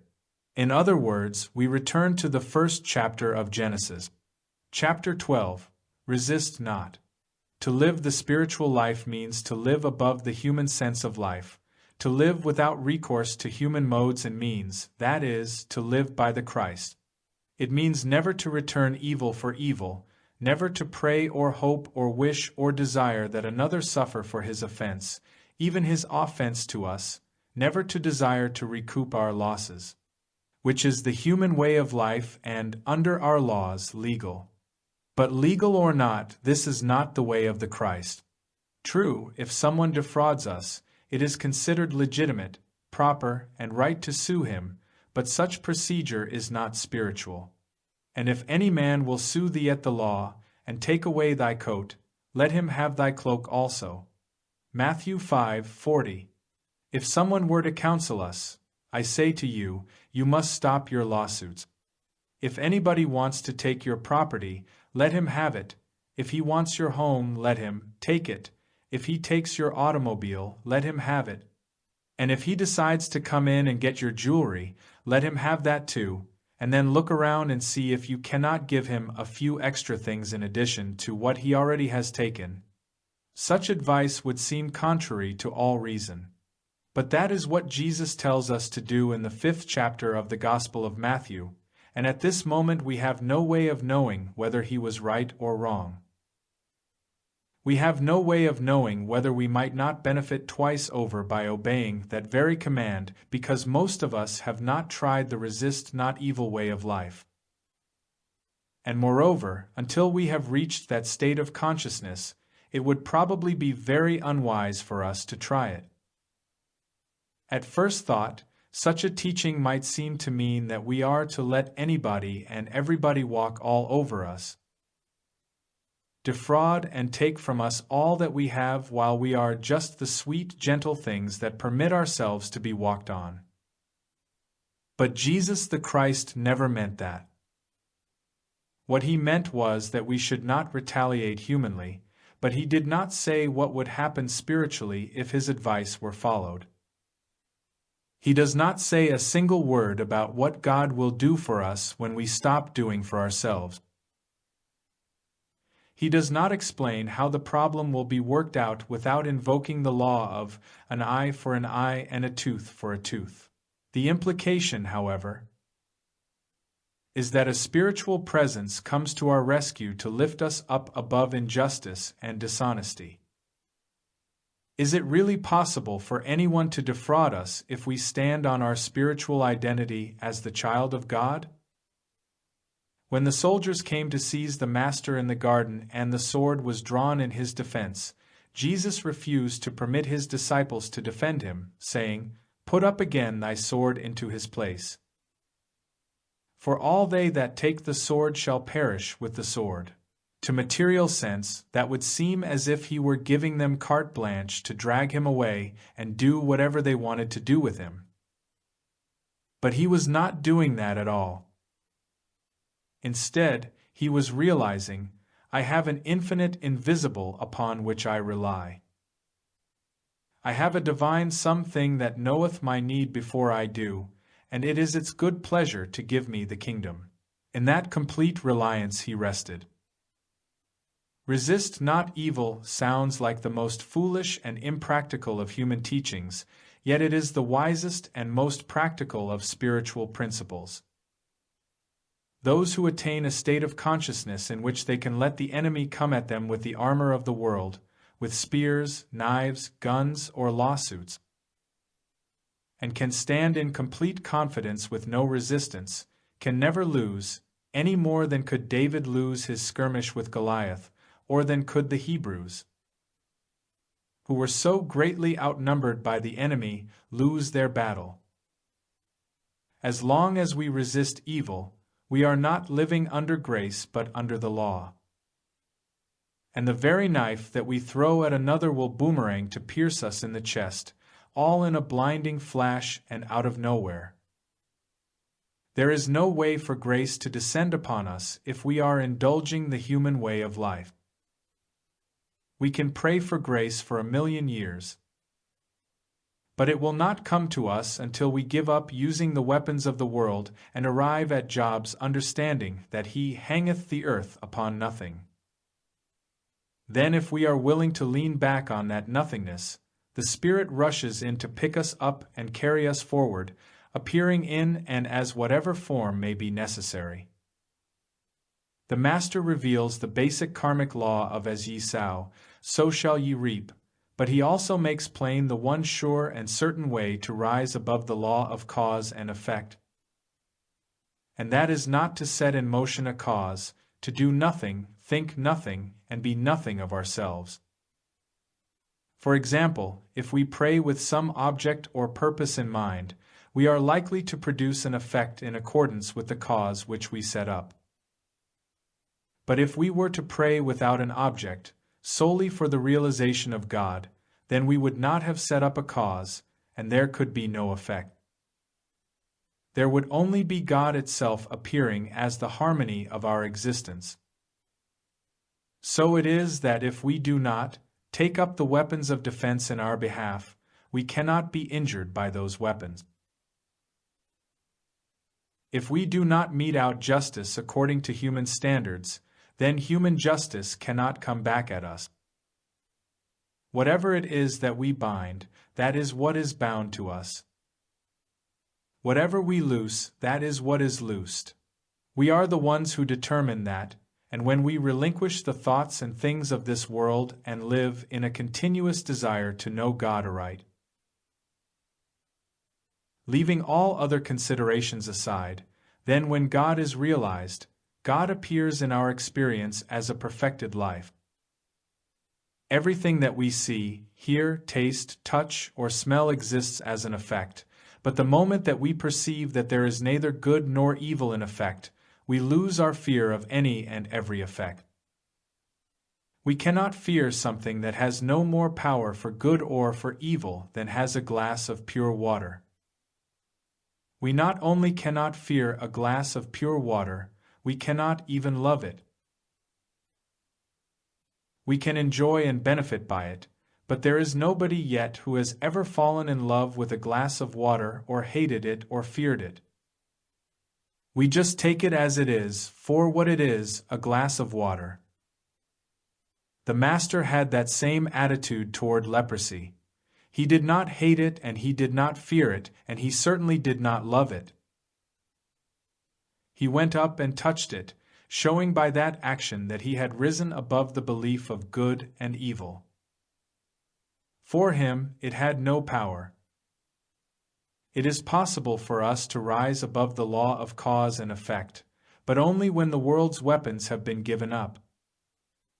Only when our life is lived not by bread alone but by every word that proceeds out of the mouth of God.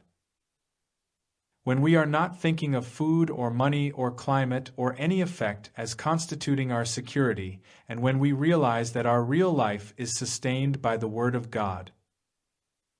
We are living the spiritual life with no dependence on human beings, on human investments, or human positions, not throwing them away or casting them out of our life, but realizing that they are the added things in life, part of God's grace made manifest, and therefore there is no thought whatsoever of fear should they be taken from us. If our dependence is on the material way of life, then when those reliances are swept away, we are indeed lost. No one is ever lost, however, who practices the spiritual way of life, who no longer takes up the sword in his own defense, whether it be the sword of a lawsuit or a bomb-proof shelter, who no longer relies on force, not even on forceful arguments, but rather rests quietly at the center of his being and lets the infinite invisible be his defense and his offense if necessary. This infinite invisible will never destroy any person, but it will destroy evil influences or thoughts, beliefs or acts that may try to manifest through the person. Individually, we develop the state of consciousness that lives without using power and which finally brings our particular world into the orbit of no power by understanding that nothing that exists as person, place, thing, circumstance, or condition is imbued with the power for good or for evil. There is no power for good or for evil because there is no power. Nothing is power and nobody is power. God alone is a creative, maintaining, and sustaining power which operates without any help from us. God alone is power, and we are the instruments through which and as which it flows, but God alone is, and always remains, the only power. The Master understood this clearly when he said, "Why criest thou me good? I can of mine own self do nothing. The Father that dwelleth in me, he doeth the works." So it is with us.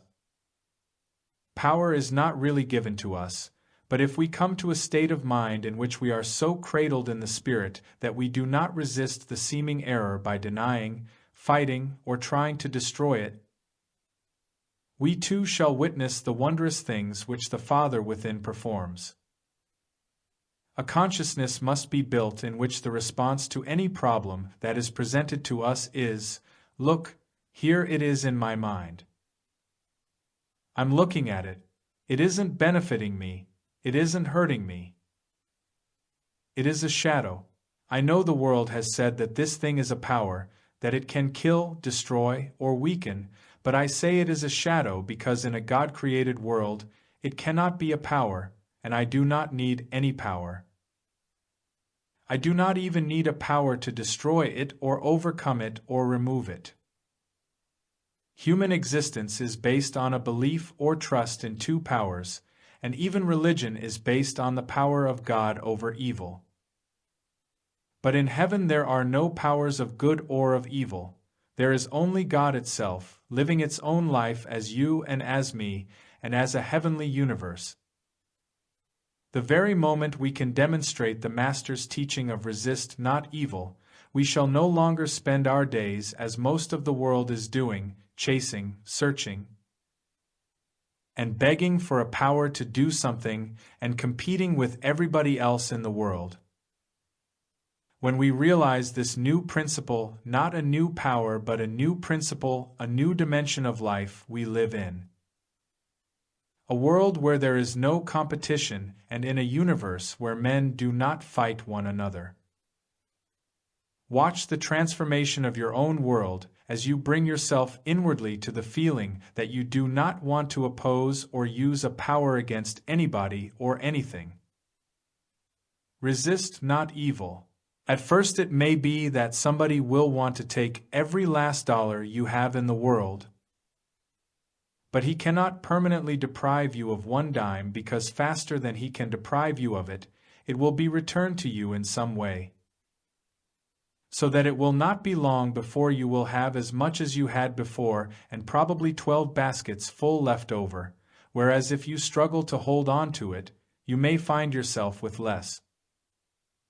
Wars and lawsuits result from the conviction that possessions, whether of land, money, or persons, must be held tightly within the owner's grasp at whatever price, even if it arouses envy, jealousy, and hatred. When any form of evil or danger threatens, immediately the law of self-preservation goes to work, which instinctively causes us to raise our hands or make a fist. And if we are students of metaphysics, we quickly set up a mental wall of defense resorting to affirmations and denials such as, "It isn't true. It isn't so. There is no life in matter. God is all." There is a resistance to the error as if it were a power, whereas the truth is, it is only an arm of flesh. Such an attitude leaves us without any feeling of needing to overcome, rise above, or destroy anything.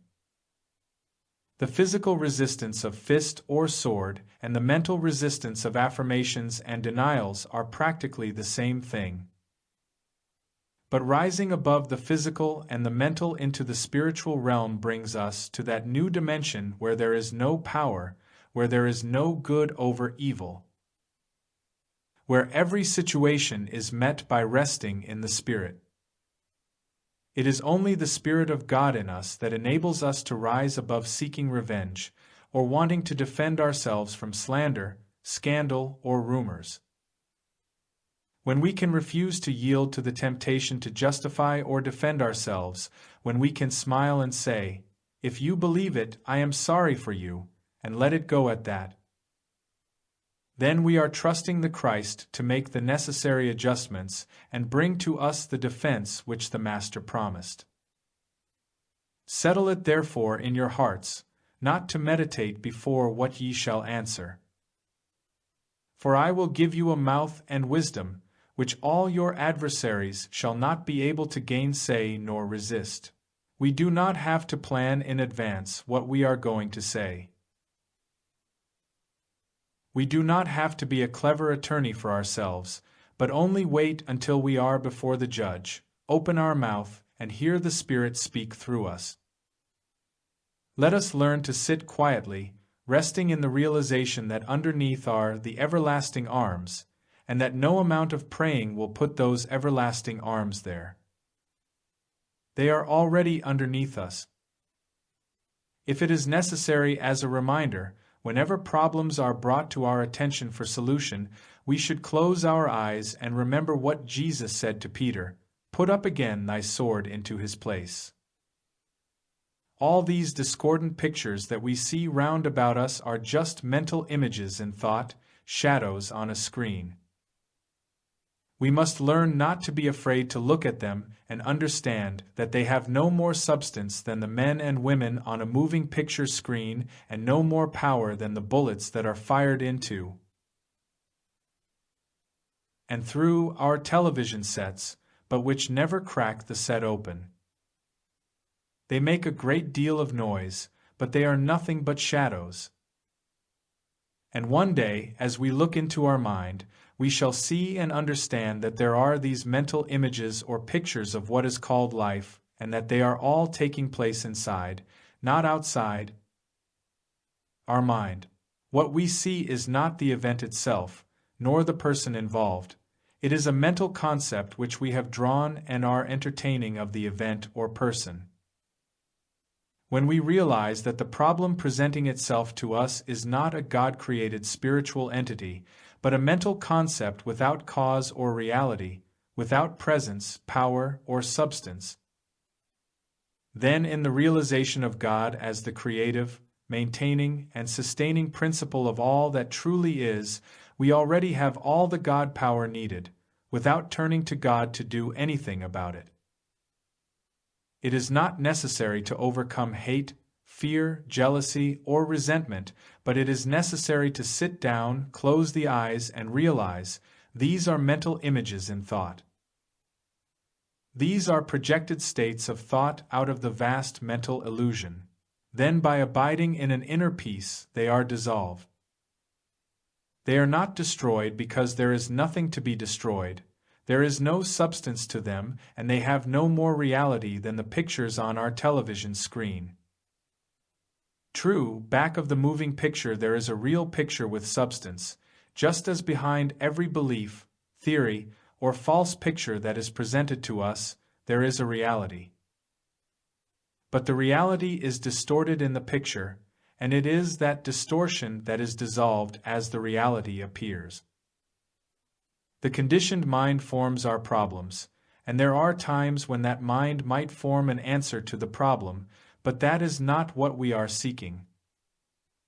What we want is a higher capacity than the human mind, and so now, without calling upon the thinking process, we let our mind be an instrument through which the soul can reveal itself. A problem can exist only in the mind. But if we make of our mind a vacuum, if there are no thoughts in it, where would our problem be? There is then no problem, and in place of the problem the truth or reality rushes in. If, instead of fighting a problem, we are willing to admit that to all appearances this problem seems to be overwhelming and turn within asking to have the reality revealed, then we are not trying to rise above or destroy the problem. We are merely trying to understand, not understand the problem, but understand the reality behind the problem. If we can be perfectly quiet and perfectly still with no attempt to overcome, destroy, remove, or escape from any situation or condition, the flow of the Spirit will rush in and there will be freedom. When error is presented in any form, there is a tendency to set up a wall against it, and in doing that, the opportunity to make the demonstration is lost because no wall is needed. Do not put up a wall against evil. Do not put up a defense. Understand that no external thing has power, not even the good things. All good is in spirit or consciousness, not in the things that consciousness produces. Come with me now into an inner stillness in which we do not resort to any power to do anything. We resist not evil and let evil do anything it wants to do, while we neither deny nor affirm. We will not seek God and we will not fear a devil, but sit at peace with no struggle, no strife, no battle. The Lord is my shepherd. He maketh me to lie down in green pastures. He leadeth me beside the still waters. He prepareth a table before me in the presence of mine enemies. He performeth that which is given me to do. He perfecteth that which concerneth me. I live and move and have my being in God. Therefore I need not fear. I need not fight because the battle is not mine. Where the Spirit of the Lord is, there is liberty, no struggle, only peace. Peace, my peace I give unto you. Not as the world giveth, not a peace that comes from destroying the neighboring country or people, not a peace that comes from having a stockpile of atomic bombs, but my peace. Nothing can destroy me, nothing can harm me, for there is nothing but my peace. Those who live by the sword, even a mental sword, shall die by the sword. So put it up. Stop defending yourself. In every prayer and in every meditation, in every treatment, remind yourself to put up your sword. When we no longer use human weapons, physical or mental, we relax, not into letting the world do what it wants with us, but into that spirit which is within us in order to let it take over and govern our experience. The Sermon on the Mount gives us a choice between two ways of life, the law or grace. If we choose the law, we will probably have a little easier time of it because we shall be conforming to common practice, going along with the crowd, and in some measure we may for a time benefit, until the day of retribution comes. On the other hand, if we attempt to live by grace, we shall find ourselves out of step with this world, and we may temporarily suffer injustices that we do not deserve. In the final analysis, however, we find that we have come under God's grace, God's government, and God's protection. God's will and not the will of man is being done in us. And that is an entirely different life. Chapter 13. The Father which sees in secret. And when thou prayest, thou shalt not be as the hypocrites are, for they love to pray standing in the synagogues and in the corners of the streets, that they may be seen of men. Verily I say unto you, they have their reward. But thou, when thou prayest, enter into thy closet, and when thou bast shut thy door, pray to thy Father which is in secret, and thy Father which sees in secret shall reward thee openly. Matthew 6, 5-6. These words of the Master must come as a shock to us when we realize how many people believe that their most effective prayers are those said in church. How many times have we, ourselves, prayed in public, forgetting that, according to Jesus, prayer must be practiced in secret? Of old, the Pharisees and the scribes prayed in public in much the same manner as do most of the people of our world today, and for their much praying, they received the praise of their neighbors. There is only one thing they lost: God's grace. When our prayers become a matter of public utterance, we are inflating our ego, trying to make something of ourselves, setting out to glorify ourselves, not realizing that thereby we sacrifice the reward of the Father and separate ourselves from the very blessings we are seeking. Anything that glorifies ourselves or attempts to make the world believe that we are something of ourselves tends to separate us from the love of God. The whole teaching of the Master is, I can of myself do nothing. The Father that dwelleth in me, he doeth the works. My doctrine is not mine, but his that sent me. This injunction to pray in secret does not mean that we cannot unite with others in prayer or meet in church or temple for the purpose of prayer, because Jesus also taught that. Where 2 or 3 are gathered together in my name, there am I in the midst of them. His intent was that we should not attend church because it is the accepted thing to do, fashionable or politic, or because our neighbors would gossip about us if we were not there. Our reason for going to church should be because of a desire to unite in a holy atmosphere in silent and secret prayer with other devoted followers of the spiritual way of life for the purpose of being in communion with God, in order that we may receive the baptism of the Holy Ghost. Jesus also reminds us not to pray in holy mountains, nor yet in that temple in Jerusalem, again meaning that we are not to expect any greater realization of the presence in holy mountains or in temples than we would find if we were praying in our garden or at home or in our living room. Because the kingdom of God cometh not with observation, neither shall they say, Lo here, or Lo there, for, behold, the kingdom of God is within us. The only way we can pray without ceasing is to pray wherever we are, in the home, on the street, in the air, under the water, in church or out. Prayer itself should never be a public display, nor for the purpose of being heard or seen of men. Prayer is a secret and a sacred experience, and, therefore, it must take place within the realm of our own consciousness, and then the Father that sees in secret will reward us openly. It is only after we begin the practice of secret prayer that we learn the efficacy of true prayer and begin to observe the changes that take place in our lives when we have periods every day for retiring to some quiet place where we can enter into a peaceful silence, and there in secrecy commune with God.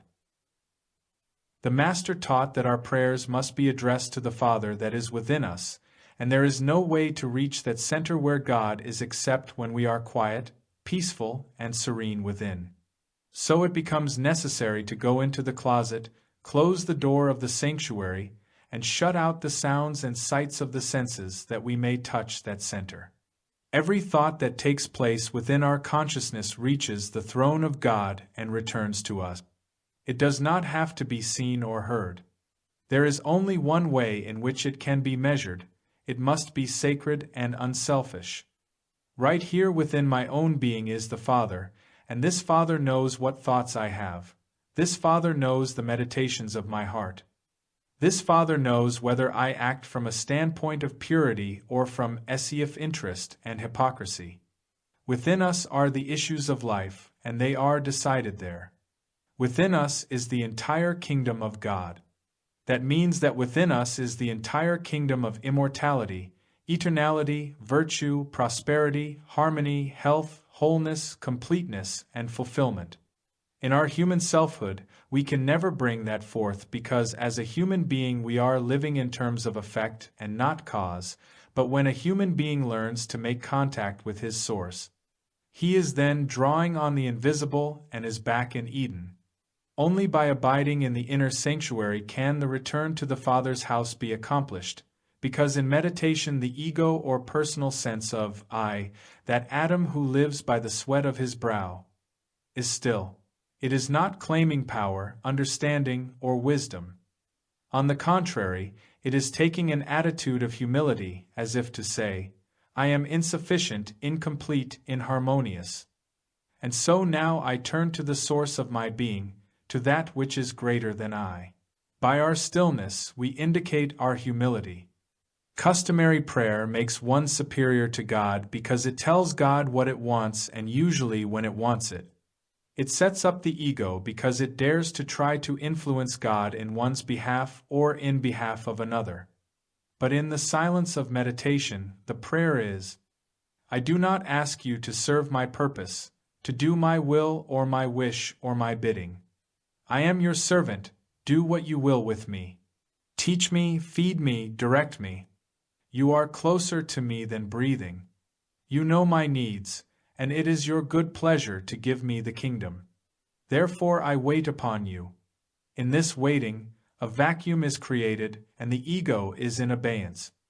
The personal sense of self with its desires, wishes, hopes, and ambitions fades away, and then there is room for that transcendental spark to be kindled. There must be humility before the Spirit of the Lord can be upon us. So it is that when we pray in secret, realizing our oneness with the Father and that, because of that oneness, all that the Father has is ours by divine inheritance and, therefore, it is our Father's good pleasure to give us the kingdom, we then need no longer look to any man for reward, compensation, gratitude, cooperation, or affection. When we understand our relationship with the Father, we learn to mold every thought and deed in accordance with His will. The nature and purpose of secret prayer is little understood in the religious life of men and women today. Secrecy, however, is as potent as silence. Actually, it is the key to spiritual success, and without secrecy, spiritual demonstration is impossible. Take heed that ye do not your alms before men, to be seen of them, otherwise ye have no reward of your Father which is in heaven. Therefore when thou doest thine alms, do not sound a trumpet before thee, as the hypocrites do in the synagogues and in the streets, that they may have glory of men. Verily I say unto you, they have their reward. Matthew 6:1-2. Is not that a plain enough statement? And yet how many people in the world do their charity before men, have their generosity published in the newspapers, on the church bulletin board, or somewhere else where some neighbor, fellow citizen, or business associate needing to be impressed can see and tell them and others of their nobility and great contribution to the community, and possibly add what good Christians they are. But Jesus said of this practice, Ye have no reward of your Father which is in heaven. But when thou doest alms, let not thy left hand know what thy right hand doeth, that thine alms may be in secret, and thy Father which sees in secret himself shall reward thee openly. Matthew 6:3-4. The Father within us is our very own soul, and anything that we do, our soul knows, and if we do it in silence and in secrecy, He knows how to reward us openly. But when we do anything of a good nature and do it openly, there is first of all the implication that we are doing it, which is not true, since God is the author of all good works, and we are at best instruments or transparencies through which God's grace is appearing. Moreover, subconsciously we want others to be aware of our good works and to praise, admire, or thank us for our generosity and philanthropy as if we of ourselves were good. When, however, we do our alms secretly, the personal sense of self is entirely absent, and God alone witnesses our good works. Any act of good performed secretly and sacredly attests to the absence of personal sense and the presence of God. Moreover, when ye fast, be not, as the hypocrites, of a sad countenance, for they disfigure their faces, that they may appear unto men to fast. Verily I say unto you, they have their reward.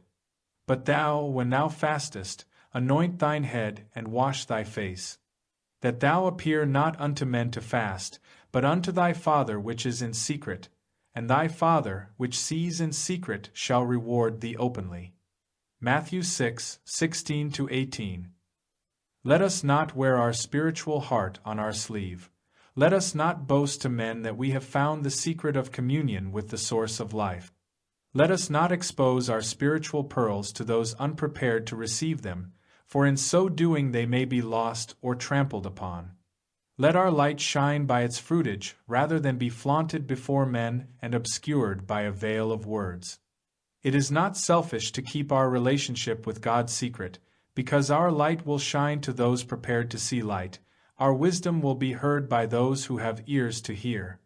Even that which is imparted without words or thoughts. The spiritual fast is an inward communing with God while abstaining from words or thoughts. It is an abiding in God unobserved by those around us. It is prayer in its highest sense, in that it is a refraining from seeking anything of God, yet it is an awareness of God's grace freely flowing. A teaching on such a high level of consciousness can never be understood by the human reasoning mind and, therefore, can be obeyed only by those whose goal is spiritual realization. How seldom are these esoteric teachings of Jesus on secrecy openly taught? How seldom is it recognized that there is a spiritual center in every person which is referred to in such revelations as, Son, thou art ever with me, and all that I have is thine. Or, I will never leave thee, nor forsake thee, or I am with you always, even unto the end of the world. How many of us understand the mystery of these teachings? How many of us know that the eye is literally in the midst of us, and that eye that sees in secret rewardeth us openly? By contemplation and meditation, we must solve the mystery of the spiritual life. And this we can do only when secretly and sacredly contemplating the nature of the infinite invisible which is closer to us than breathing. We must never believe that the mysteries of God will be revealed to us in the midst of the noise and clamor of discussion, argument, or theorizing. The hidden mysteries are not hidden from those who understand and obey the teaching of the Sermon on the Mount. Chapter 14, When Ye Pray. For centuries the world has believed that merely voicing words in an attempt to reach God was sufficient to bring the power and the presence of God into daily experience. For hundreds of years, millions, even billions, of people all over the world have prayed for wars to cease, famine to be wiped off the earth, and disease to be healed. But all these have continued unabated. No one experiences answered prayer when he prays merely with his mind, relying wholly on words and thoughts, because there is then no opportunity for the Spirit to break through into expression. Regardless of what form prayer may take, there is no connecting link with God until there is a conscious awareness of His presence. But when ye pray, use not vain repetitions, as the heathen do, for they think that they shall be heard for their much speaking. Matthew 6:7. Many of us have been guilty of using vain repetitions, thinking that we are praying when in reality all we have been doing is repeating over and over again somebody else's man-made prayer. Even the repetition of as great a prayer as the Lord's Prayer, if recited with the idea that the mere rehearsal of its words has power, is not effective prayer because anything that is thought, spoken, or written is but an effect, and how can the power of God be in an effect? Does not all Scripture state that there is no power but the one, there is no God but one? Prayer that is made up of words and thoughts cannot and does not reach God, and therefore remains unanswered. The prayers that are answered are those deep within a person when no words and no thoughts are present, but when there is a hunger, a desire, or a need that is beyond words. In that intense longing, God is reached. The absence of fruitage in prayer merely bears witness to our failure to go deep enough into our consciousness to make contact with the presence which is always there and which is ever available. God is not to be found on the surface of men's minds. God is not to be found through the intellect. God is not to be found except through deep prayer, a heart hunger for God, a deep desire to know Him aright. Prayer must be a desire for spiritual fulfillment. Through seeking first the kingdom of God, giving up hope of gaining anything, and being satisfied to let the things be added unto us, we open ourselves to fulfillment. Who of us can know where spiritual fulfillment will lead or leave us? It may leave us in our present work or present mode of living, or it may lead us into new activities and an entirely new life. In praying, however, it is important that we leave behind all our preconceived notions or ideas of what we want, our hopes, aims, ambitions, and desires, because there is no assurance that God will fulfill them on our terms. If we hope to see the fruitage of answered prayer, we must remember not to pray for anything at all that we think we need, or that the world needs, but let our prayer be an inner stillness in which God's word flows into us, reminding us, Son, all that I have is thine. When God speaks His word, there will be no doubt of its truth, and there will be no interval of barrenness between God's word and its fulfillment. As joint heirs with Christ, untold riches of the Spirit will be poured upon us in abundance, but no man knows what things God has stored up for those who love God's will and God's way. Eye hath not seen, nor ear heard, neither have entered into the heart of man, the things which God hath prepared for them that love Him. 1 Corinthians 2:9. Man cannot know what the divine plan holds for him because man can only measure good by an increase of what he already possesses. Whether it is dollars or horses he has, accumulating more of what to him represents good is his only way of evaluating good. These things, however, bear no relationship at all to real good, because no man can define what good actually is. No one can know the treasures that are stored up within himself until he turns to God in the realization that, whatever form it may take, God's grace is his sufficiency in all things. And until he is willing to follow in whatever way his good is unfolded and revealed, even though that way may temporarily be a complete reversal or turning upside down of his human life, his hopes and activities. Probably there is no one reading this book who has not already found that he is glad he did not receive many of the things for which he prayed so insistently. Therefore, it should not be too difficult to pray, "Not my will, but thine be done in me." Thou art the all-knowing, infinite wisdom and intelligence of the universe, and I surrender myself, I surrender my hopes and desires, my fears, my aims and ambitions, into thy hand. Thus we make of our prayer an emptiness of self. To bring ourselves as an empty vessel to God and let God fill that vessel is the highest form of prayer. Let us not take our finite views of what is good and what is bad to God, nor take our human hopes and ambitions to Him. But let us go to God as if we really trusted Him more than we would trust our own mother, trusted Him as the divine love and the divine wisdom of this world, which in truth He is. When we do that, we are children of God, but as long as we are doing all the talking, telling, asking, pleading, beseeching, advising God, we are mortals, and our prayer does not reach God. Our prayers reach God only when we permit ourselves to be empty vessels, when our full faith and trust is, "Thy will be done in me, thy grace, thy peace," and then wait in silence, completely empty as the Word of God comes to us and fills us, fulfills itself and its plan in us. The reason for so much unhappiness is that many people are not fulfilling their own idea of themselves, much less God's idea. As human beings, a great many people are misfits. Scarcely a person on earth, regardless of how exalted his position, is fulfilling his true destiny on earth. Usually, he is either fulfilling a destiny that he has chosen for himself or one that circumstances have thrust upon him.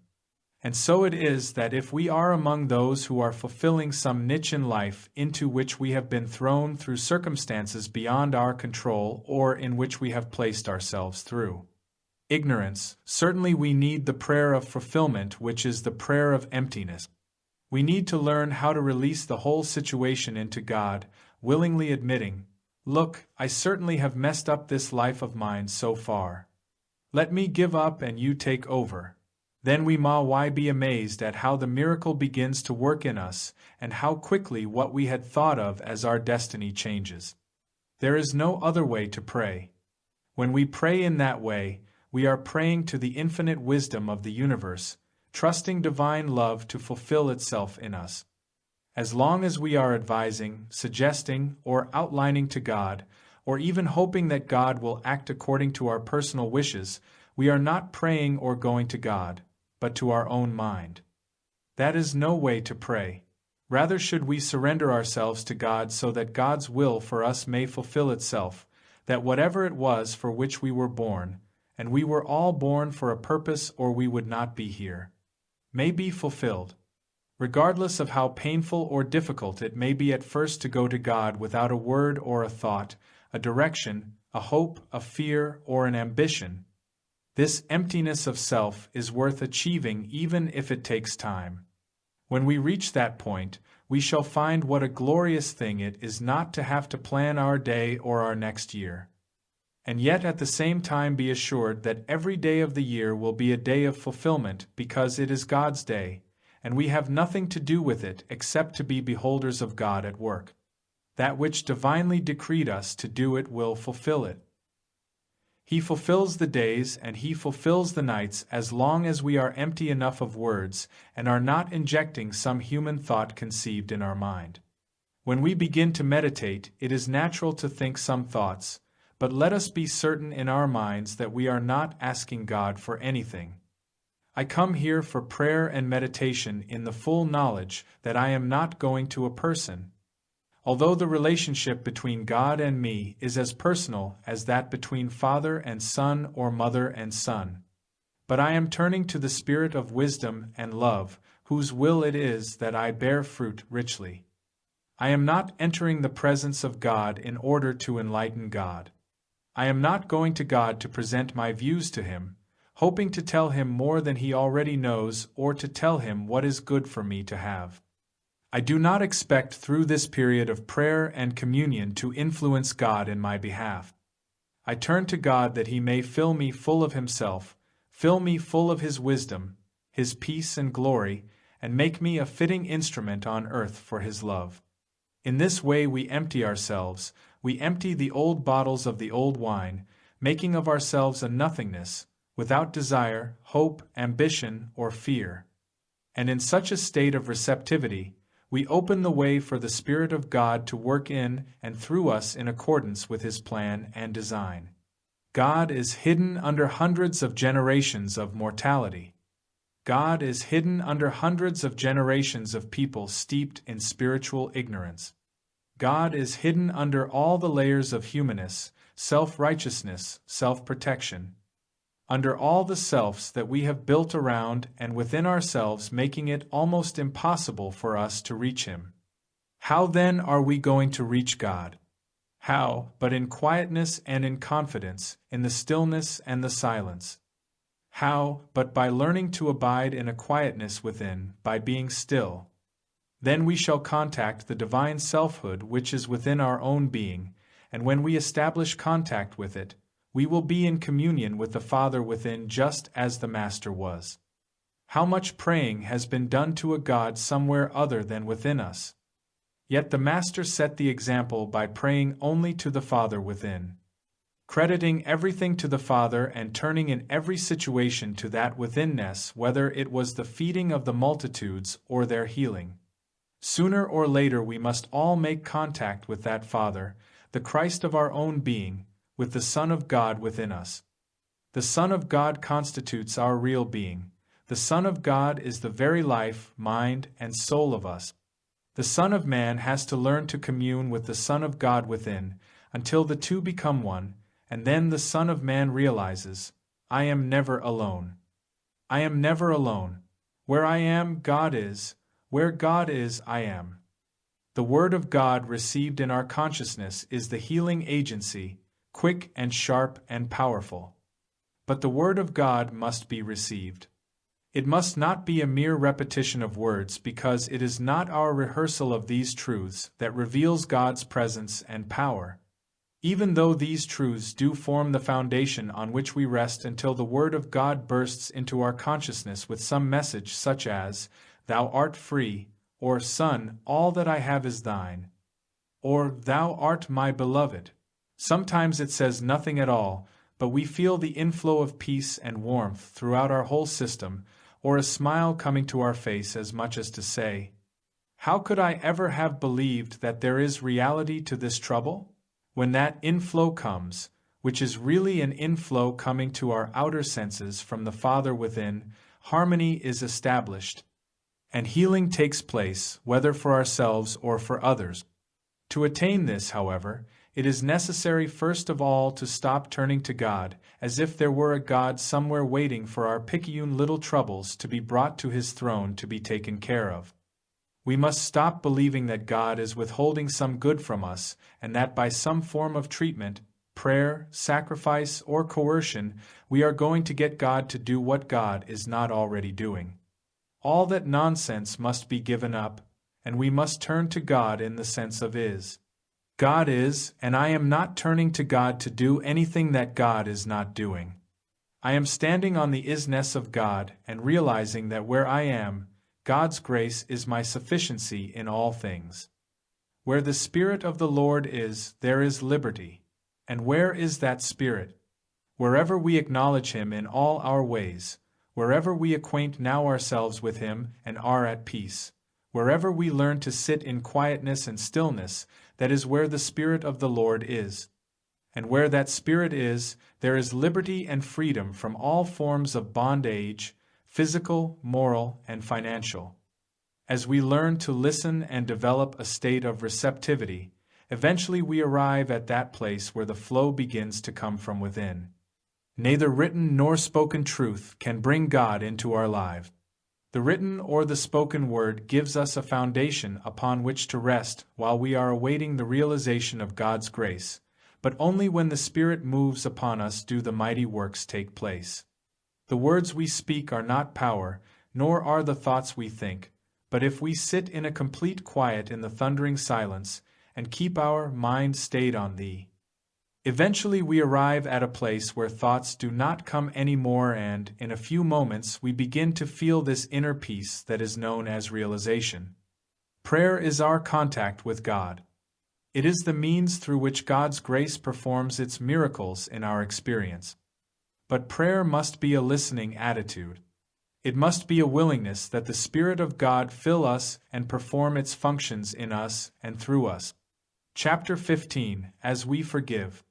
For nearly 2,000 years the world has prayed, Forgive us our debts, as we forgive our debtors, unaware perhaps that this teaching represents the very core, the very heart and soul of the good life.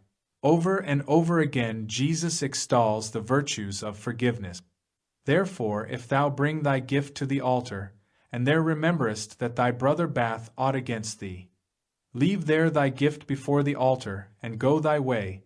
First be reconciled to thy brother, and then come and offer thy gift. But if ye forgive not men their trespasses, neither will your Father forgive your trespasses. Matthew 5:23-24, and 6:15. Does this not plainly state that as long as any malice, envy, jealousy, revenge, or hatred is entertained in consciousness, just so long is there a block in our consciousness which prevents our prayers from being answered? Only in true prayer is it possible to lose all sense of separateness from one another and from one another's interest. Intellectually, it is practically impossible to convince ourselves that another person's interest is our interest, and that our interest is his interest, or to believe that we are all equally children of God, because material sense testifies to the opposite. It is only in inner communion with God that we find ourselves in inner communion with man. Then we learn that man does not mean white or black, Oriental or Occidental, Jew or Gentile. Man means man, that which we are, one infinite equal Son of God, but that can never be known through the mind. It can only be known when through communion with God it is revealed to us that we are all one. Anything that enslaves one enslaves the world. Anything that sets one man free tends to free the entire world. Anything that impoverishes one man, one race, or one sect impoverishes the world. Anything that brings one grain more of supply into the life of an individual, race, or nation tends to set the entire world free from lack. But that no one can ever accept with his mind, nor could any materialist ever be convinced of its truth. It takes an inner communion with God to reveal why even in the midst of war we should pray for our enemies. The first thought that comes forth from the materialist when he hears about this radical teaching of praying for our enemies is, "Do you mean that I should pray for my enemy to be successful over me? That he succeed in his deceit, trickery, and conniving?" No, those of spiritual vision would not pray for that at all. But that the enemy's mind be opened and made receptive and responsive to the will of God. How few people remember that praying for their enemies opens the very doors of heaven, showering its blessings upon them. It matters not whether a nation is an enemy or an ally, the same prayer must prevail. Open their eyes that they may see with spiritual vision. Whether the offender be personal, national, or international matters not one whit. There must be the desire that all men be awakened to their true identity and to the source of all being. Even to those who would crucify him, the Master said, "Father, forgive them, for they know not what they do."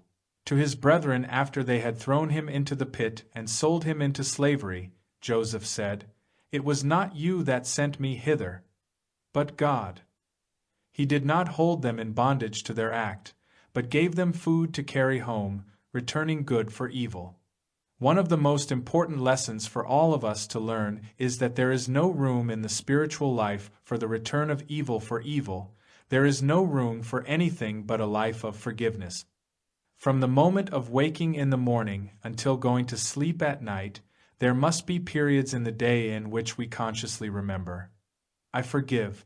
If I have aught against any man, woman, or child, here and now I forgive, completely, perfectly, entirely. If anyone's misdeeds persist in coming back to my memory, over and over again I will forgive. I seek no punishment for anyone, I seek no revenge, I seek no justice, I loose everyone and let him go. Father, forgive me my trespasses as I forgive those who trespass against me. Father, open the eyes of the blind. Father, open the eyes of the enemy, whether they are of my household or another's." An unfoldment on this very subject came to me the night before I was to give 2 lectures in a Midwestern city. I did not have a single thought or idea in my head about what the subject for the next day's lecture was to be, and although I am quite accustomed to that kind of an experience, it is one which I never particularly enjoy. That night, however, as I was meditating, all of a sudden the word forgiveness flashed into my mind. The first thought that came to me was, am I completely purged? Am I entertaining anything in my thought regarding anyone or any group or any nation that might indicate that I have not completely forgiven them? As I searched within, I could find no one I was holding in bondage. Then my thought turned the other way. Am I really forgiven? There is not any one of us who has not committed offenses.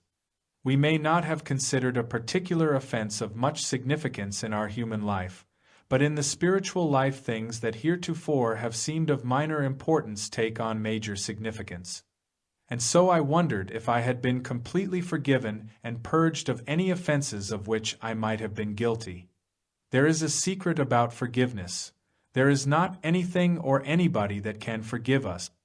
Therefore, there is not any possibility of our ever being forgiven except under one condition, and that is when there is no possibility of the offense being repeated. In other words, no matter what the offense may have been, as long as there is the potentiality within us of its being repeated, we are not wholly forgiven. Just let us suppose for a moment that we could carry on a conversation with God about our fault. We confess our fault and we seek forgiveness, and to all this God says, what? Forgiveness to do it all over again. Oh no, God, it will never happen again. It couldn't happen again. I've realized the wrongness of it. At the moment, we actually believe that, but let us not forget that God, being God, sees right through to the center of our heart and knows that the same thing that made us guilty of this act once could make us do it again if similar circumstances arose. And so in His omniscience, God says, it's still there. There is still a block within you, and you will continue to be under the penalty of it until you are completely purged of it. And so we go our way and ponder this response from God. We meditate and look at the situation upside down and from every angle, until all of a sudden we do catch a clear picture not only of the wrongness of what has been done but of the truth that only the state of consciousness that made us commit this offense in the first place could make us do it a second time, and if we find that that state of consciousness does not exist anymore, we have then died and have been reborn of the Spirit. Then we can go back again and ask for forgiveness. This time, God says, I don't even know who you are anymore. I don't see anything wrong in you to forgive. That is the true idea of forgiveness. There really is no God to forgive. When the state of consciousness that could be guilty of resentment, anger, jealousy, malice, or whatever it may have been dies, there not only is nothing to forgive and nobody to forgive, there is not even a remembrance or a memory, not even a smell of smoke. It is pure fiction to believe in some God in heaven who is going to look down and forgive us while we are out marauding. True, we can confess our sins and be forgiven instantly, but what about an hour from now when the sin begins all over again? The Master had a sharp answer for that. Lest a worse thing come unto thee. He did not preach a God who permits us to go on our way sinning with impunity and then reassures us with a gentle, I forgive you. Every time we come to a place in our consciousness where we actually give up our errors of thought and deed and confess, not necessarily outwardly, but inwardly, to our errors of omission or commission and feel that deep sense of contrition in which we know it cannot happen again, we are washed white as snow. We are never held in bondage to anything once we have recognized it as error and have forsaken it. Every time that we come to a place of inner grief over our errors, we are forgiven. That ends the episode, but it carries with it the command, sin no more, lest a worse thing come unto thee. There is really no such thing as one person forgiving another, or God forgiving us. There is only a dying daily to the state of consciousness that accepted good and evil and acted from that premise. And when that old consciousness has been purged or is thoroughly dead, we come to a place of self-completeness in God, where we know, I and the Father are one, and all that the Father has is mine. I am a child of God, an heir of God, and joint heir with Christ in God. Then we can look out on this whole world, and with our new vision behold a world in which there is not a thing anyone has that we want. There is not a sin anyone could commit for which we would hold him in condemnation, criticism, or judgment, knowing full well that the state of consciousness that did it was not really his, but an imposed one, and by imposed I mean a consciousness under the sway of world beliefs and subject to the universal ignorance which characterizes human beings. When we are fully and completely aware that I and my Father are one, and when we no longer have any desire for person, place, thing, circumstance, or condition, we are reborn of the Spirit. We are purged because into that state of consciousness we carry with us none of the desires that could result in sin. It did not take a God to forgive us. It took a dying and a rebirthing, and in this new state of consciousness we need no forgiving, because there is no sin.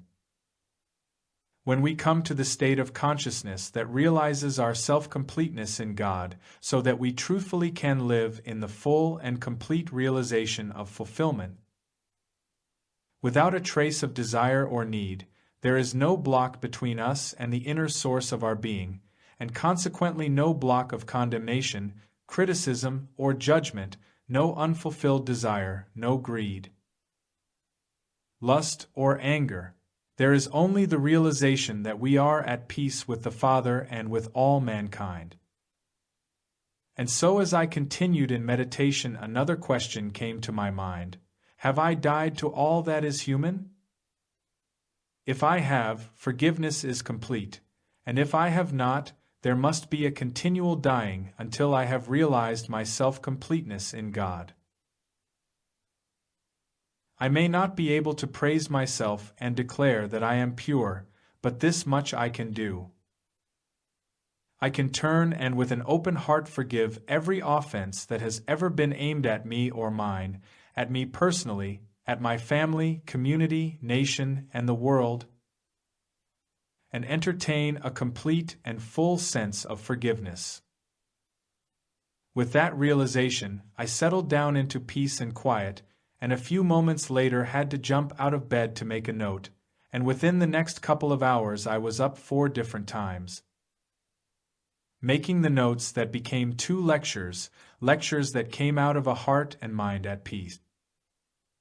There was no barrier, no unforgiveness, no sin, no judgment of anyone, nothing but a purity of vision, and in that purity of vision there was peace. And so it is that I know now that the subject of forgiveness is an important one in our lives. Over and over again we must forgive, forgive, forgive, and hold no man in judgment, criticism, or condemnation. A heart that is entertaining any judgment of his fellow man is not a heart at peace. It is futile to seek for peace of mind or soul or peace of anything else until we have fulfilled that Christly message of forgiving 70 times 7 all those who offend us, of forgiving our debtors as we would have our debts forgiven. We store up within ourselves the barriers that prevent the kingdom of God from being established in us by our judgments of people and conditions, and by the desires that still remain in us. Not merely the sensual desires, but even the desires that are considered good. All of those things operate in our minds to separate us from the realization that which we are seeking we already are. In other words, God's grace is not something we are going to attain. God's grace is not something we can earn or deserve. God's grace was planted in us from the beginning, since before Abraham was. And it is only waiting to function in us, but it cannot function while we are entertaining a sense of separation from our good. There never is going to be a chance for us to know harmony until we have completely forgiven and been forgiven, and so purged ourselves that we go to the altar purified. Some period every single day should be set aside for consciously remembering that we are holding no man in bondage to his sins, that we want no man to suffer or even be punished for them. To forgive means much more than to be content with such cant as, "Oh, yes, I don't want any harm to come to anybody." It is not that simple. It is the ability to sit down and face whatever the enemy may appear to be and realize, Father, forgive him his offenses and open his eyes that he may see. No one need be reluctant to forgive the offender his transgressions in the fear that this will set him free to offend again. True, it will set him free, but that freedom will include freedom from the desire to offend. It is not possible for anyone to receive real forgiveness and then to continue in the offense. Father, I come to you with clean hands, holding no one in bondage to a duty, nor anyone in bondage as a penalty for his sins. As far as I am concerned, Father, I am willing for you to forgive him. Whatever the sin, it is past, and let it be done and forgotten, and if he does it 70 times over again, forgive him 70 times over. I want no revenge and no vengeance. I seek only to keep myself a pure instrument for your love and your grace, so as to be worthy in your sight. I forgive everyone who has ever trespassed against me, consciously or unconsciously, and that forgiveness extends to all those who have trespassed against my religious or political convictions, or my national allegiance. I pray that you, Father, forgive them. Humanly, there are those who owe me debts of duty and of love. I forgive them also. Henceforth, no one owes me anything, not even the obligation of relationship. What they give out of love, I cheerfully receive, but as a matter of duty I expect nothing, and I expect it of no one. I release my friends and my relatives and everyone, they owe me nothing. It is my privilege and joy to serve them in whatever way you direct. I offer myself an empty instrument, use me. Chapter 16. That ye may be the children of your Father. No part of the Sermon on the Mount is more challenging than its teaching of not only loving our neighbor as ourselves, but our enemies as well. How we react to that command depends upon our answer to the question, are there two powers? Is there something or someone outside the range of God's power? How great a God do we have? What limitations do we place upon God? To what degree do we believe that God operates on this side of the street, but not on the other side? According to the Master, we are to call no man our Father upon the earth, for one is our Father which is in heaven. Therefore, no one has an American, British, or Russian father, a white, black, or yellow father, an Occidental or Oriental father. There is but one Father, the Father in heaven, who is the creative and governing principle of each one of us and of all that is. There may be those who, because of their ignorance of this principle, do not yet know this truth about themselves and therefore cannot demonstrate it. But that does not prevent our knowing it about them. If we go to the altar to pray, knowing in our hearts that we have not accepted all men as sons of the one Father and therefore brothers, we might as well stop praying for ourselves. Get up from the altar, sit down quietly, and decide within ourselves that before we can hope to reach God, we must become reconciled with our brother. Insofar as we can keep from thinking of a person as a human being, from thinking of his parents, his education, the environment in which he has grown up and now lives, and the accumulation of other factors that may have contributed to his present discord or harmony, and keep our mind stayed on God.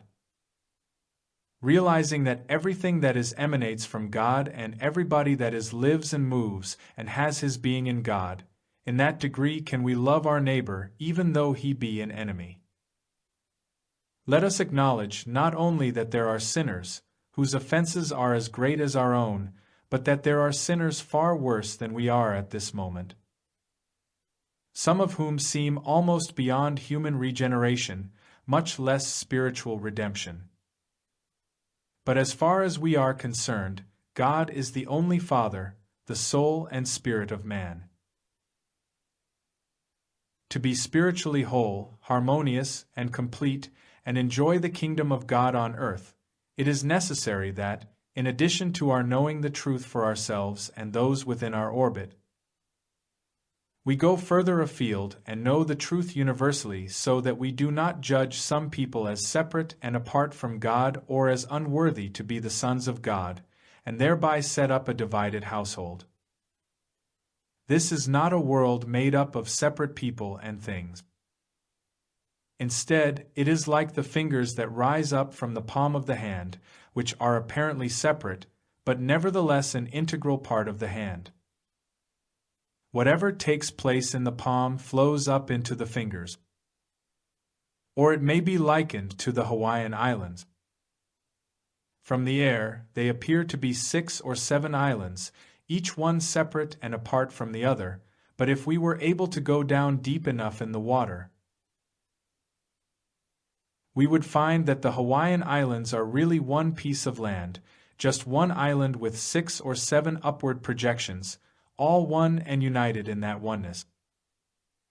And so it is that if we could see beneath the surface and look into the heart of all mankind, there is no doubt but that we would find that we are all united in the common ground of God. There is one common ground, and that ground is God. Each one of us is merely a projection or individualization of that one, and when we penetrate beneath the surface of the outer life, we soon discover that we are not alone, but that we have a contact with the source of infinity. We are one with it, and it is flowing out as our individual experience. If we are honestly seeking God as a way of life and not just as a means to some desired end, not only do we discover that we are one with the Father, but also that there is not a man, woman, or child in the world who is not one with God and who does not also have a spiritual center. It makes no difference what kind of villain or how deep-dyed a devil he may appear to be.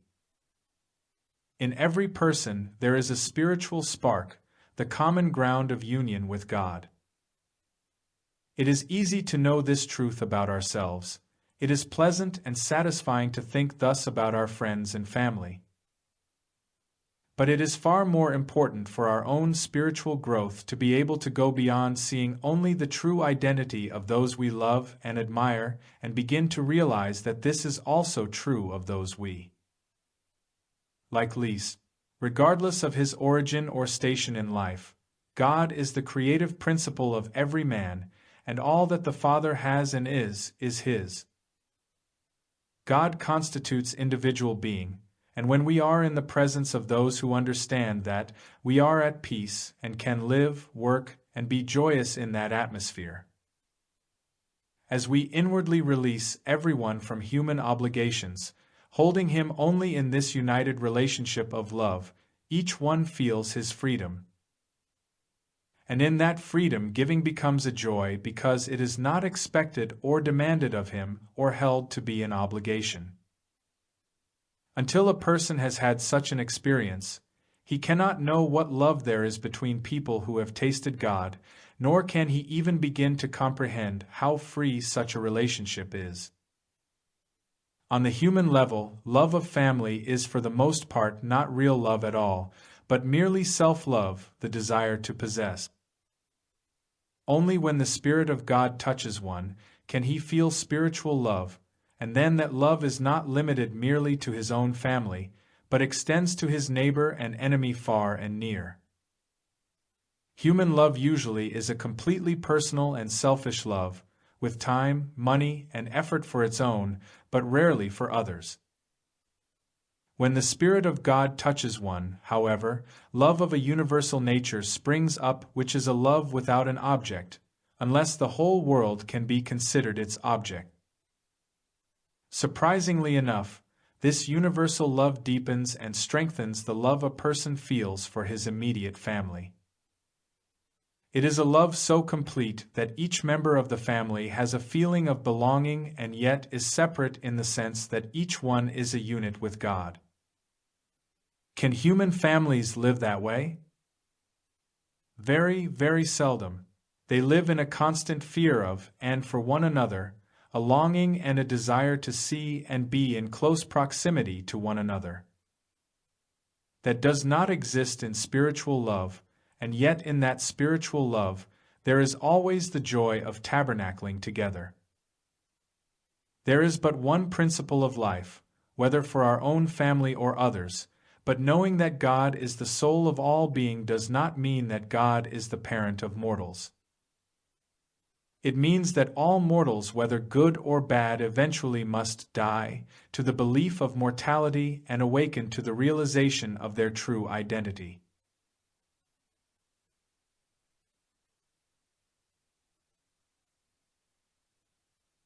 Knowing the truth does not imply a knowing of the truth about human beings or about any condition that is mortal. There is no such truth. Knowing the truth means knowing the truth about God and God's creation, and this knowing of the truth awakens man and lifts him above and out of his mortality. Everyone has a soul, not a separate soul, but the same soul, and God is that soul. It is like a tightly closed rosebud, so tight and so small as to be imperceptible to a human being. This soul is not the body. It is consciousness, and the more it can be touched by truth, the more it unfolds as if sunlight were reaching out and opening that bud. Only as we learn to live more and more in the Spirit, do we see and sometimes touch that center which is the soul of man. We do not see the real person when we look at him as a physical entity, we see only his body. In order to see anyone correctly, we must develop the habit of looking into his eyes, and then, if we are able to penetrate the depths that lie way, way back of his eyes, we shall see the person in his true identity, behold the reality of his being, and discover that names are but masks for characters in God consciousness itself produced as form. Behind the mask called Bill, James, or Joseph, there is but the one name, God. When sufficient wisdom is gained to know that our soul and the soul of those we meet are the one and only soul, a spiritual relationship of harmony, peace, and grace is established. And then the relationships in our lives are not only permanent, but mutually beneficial, whereas, as long as we look to one another humanly, we shall be disappointed. Only in the realization that God is the soul of man, and that the soul of man is the source of his good, can freedom from bondage to the material way of life and the material things of life be attained. Then, every time we go to the butcher or the baker, do business with a broker or a banker, enter our home or church, or go to our business, we shall be seeing the Christ man. A person without qualities, a person who, we know within ourselves, has the soul of God, the mind of God, and the Spirit of God. When someone comes to me for help, I am not aware of his human identity. I recognize, of course, that here is a person, but the only person I see is a person without qualities of his own. A person whose qualities are God qualities, whether or not at the present moment he is bringing them through into manifestation. In my work in penal institutions, I learned never to look upon the men who were incarcerated in the prison as thieves, murderers, or criminals of varying degrees. To me, they were not prisoners guilty of crimes. They were men, and I did not reach back into their human history any more than I reach back into the human history of the students who come to me. I knew what constituted these men, just as I know, sometimes better than my own students themselves know, what constitutes them. Because they are still somewhat immersed in their human identity, which they think is composed partly of good, partly of bad, and partly of indifferent qualities. But that is not they at all. That is a person which they have fashioned in their minds, a person molded by certain prenatal experiences, the environment of the early years of home life, childhood, and school days, and then later by personal experiences out in the world.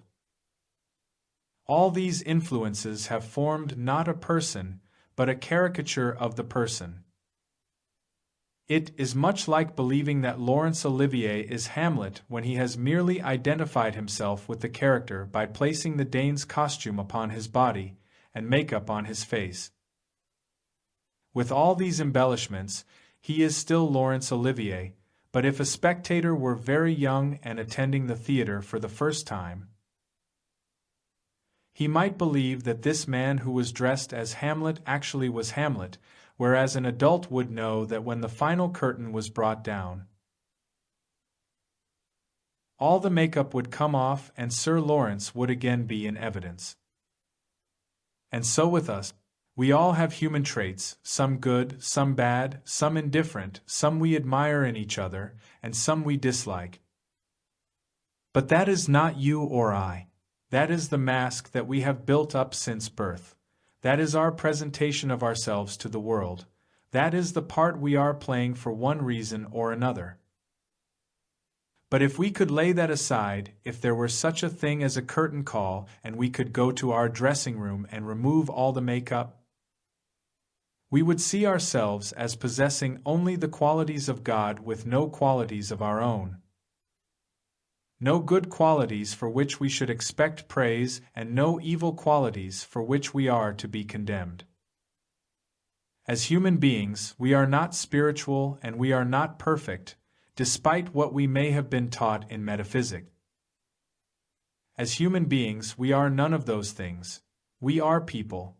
You are a person and I am a person, but back of the mask is God, constituting the person that you and I are. Let us be careful not to endow anyone with qualities of good. No one is spiritual, no one is perfect, no one is good. He is a person, a man, woman, or child, but what he or she really is all that God is. So instead of using the words he, she, or you, we go back to the word God and see what it is that God is, and then realize that that is what the person is, God, the invisible, appearing outwardly as God, the visible, God the Father and God the Son, one. Every person wears a mask hiding his true identity. In fact, persona is the Latin word for mask, but when we remove that mask of human personality, we discover that whatever God is, the person is. The human personality with its good and bad, beautiful and ugly, rich and poor, up and down, high and low disappears in the realization. Here is individual being, God expressing its perfection and harmony. The mere fact that we may be thus looking at a person and the next minute he may steal our wallet does not change the truth of his identity, but merely proves that he has not yet come into the awareness of his true identity. We owe it not only to ourselves but to the world to know no man after the flesh, but to know every man as we would be known by him, to give up ascribing qualities of good and evil to friend or enemy, to cease thinking about his human history, past, present, or possible future, and to look at him only as a person and see him in his true spiritual identity. God is the soul of this individual. God is his mind and intelligence. It is God that is pouring itself through into expression as individual being. Is there anything in all the world more desired by the human soul than this recognition of his real self? At first thought, we might feel that this is being too impersonal, but it is not that at all. It is really being truthful because in practicing this principle, we are beholding people as they really are. When Peter was able to say, "Thou art the Christ, the Son of the living God," it was because he was able to look through the human appearance and see what it was that animated Jesus and made him a Savior and a world leader. The outer signs indicated that Jesus was a carpenter and a rabbi in the Hebrew synagogue, but because of his spiritual discernment, Peter was able to see through that appearance and recognize that it was the Christ that was really functioning as the man Jesus. If we see the Master in that light, but stop there, we lose our demonstration, because it is not only Jesus who was activated by the Christ. It is you and I as well. In fact, there is not a person in the world of whom it cannot be said, God the Father, God the Son, God the Holy Ghost. There is no one who in his spiritual identity is not the child of God, although in the human scene that is far from evident. The human being, living his everyday life, is the man of flesh who is not under God's government and who cannot please God, and that is why he is confused, perplexed, frustrated, diseased, and often poverty-stricken. Not so the children of God. They are not tangled up in the world's troubles. The children of God are free. The children of God are those who have renounced all judgments of good and evil and are convinced in their own minds of the truth about every appearance. This is neither good nor evil. This is a person. This is neither good nor evil. This is a flower, a painting, a rug. It is not good or evil because God alone is good, and evil is but the hypnotism of this world. When anyone is able to do this, he has made the transition from being the man of earth to being the child of God. Undoubtedly, there are men and women who are not to our liking, and yet in some moment of transition or conversion their past is wiped out and suddenly they are become new. They look the same. They have the same eyes, ears, nose, and mouth, the same legs and the same body. And often we are not aware that anything unusual has happened to them because the change is an inner change, and it has come about as a transformation of consciousness. Transformation takes place, not by being transported to some kind of an etheric world or transformed into an etheric body, but by a change of consciousness which recognizes, I am a person, and since God is the creative principle of my being, all that God is, I am, all that the Father has is mine. To be transformed from the man of earth to the man of Christ is not a matter of another world. This is God's universe. Right here and now is the Garden of Eden. There could never be a better place than this very world, if so be we can withdraw our judgments, our praise and condemnation, of good and evil. This is the world that every visionary has dreamed of attaining, but nobody can attain the Edenic state while he is hypnotized by the knowledge of good and evil. This can come only as the fruitage of relinquishing not only all judgment or condemnation, but even all praise. When we are no longer under the hypnotic influence of the pairs of opposites, the world has no power to enslave us. This world is overcome in proportion to our giving up the belief in good and evil, but actually there is no change in the world itself. It appears to be the same. The great difference is that we do not see it the old way anymore. For us, there is a different light on it. We now have a different perspective, a different outlook. The people are the same clerks in the stores, the same husband, wife, or child, and yet the whole vision changes the moment we perceive the divine nature of the soul of man. The transformation has taken place in us. When we see that nothing but world hypnotism brings about these varying appearances, we shall no longer fight them, but understand that no hypnotist has ever yet produced anything but a picture or an image, and that this world mesmerism has never yet created man, woman, or child, has never yet created sin or disease, but only an illusory picture to which the names of man, woman, child, sin, disease, and death have been given. When we remove world hypnotism or the belief in two powers from ourselves or any individual, we are free. Then in that day we shall have a new name written on our forehead, a three-letter word which can be divided into two words to read, I am. That is the truth. I am, not I was or I will be. I am at this very moment, and as we realize ourselves as I am, that I aiming becomes a state of continuity, an eternal ising or aiming, and the hypnotism disappears. How can this principle be applied to our human relationships, and more especially how can it be applied to those people who express little of their divine sonship? In order to do that, let us take the person who is the most troublesome in our life, the one we think we would like most of all to be rid of, improve, change, correct, or reform. The one we would gladly exchange for a counterfeit nickel. Now let us see where this person exists. In the first place, how do we know except through our mind that he is the kind of person we judge him to be?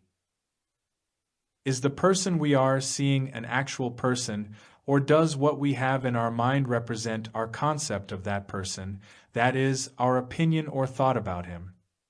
At this moment, if we are quietly reading this book, there probably is no person actually irritating or troubling us. But if we continue to be perturbed about someone, it is because we are entertaining a concept of him, and it is that concept that is causing the conflict within us.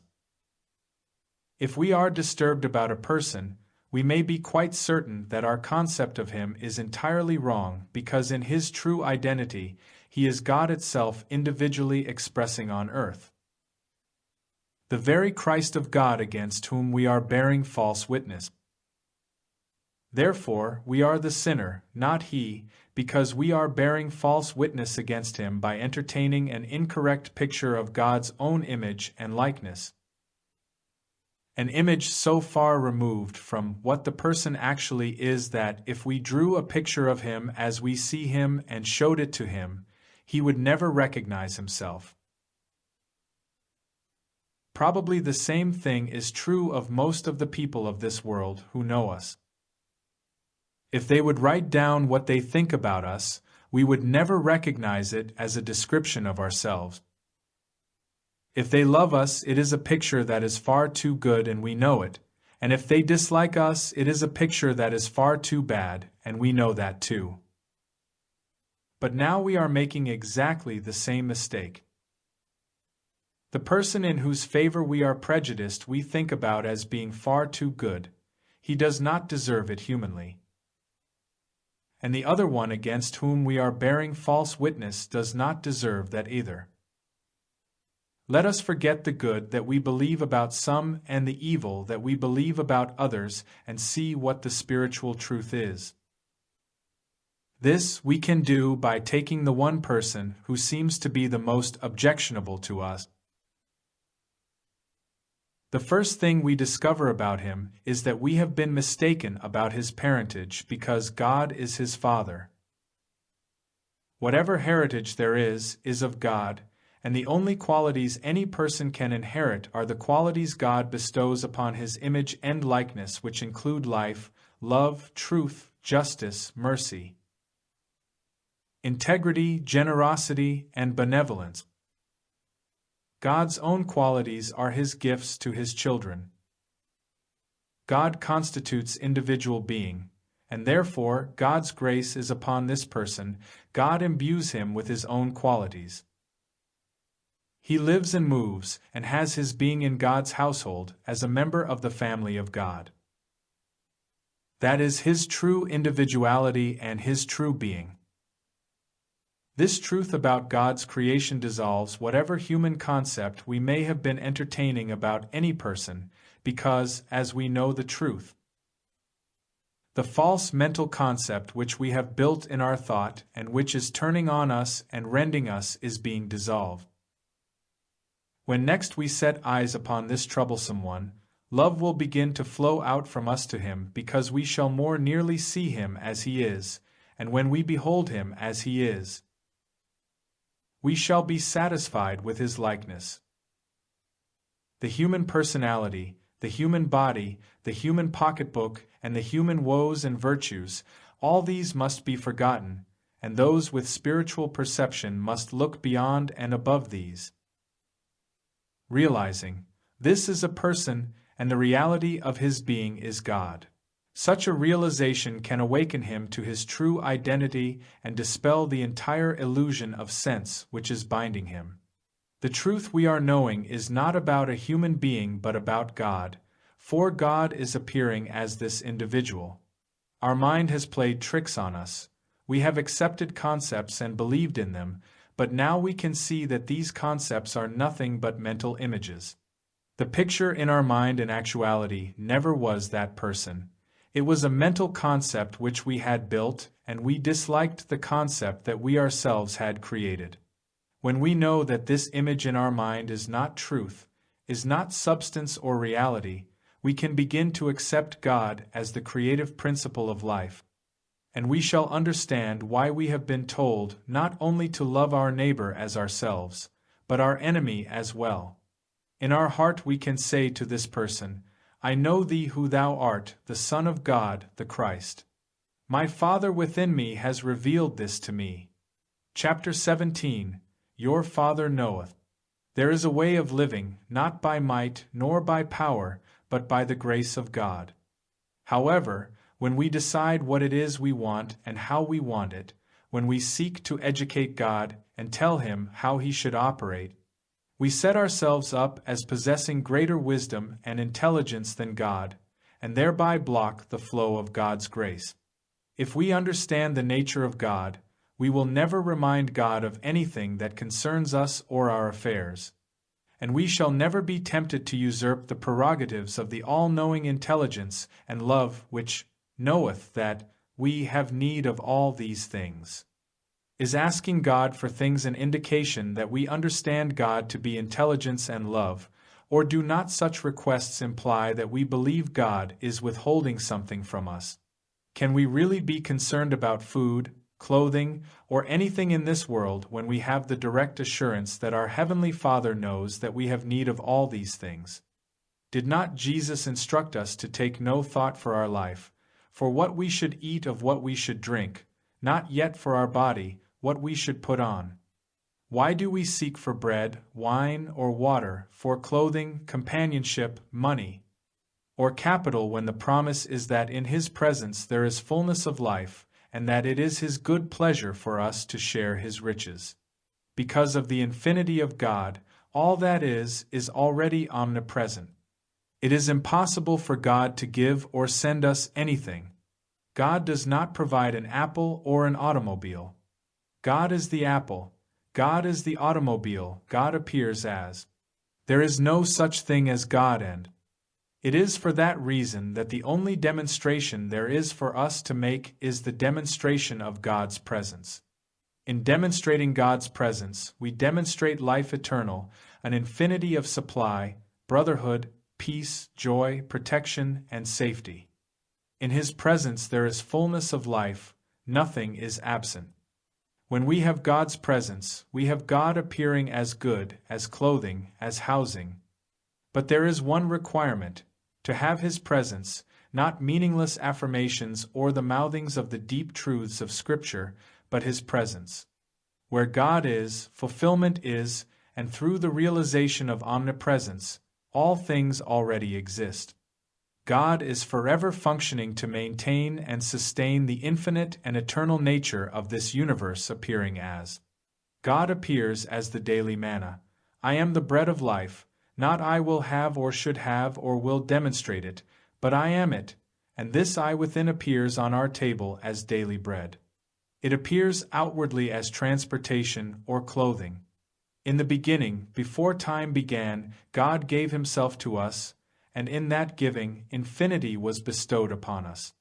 It must be admitted, however, that because of his material sense of existence, man has erroneously accepted the belief that he must go out and earn his living by the sweat of his brow.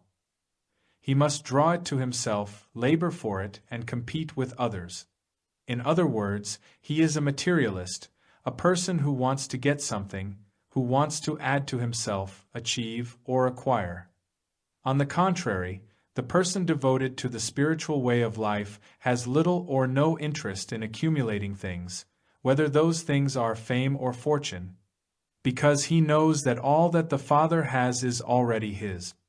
A material world is built upon the unstable foundation of human hopes and fears, but the entire material temple dissolves when we acknowledge that, because the Lord is our shepherd, we need not seek anything, but glory in the truth that God has fulfilled his own being as our individual being on earth. God is spirit, and when our prayer and our concern are for spiritual realization, we leave the material concept of the world alone and begin to understand that the world of spirit is a different world, a new world in which God's grace is our sufficiency in all things. How shall we speak of grace? It has been called the gift of God, but God has only one gift, the gift to us of himself. With our human wisdom, we cannot know what God's grace is, and as long as we try to turn and twist it into human language and human meanings, we will never be able to understand God's unadulterated spiritual grace. God's grace unfolds in ways that we know not of, in unthought of directions and in forms that we never knew were on earth or, if we did know about them, never dreamed that they would ever become a part of our experience. In each case, God's grace is an individual unfoldment. It will not appear to a person in the form of roses if he does not like roses, nor will it appear to a person as a ticket around the world if he would find greater fulfillment in a little cottage by the sea or up in the mountains. God's grace flows as spiritual activity, but it governs our human affairs in ways that we could not possibly outline or picture.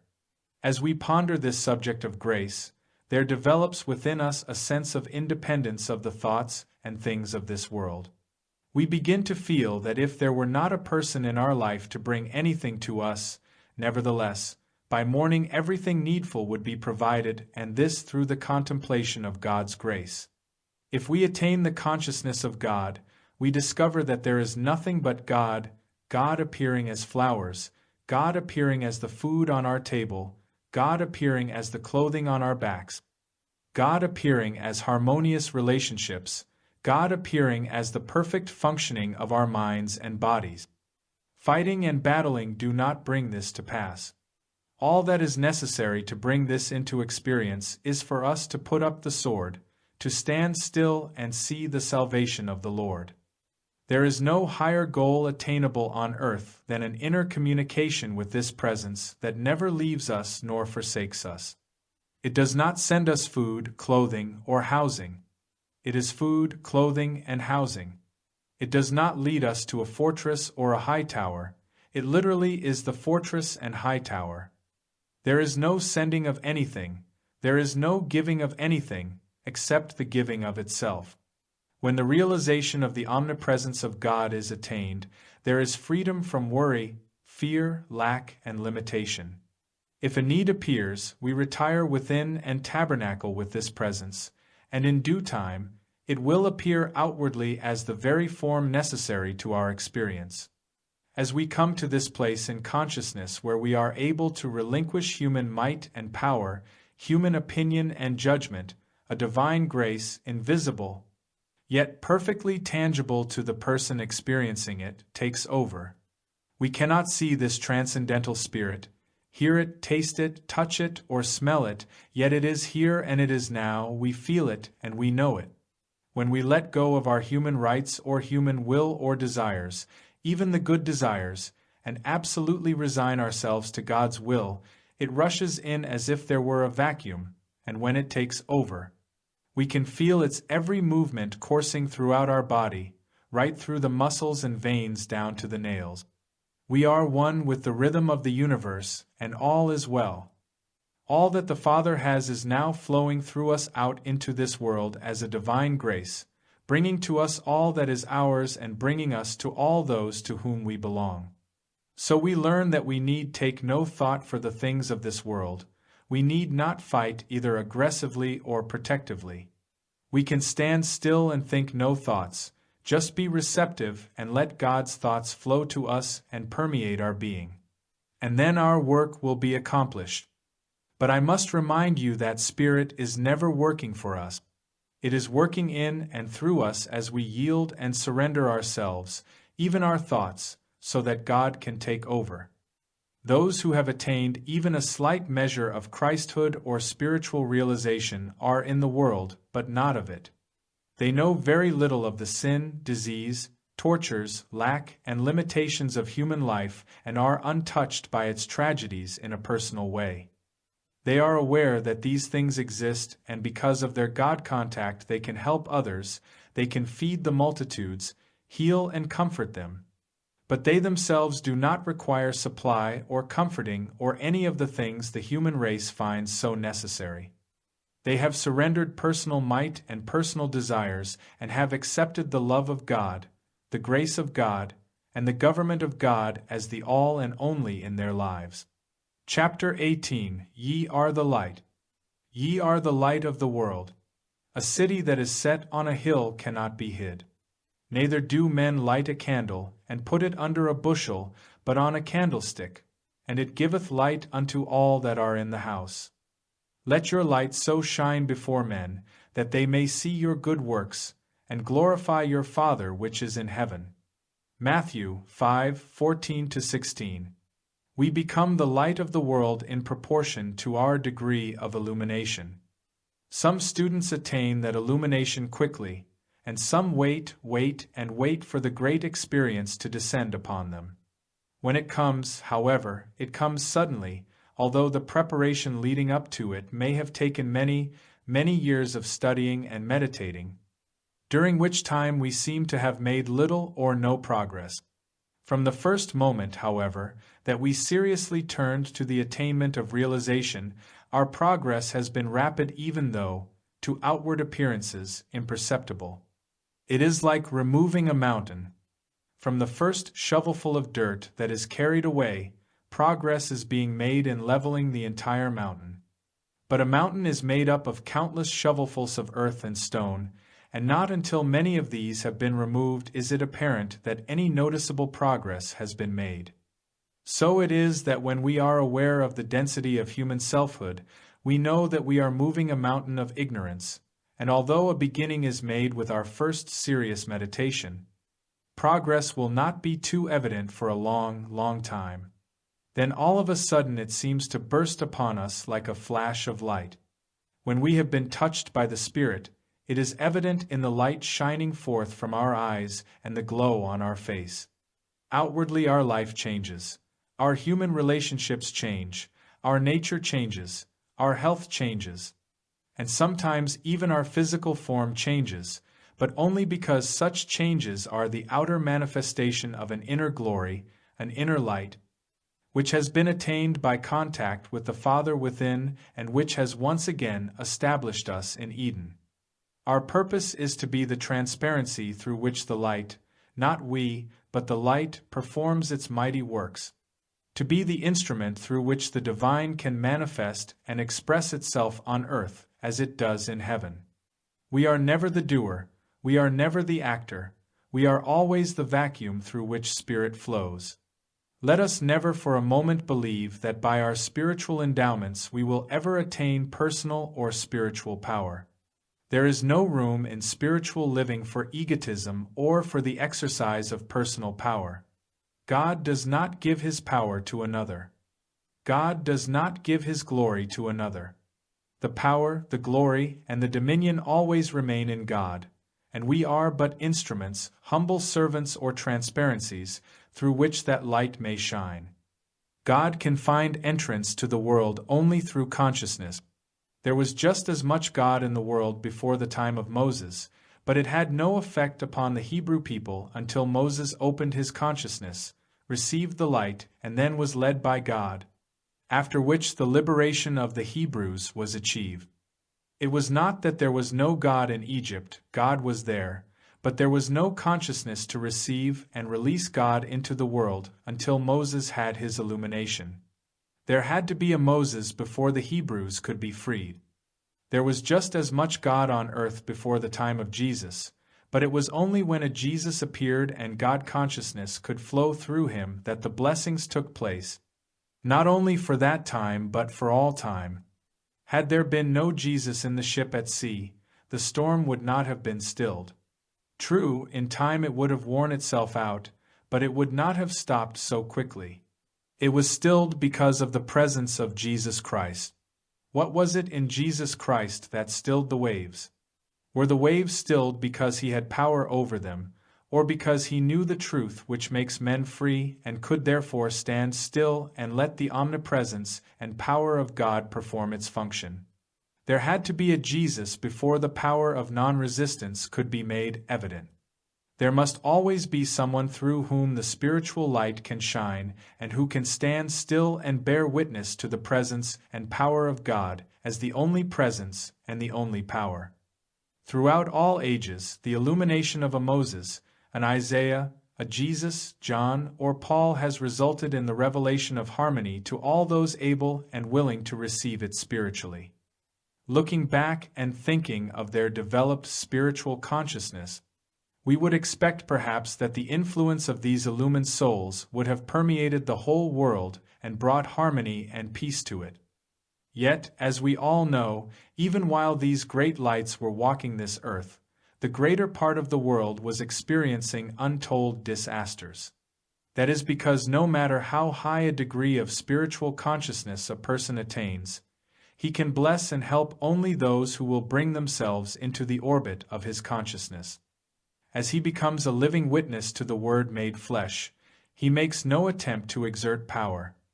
He remains still and beholds the activity of God as it touches the lives of all those around him.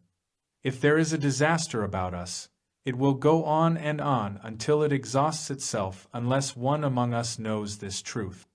If it is to be stopped dead in its tracks, there must be one who can stand still and realize that the grace of God, besides which there is no power, is in operation. There must be one to be completely silent and bear witness to the Spirit which stills the waves.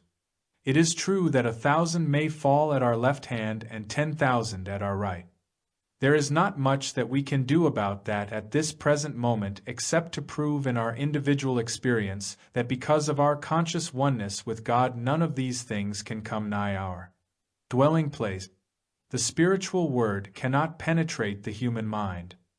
But we can and will help the world rise above war and disease by being the light in our own family, not preaching to them or trying to force them into our way of thinking, but by holding our peace within ourselves, and retiring from the battle between good and evil, by going within and realizing that only in the degree that we resist not evil can the peace that passes understanding descend upon us.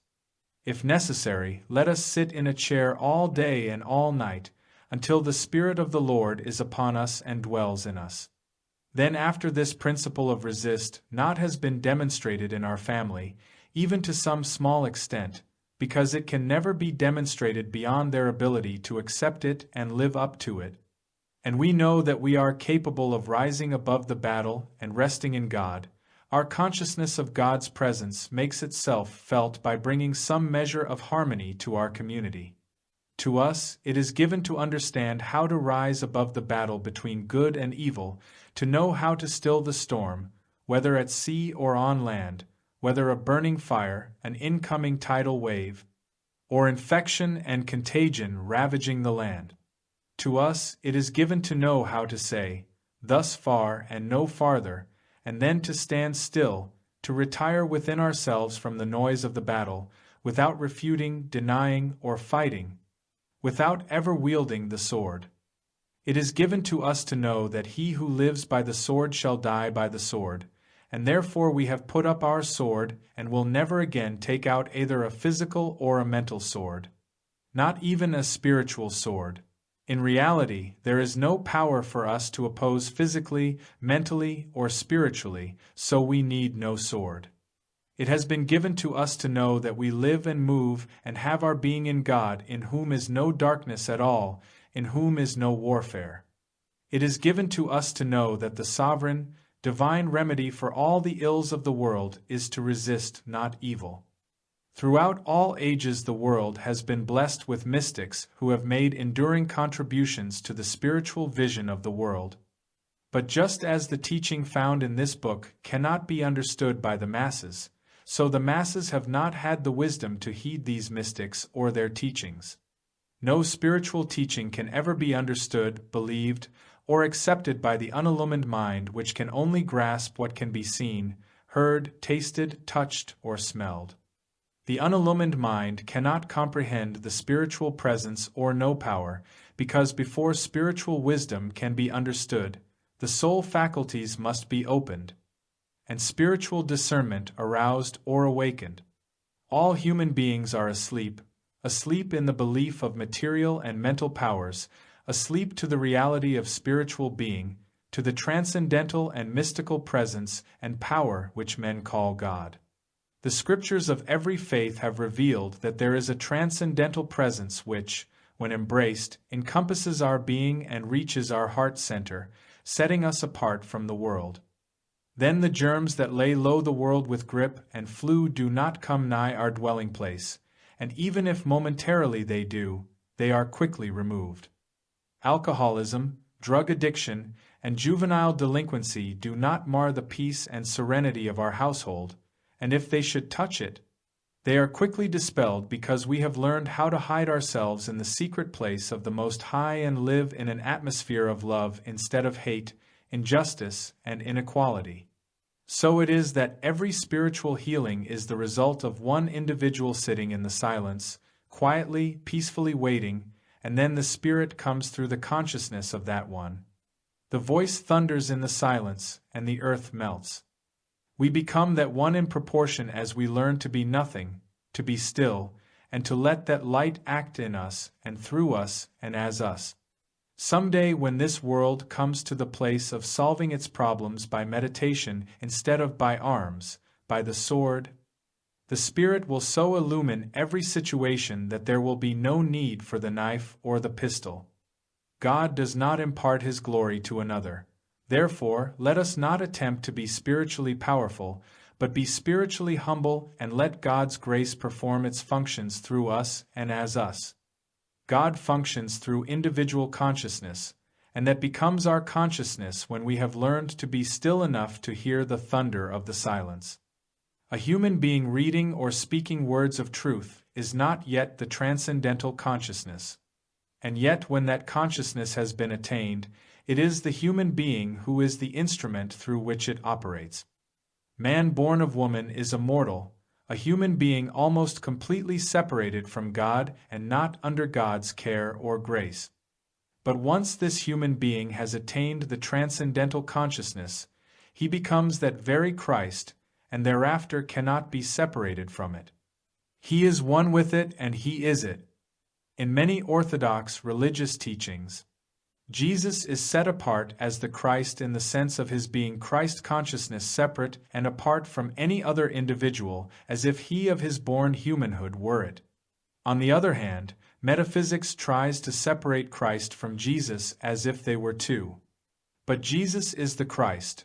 The two are inseparable and indivisible one from the other to such an extent that it is almost forgotten that Jesus is Jesus, and He is usually referred to as the Christ. So is it true of any and every individual who has attained conscious union with God. The only difference is in degree. It takes a person of the attained consciousness of a Jesus to be able to say, I and my Father are one. Thou see me, thou sees the Father that sent me. Others do not quite attain that height of realization where they always speak out from the I am the way, I am the truth, I am the life. I am the resurrection, I am the bread, I am the wine, I am the water. That is the transcendental state of consciousness which has gone beyond the human. In the earliest stages of illumination, there is a sense of two-ness. There is a John, Bill, or Mary who is aware of a presence and a power, something overshadowing him, something helping, guiding, instructing, and governing him. It is within him and functions within and through him, but there is a higher state of consciousness, and that is when there is no person anymore. There is just I voicing itself. That is the consciousness itself, and it only comes in the very highest moments of our experience when the presence is the only being that I am. It was then that Moses transcended humanhood and said, I am that I am. It was then that Jesus said, I am the bread of life. I am life eternal. I am the resurrection. But even if we do not reach those mountain heights, let us be grateful that we have come to the place where we recognize that within us is something greater than we are. Something greater than our mentality, experience, or education. Something that can use our mind and body and has knowledge far greater than anything we might have acquired in school or through travel. This is the goal, the realization that as a person we are a nothingness. We only become something when we are transcended or overshadowed by this presence within. That consciousness, when it is attained, is the miracle worker. Therefore, the only demonstration is attaining it. When we have this light, there is no miracle then in having health, supply, companionship, or home. Therefore, our entire life must be spent in attaining the light, the transcendental consciousness. If the grace of God has touched us to the point where we cannot stop studying and meditating, then we are doing everything that can be done. We cannot hasten the day. We can delay it by ignoring this inner urge to meditate more and to read more, but we cannot hasten it. It comes in its own good time and its own good way. A human being cannot do this of himself, because to a human being the word of God is foolishness. He has no time for it, no patience with it, and sometimes it can even offend him. But if he is touched with just enough grace to compel him to keep reading, hearing the word, or meditating, then he will be led to his ultimate demonstration. When we are in this spirit, or when it is in us, consciously present, there are not two powers functioning. There is not one power doing something to another power.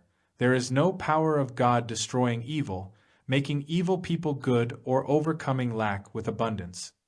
When this consciousness is upon us, there are no other powers, and whatever seeming powers there are dissolved, not as if these were something being overcome, but as if they were a nothingness fading away. The world is to be saved by my spirit, but this spirit operates only through the consciousness of a person who opens himself to it. Therefore, it is our responsibility to become a spiritual rock upon which the harmony of our neighborhood and anonymity, even of our nation, can rest. We do not need any deep metaphysics. We need to understand the simple little truth that the still small voice is the power that destroys the illusions of this world.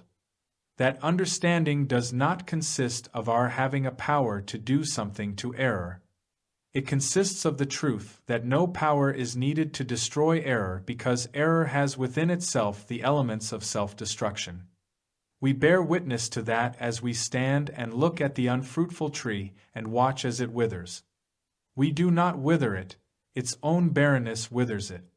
So error is dissolved as we sit in quietness and stillness, a witness to the divine power, and watch as harmony descends upon all around us. And so step by step we are strengthened until the day comes when we realize that now we can rest at will in God and let that spirit that flows through us, that robe that envelopes us, be the prayer, the benediction, and the healing to our community and to the world. We become the light of the world as we bring ourselves to a state of consciousness in which we do not battle the errors of the world, but in which we become completely still, and let the Spirit of God nullify and dissolve the pictures of sense. No longer will we struggle with error, but rest, relax, and bear witness to God functioning on earth as in heaven. Above all, we will never forget that we are the 12, the 70, the 200, we are the light in our community. We are that one, even if there is not another, who will not succumb to the mesmerism of fear, doubt, hate, envy, jealousy, or malice. We are that one who will be a rock in our community, a rock of silence, welling up within ourselves as peace, and letting that peace descend upon our community. Chapter 19. The Still Small Voice. The world has come to a place where it must go beyond power and beyond mind. Is there such a place? Is there a place where physical might and human thought are not power, and where safety, security, and peace are assured? In a moment of futility and frustration, when every reliance has been forsaken, the answer comes as the voice of God utters itself, a voice not in the blustering whirlwinds, nor in the awesome rumblings of the volcano, but a voice so still that only in the silence can it be heard, and there it thunders. When we hear that voice, we need not concern ourselves about protection against bombs. We need not concern ourselves with depressions or recessions. One thing alone then concerns us: the ability to be still and let God manifest and express Himself as the still small voice within us. Today, world conditions make our personal problems seem infinitesimal, but whether we are thinking in terms of individual, national, or international problems, basically there is only one problem: material and mental power as against my spirit. There is only one enemy: the universal belief that material and mental force can control this world. The enemies confronting us today are not a threatened epidemic of disease, not a devastating condition of weather or climate, not impending economic disaster, nor destructive war. All these are but part and parcel of the belief in material and mental powers. But are material and mental powers power, or is the still small voice the only power? The answer is that there is no power in the visible world, and anything that exists in our mind as an objective thing is not power. Let us never fear an image in our mind, whether that image is a person, a disease, or even a bomb. That still small voice in the midst of us is mightier than all of these, and if we can become so silent that that voice can utter itself, even if only as a deep breath or a sense of peace or warmth, this earth will be filled with the voice of God, and the belief in two powers will be silenced. When we struggle and battle with the enemy, whether that enemy is physical and external or mental and internal, we do not win any victories. The real victories are won when we use no power and do not fight our opposition, but rest in the knowledge that all opposition destroys itself. The battle is not yours. Stand ye still, and see the salvation of the Lord. This standing still is not only a refraining from physical and mental power, but from spiritual power as well. A complete relaxing in an ocean of peace.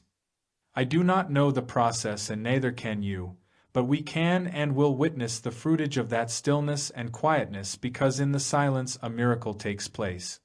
The enemy destroys itself and disappears out of our experience, evaporates and dissolves, whether that enemy is a fever, a person, or a nation.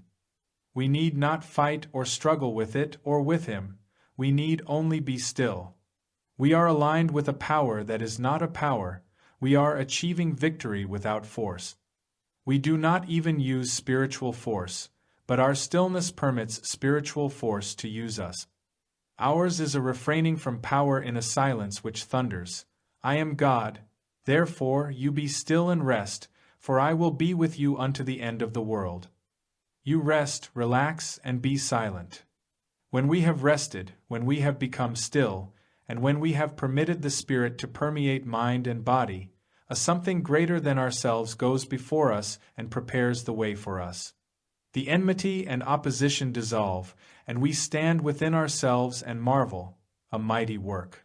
In a complete silence, with no attempt to use God, use truth, or use a power over anybody or for anybody, something takes place within us that dissolves the problems of life and makes the way one of joy and fulfillment.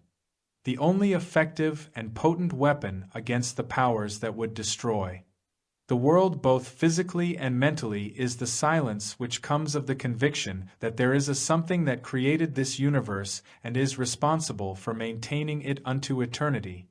It is the ability to relax in silence and let that something perform its function. In that silence we find allness. In that quietness and confidence we find our strength and peace. That is our Sabbath, the complete and perfect universe of the first chapter of Genesis, in which we rest from all power, living by the I send to you way of the Sermon on the Mount. Then we become like unto a wise man, which built his house upon a rock. And the rain descended, and the floods came, and the winds blew, and beat upon the house. And it fell not, for it was founded upon a rock. As we meet with problems of every nature, conflicts, enemies, hatred, persecution, injustice, we no longer try to reach out to remove them either physically or mentally, but we rest in His Word. We rest from all power, and God works the miracle. Rumblings of the thunder of the deep silence of my peace reverberate and increase in power until eventually they break every barrier. The mighty noise of the silence grows in volume until its thunder rends asunder the veils of illusion and God stands revealed in all His majesty, glory, and peace.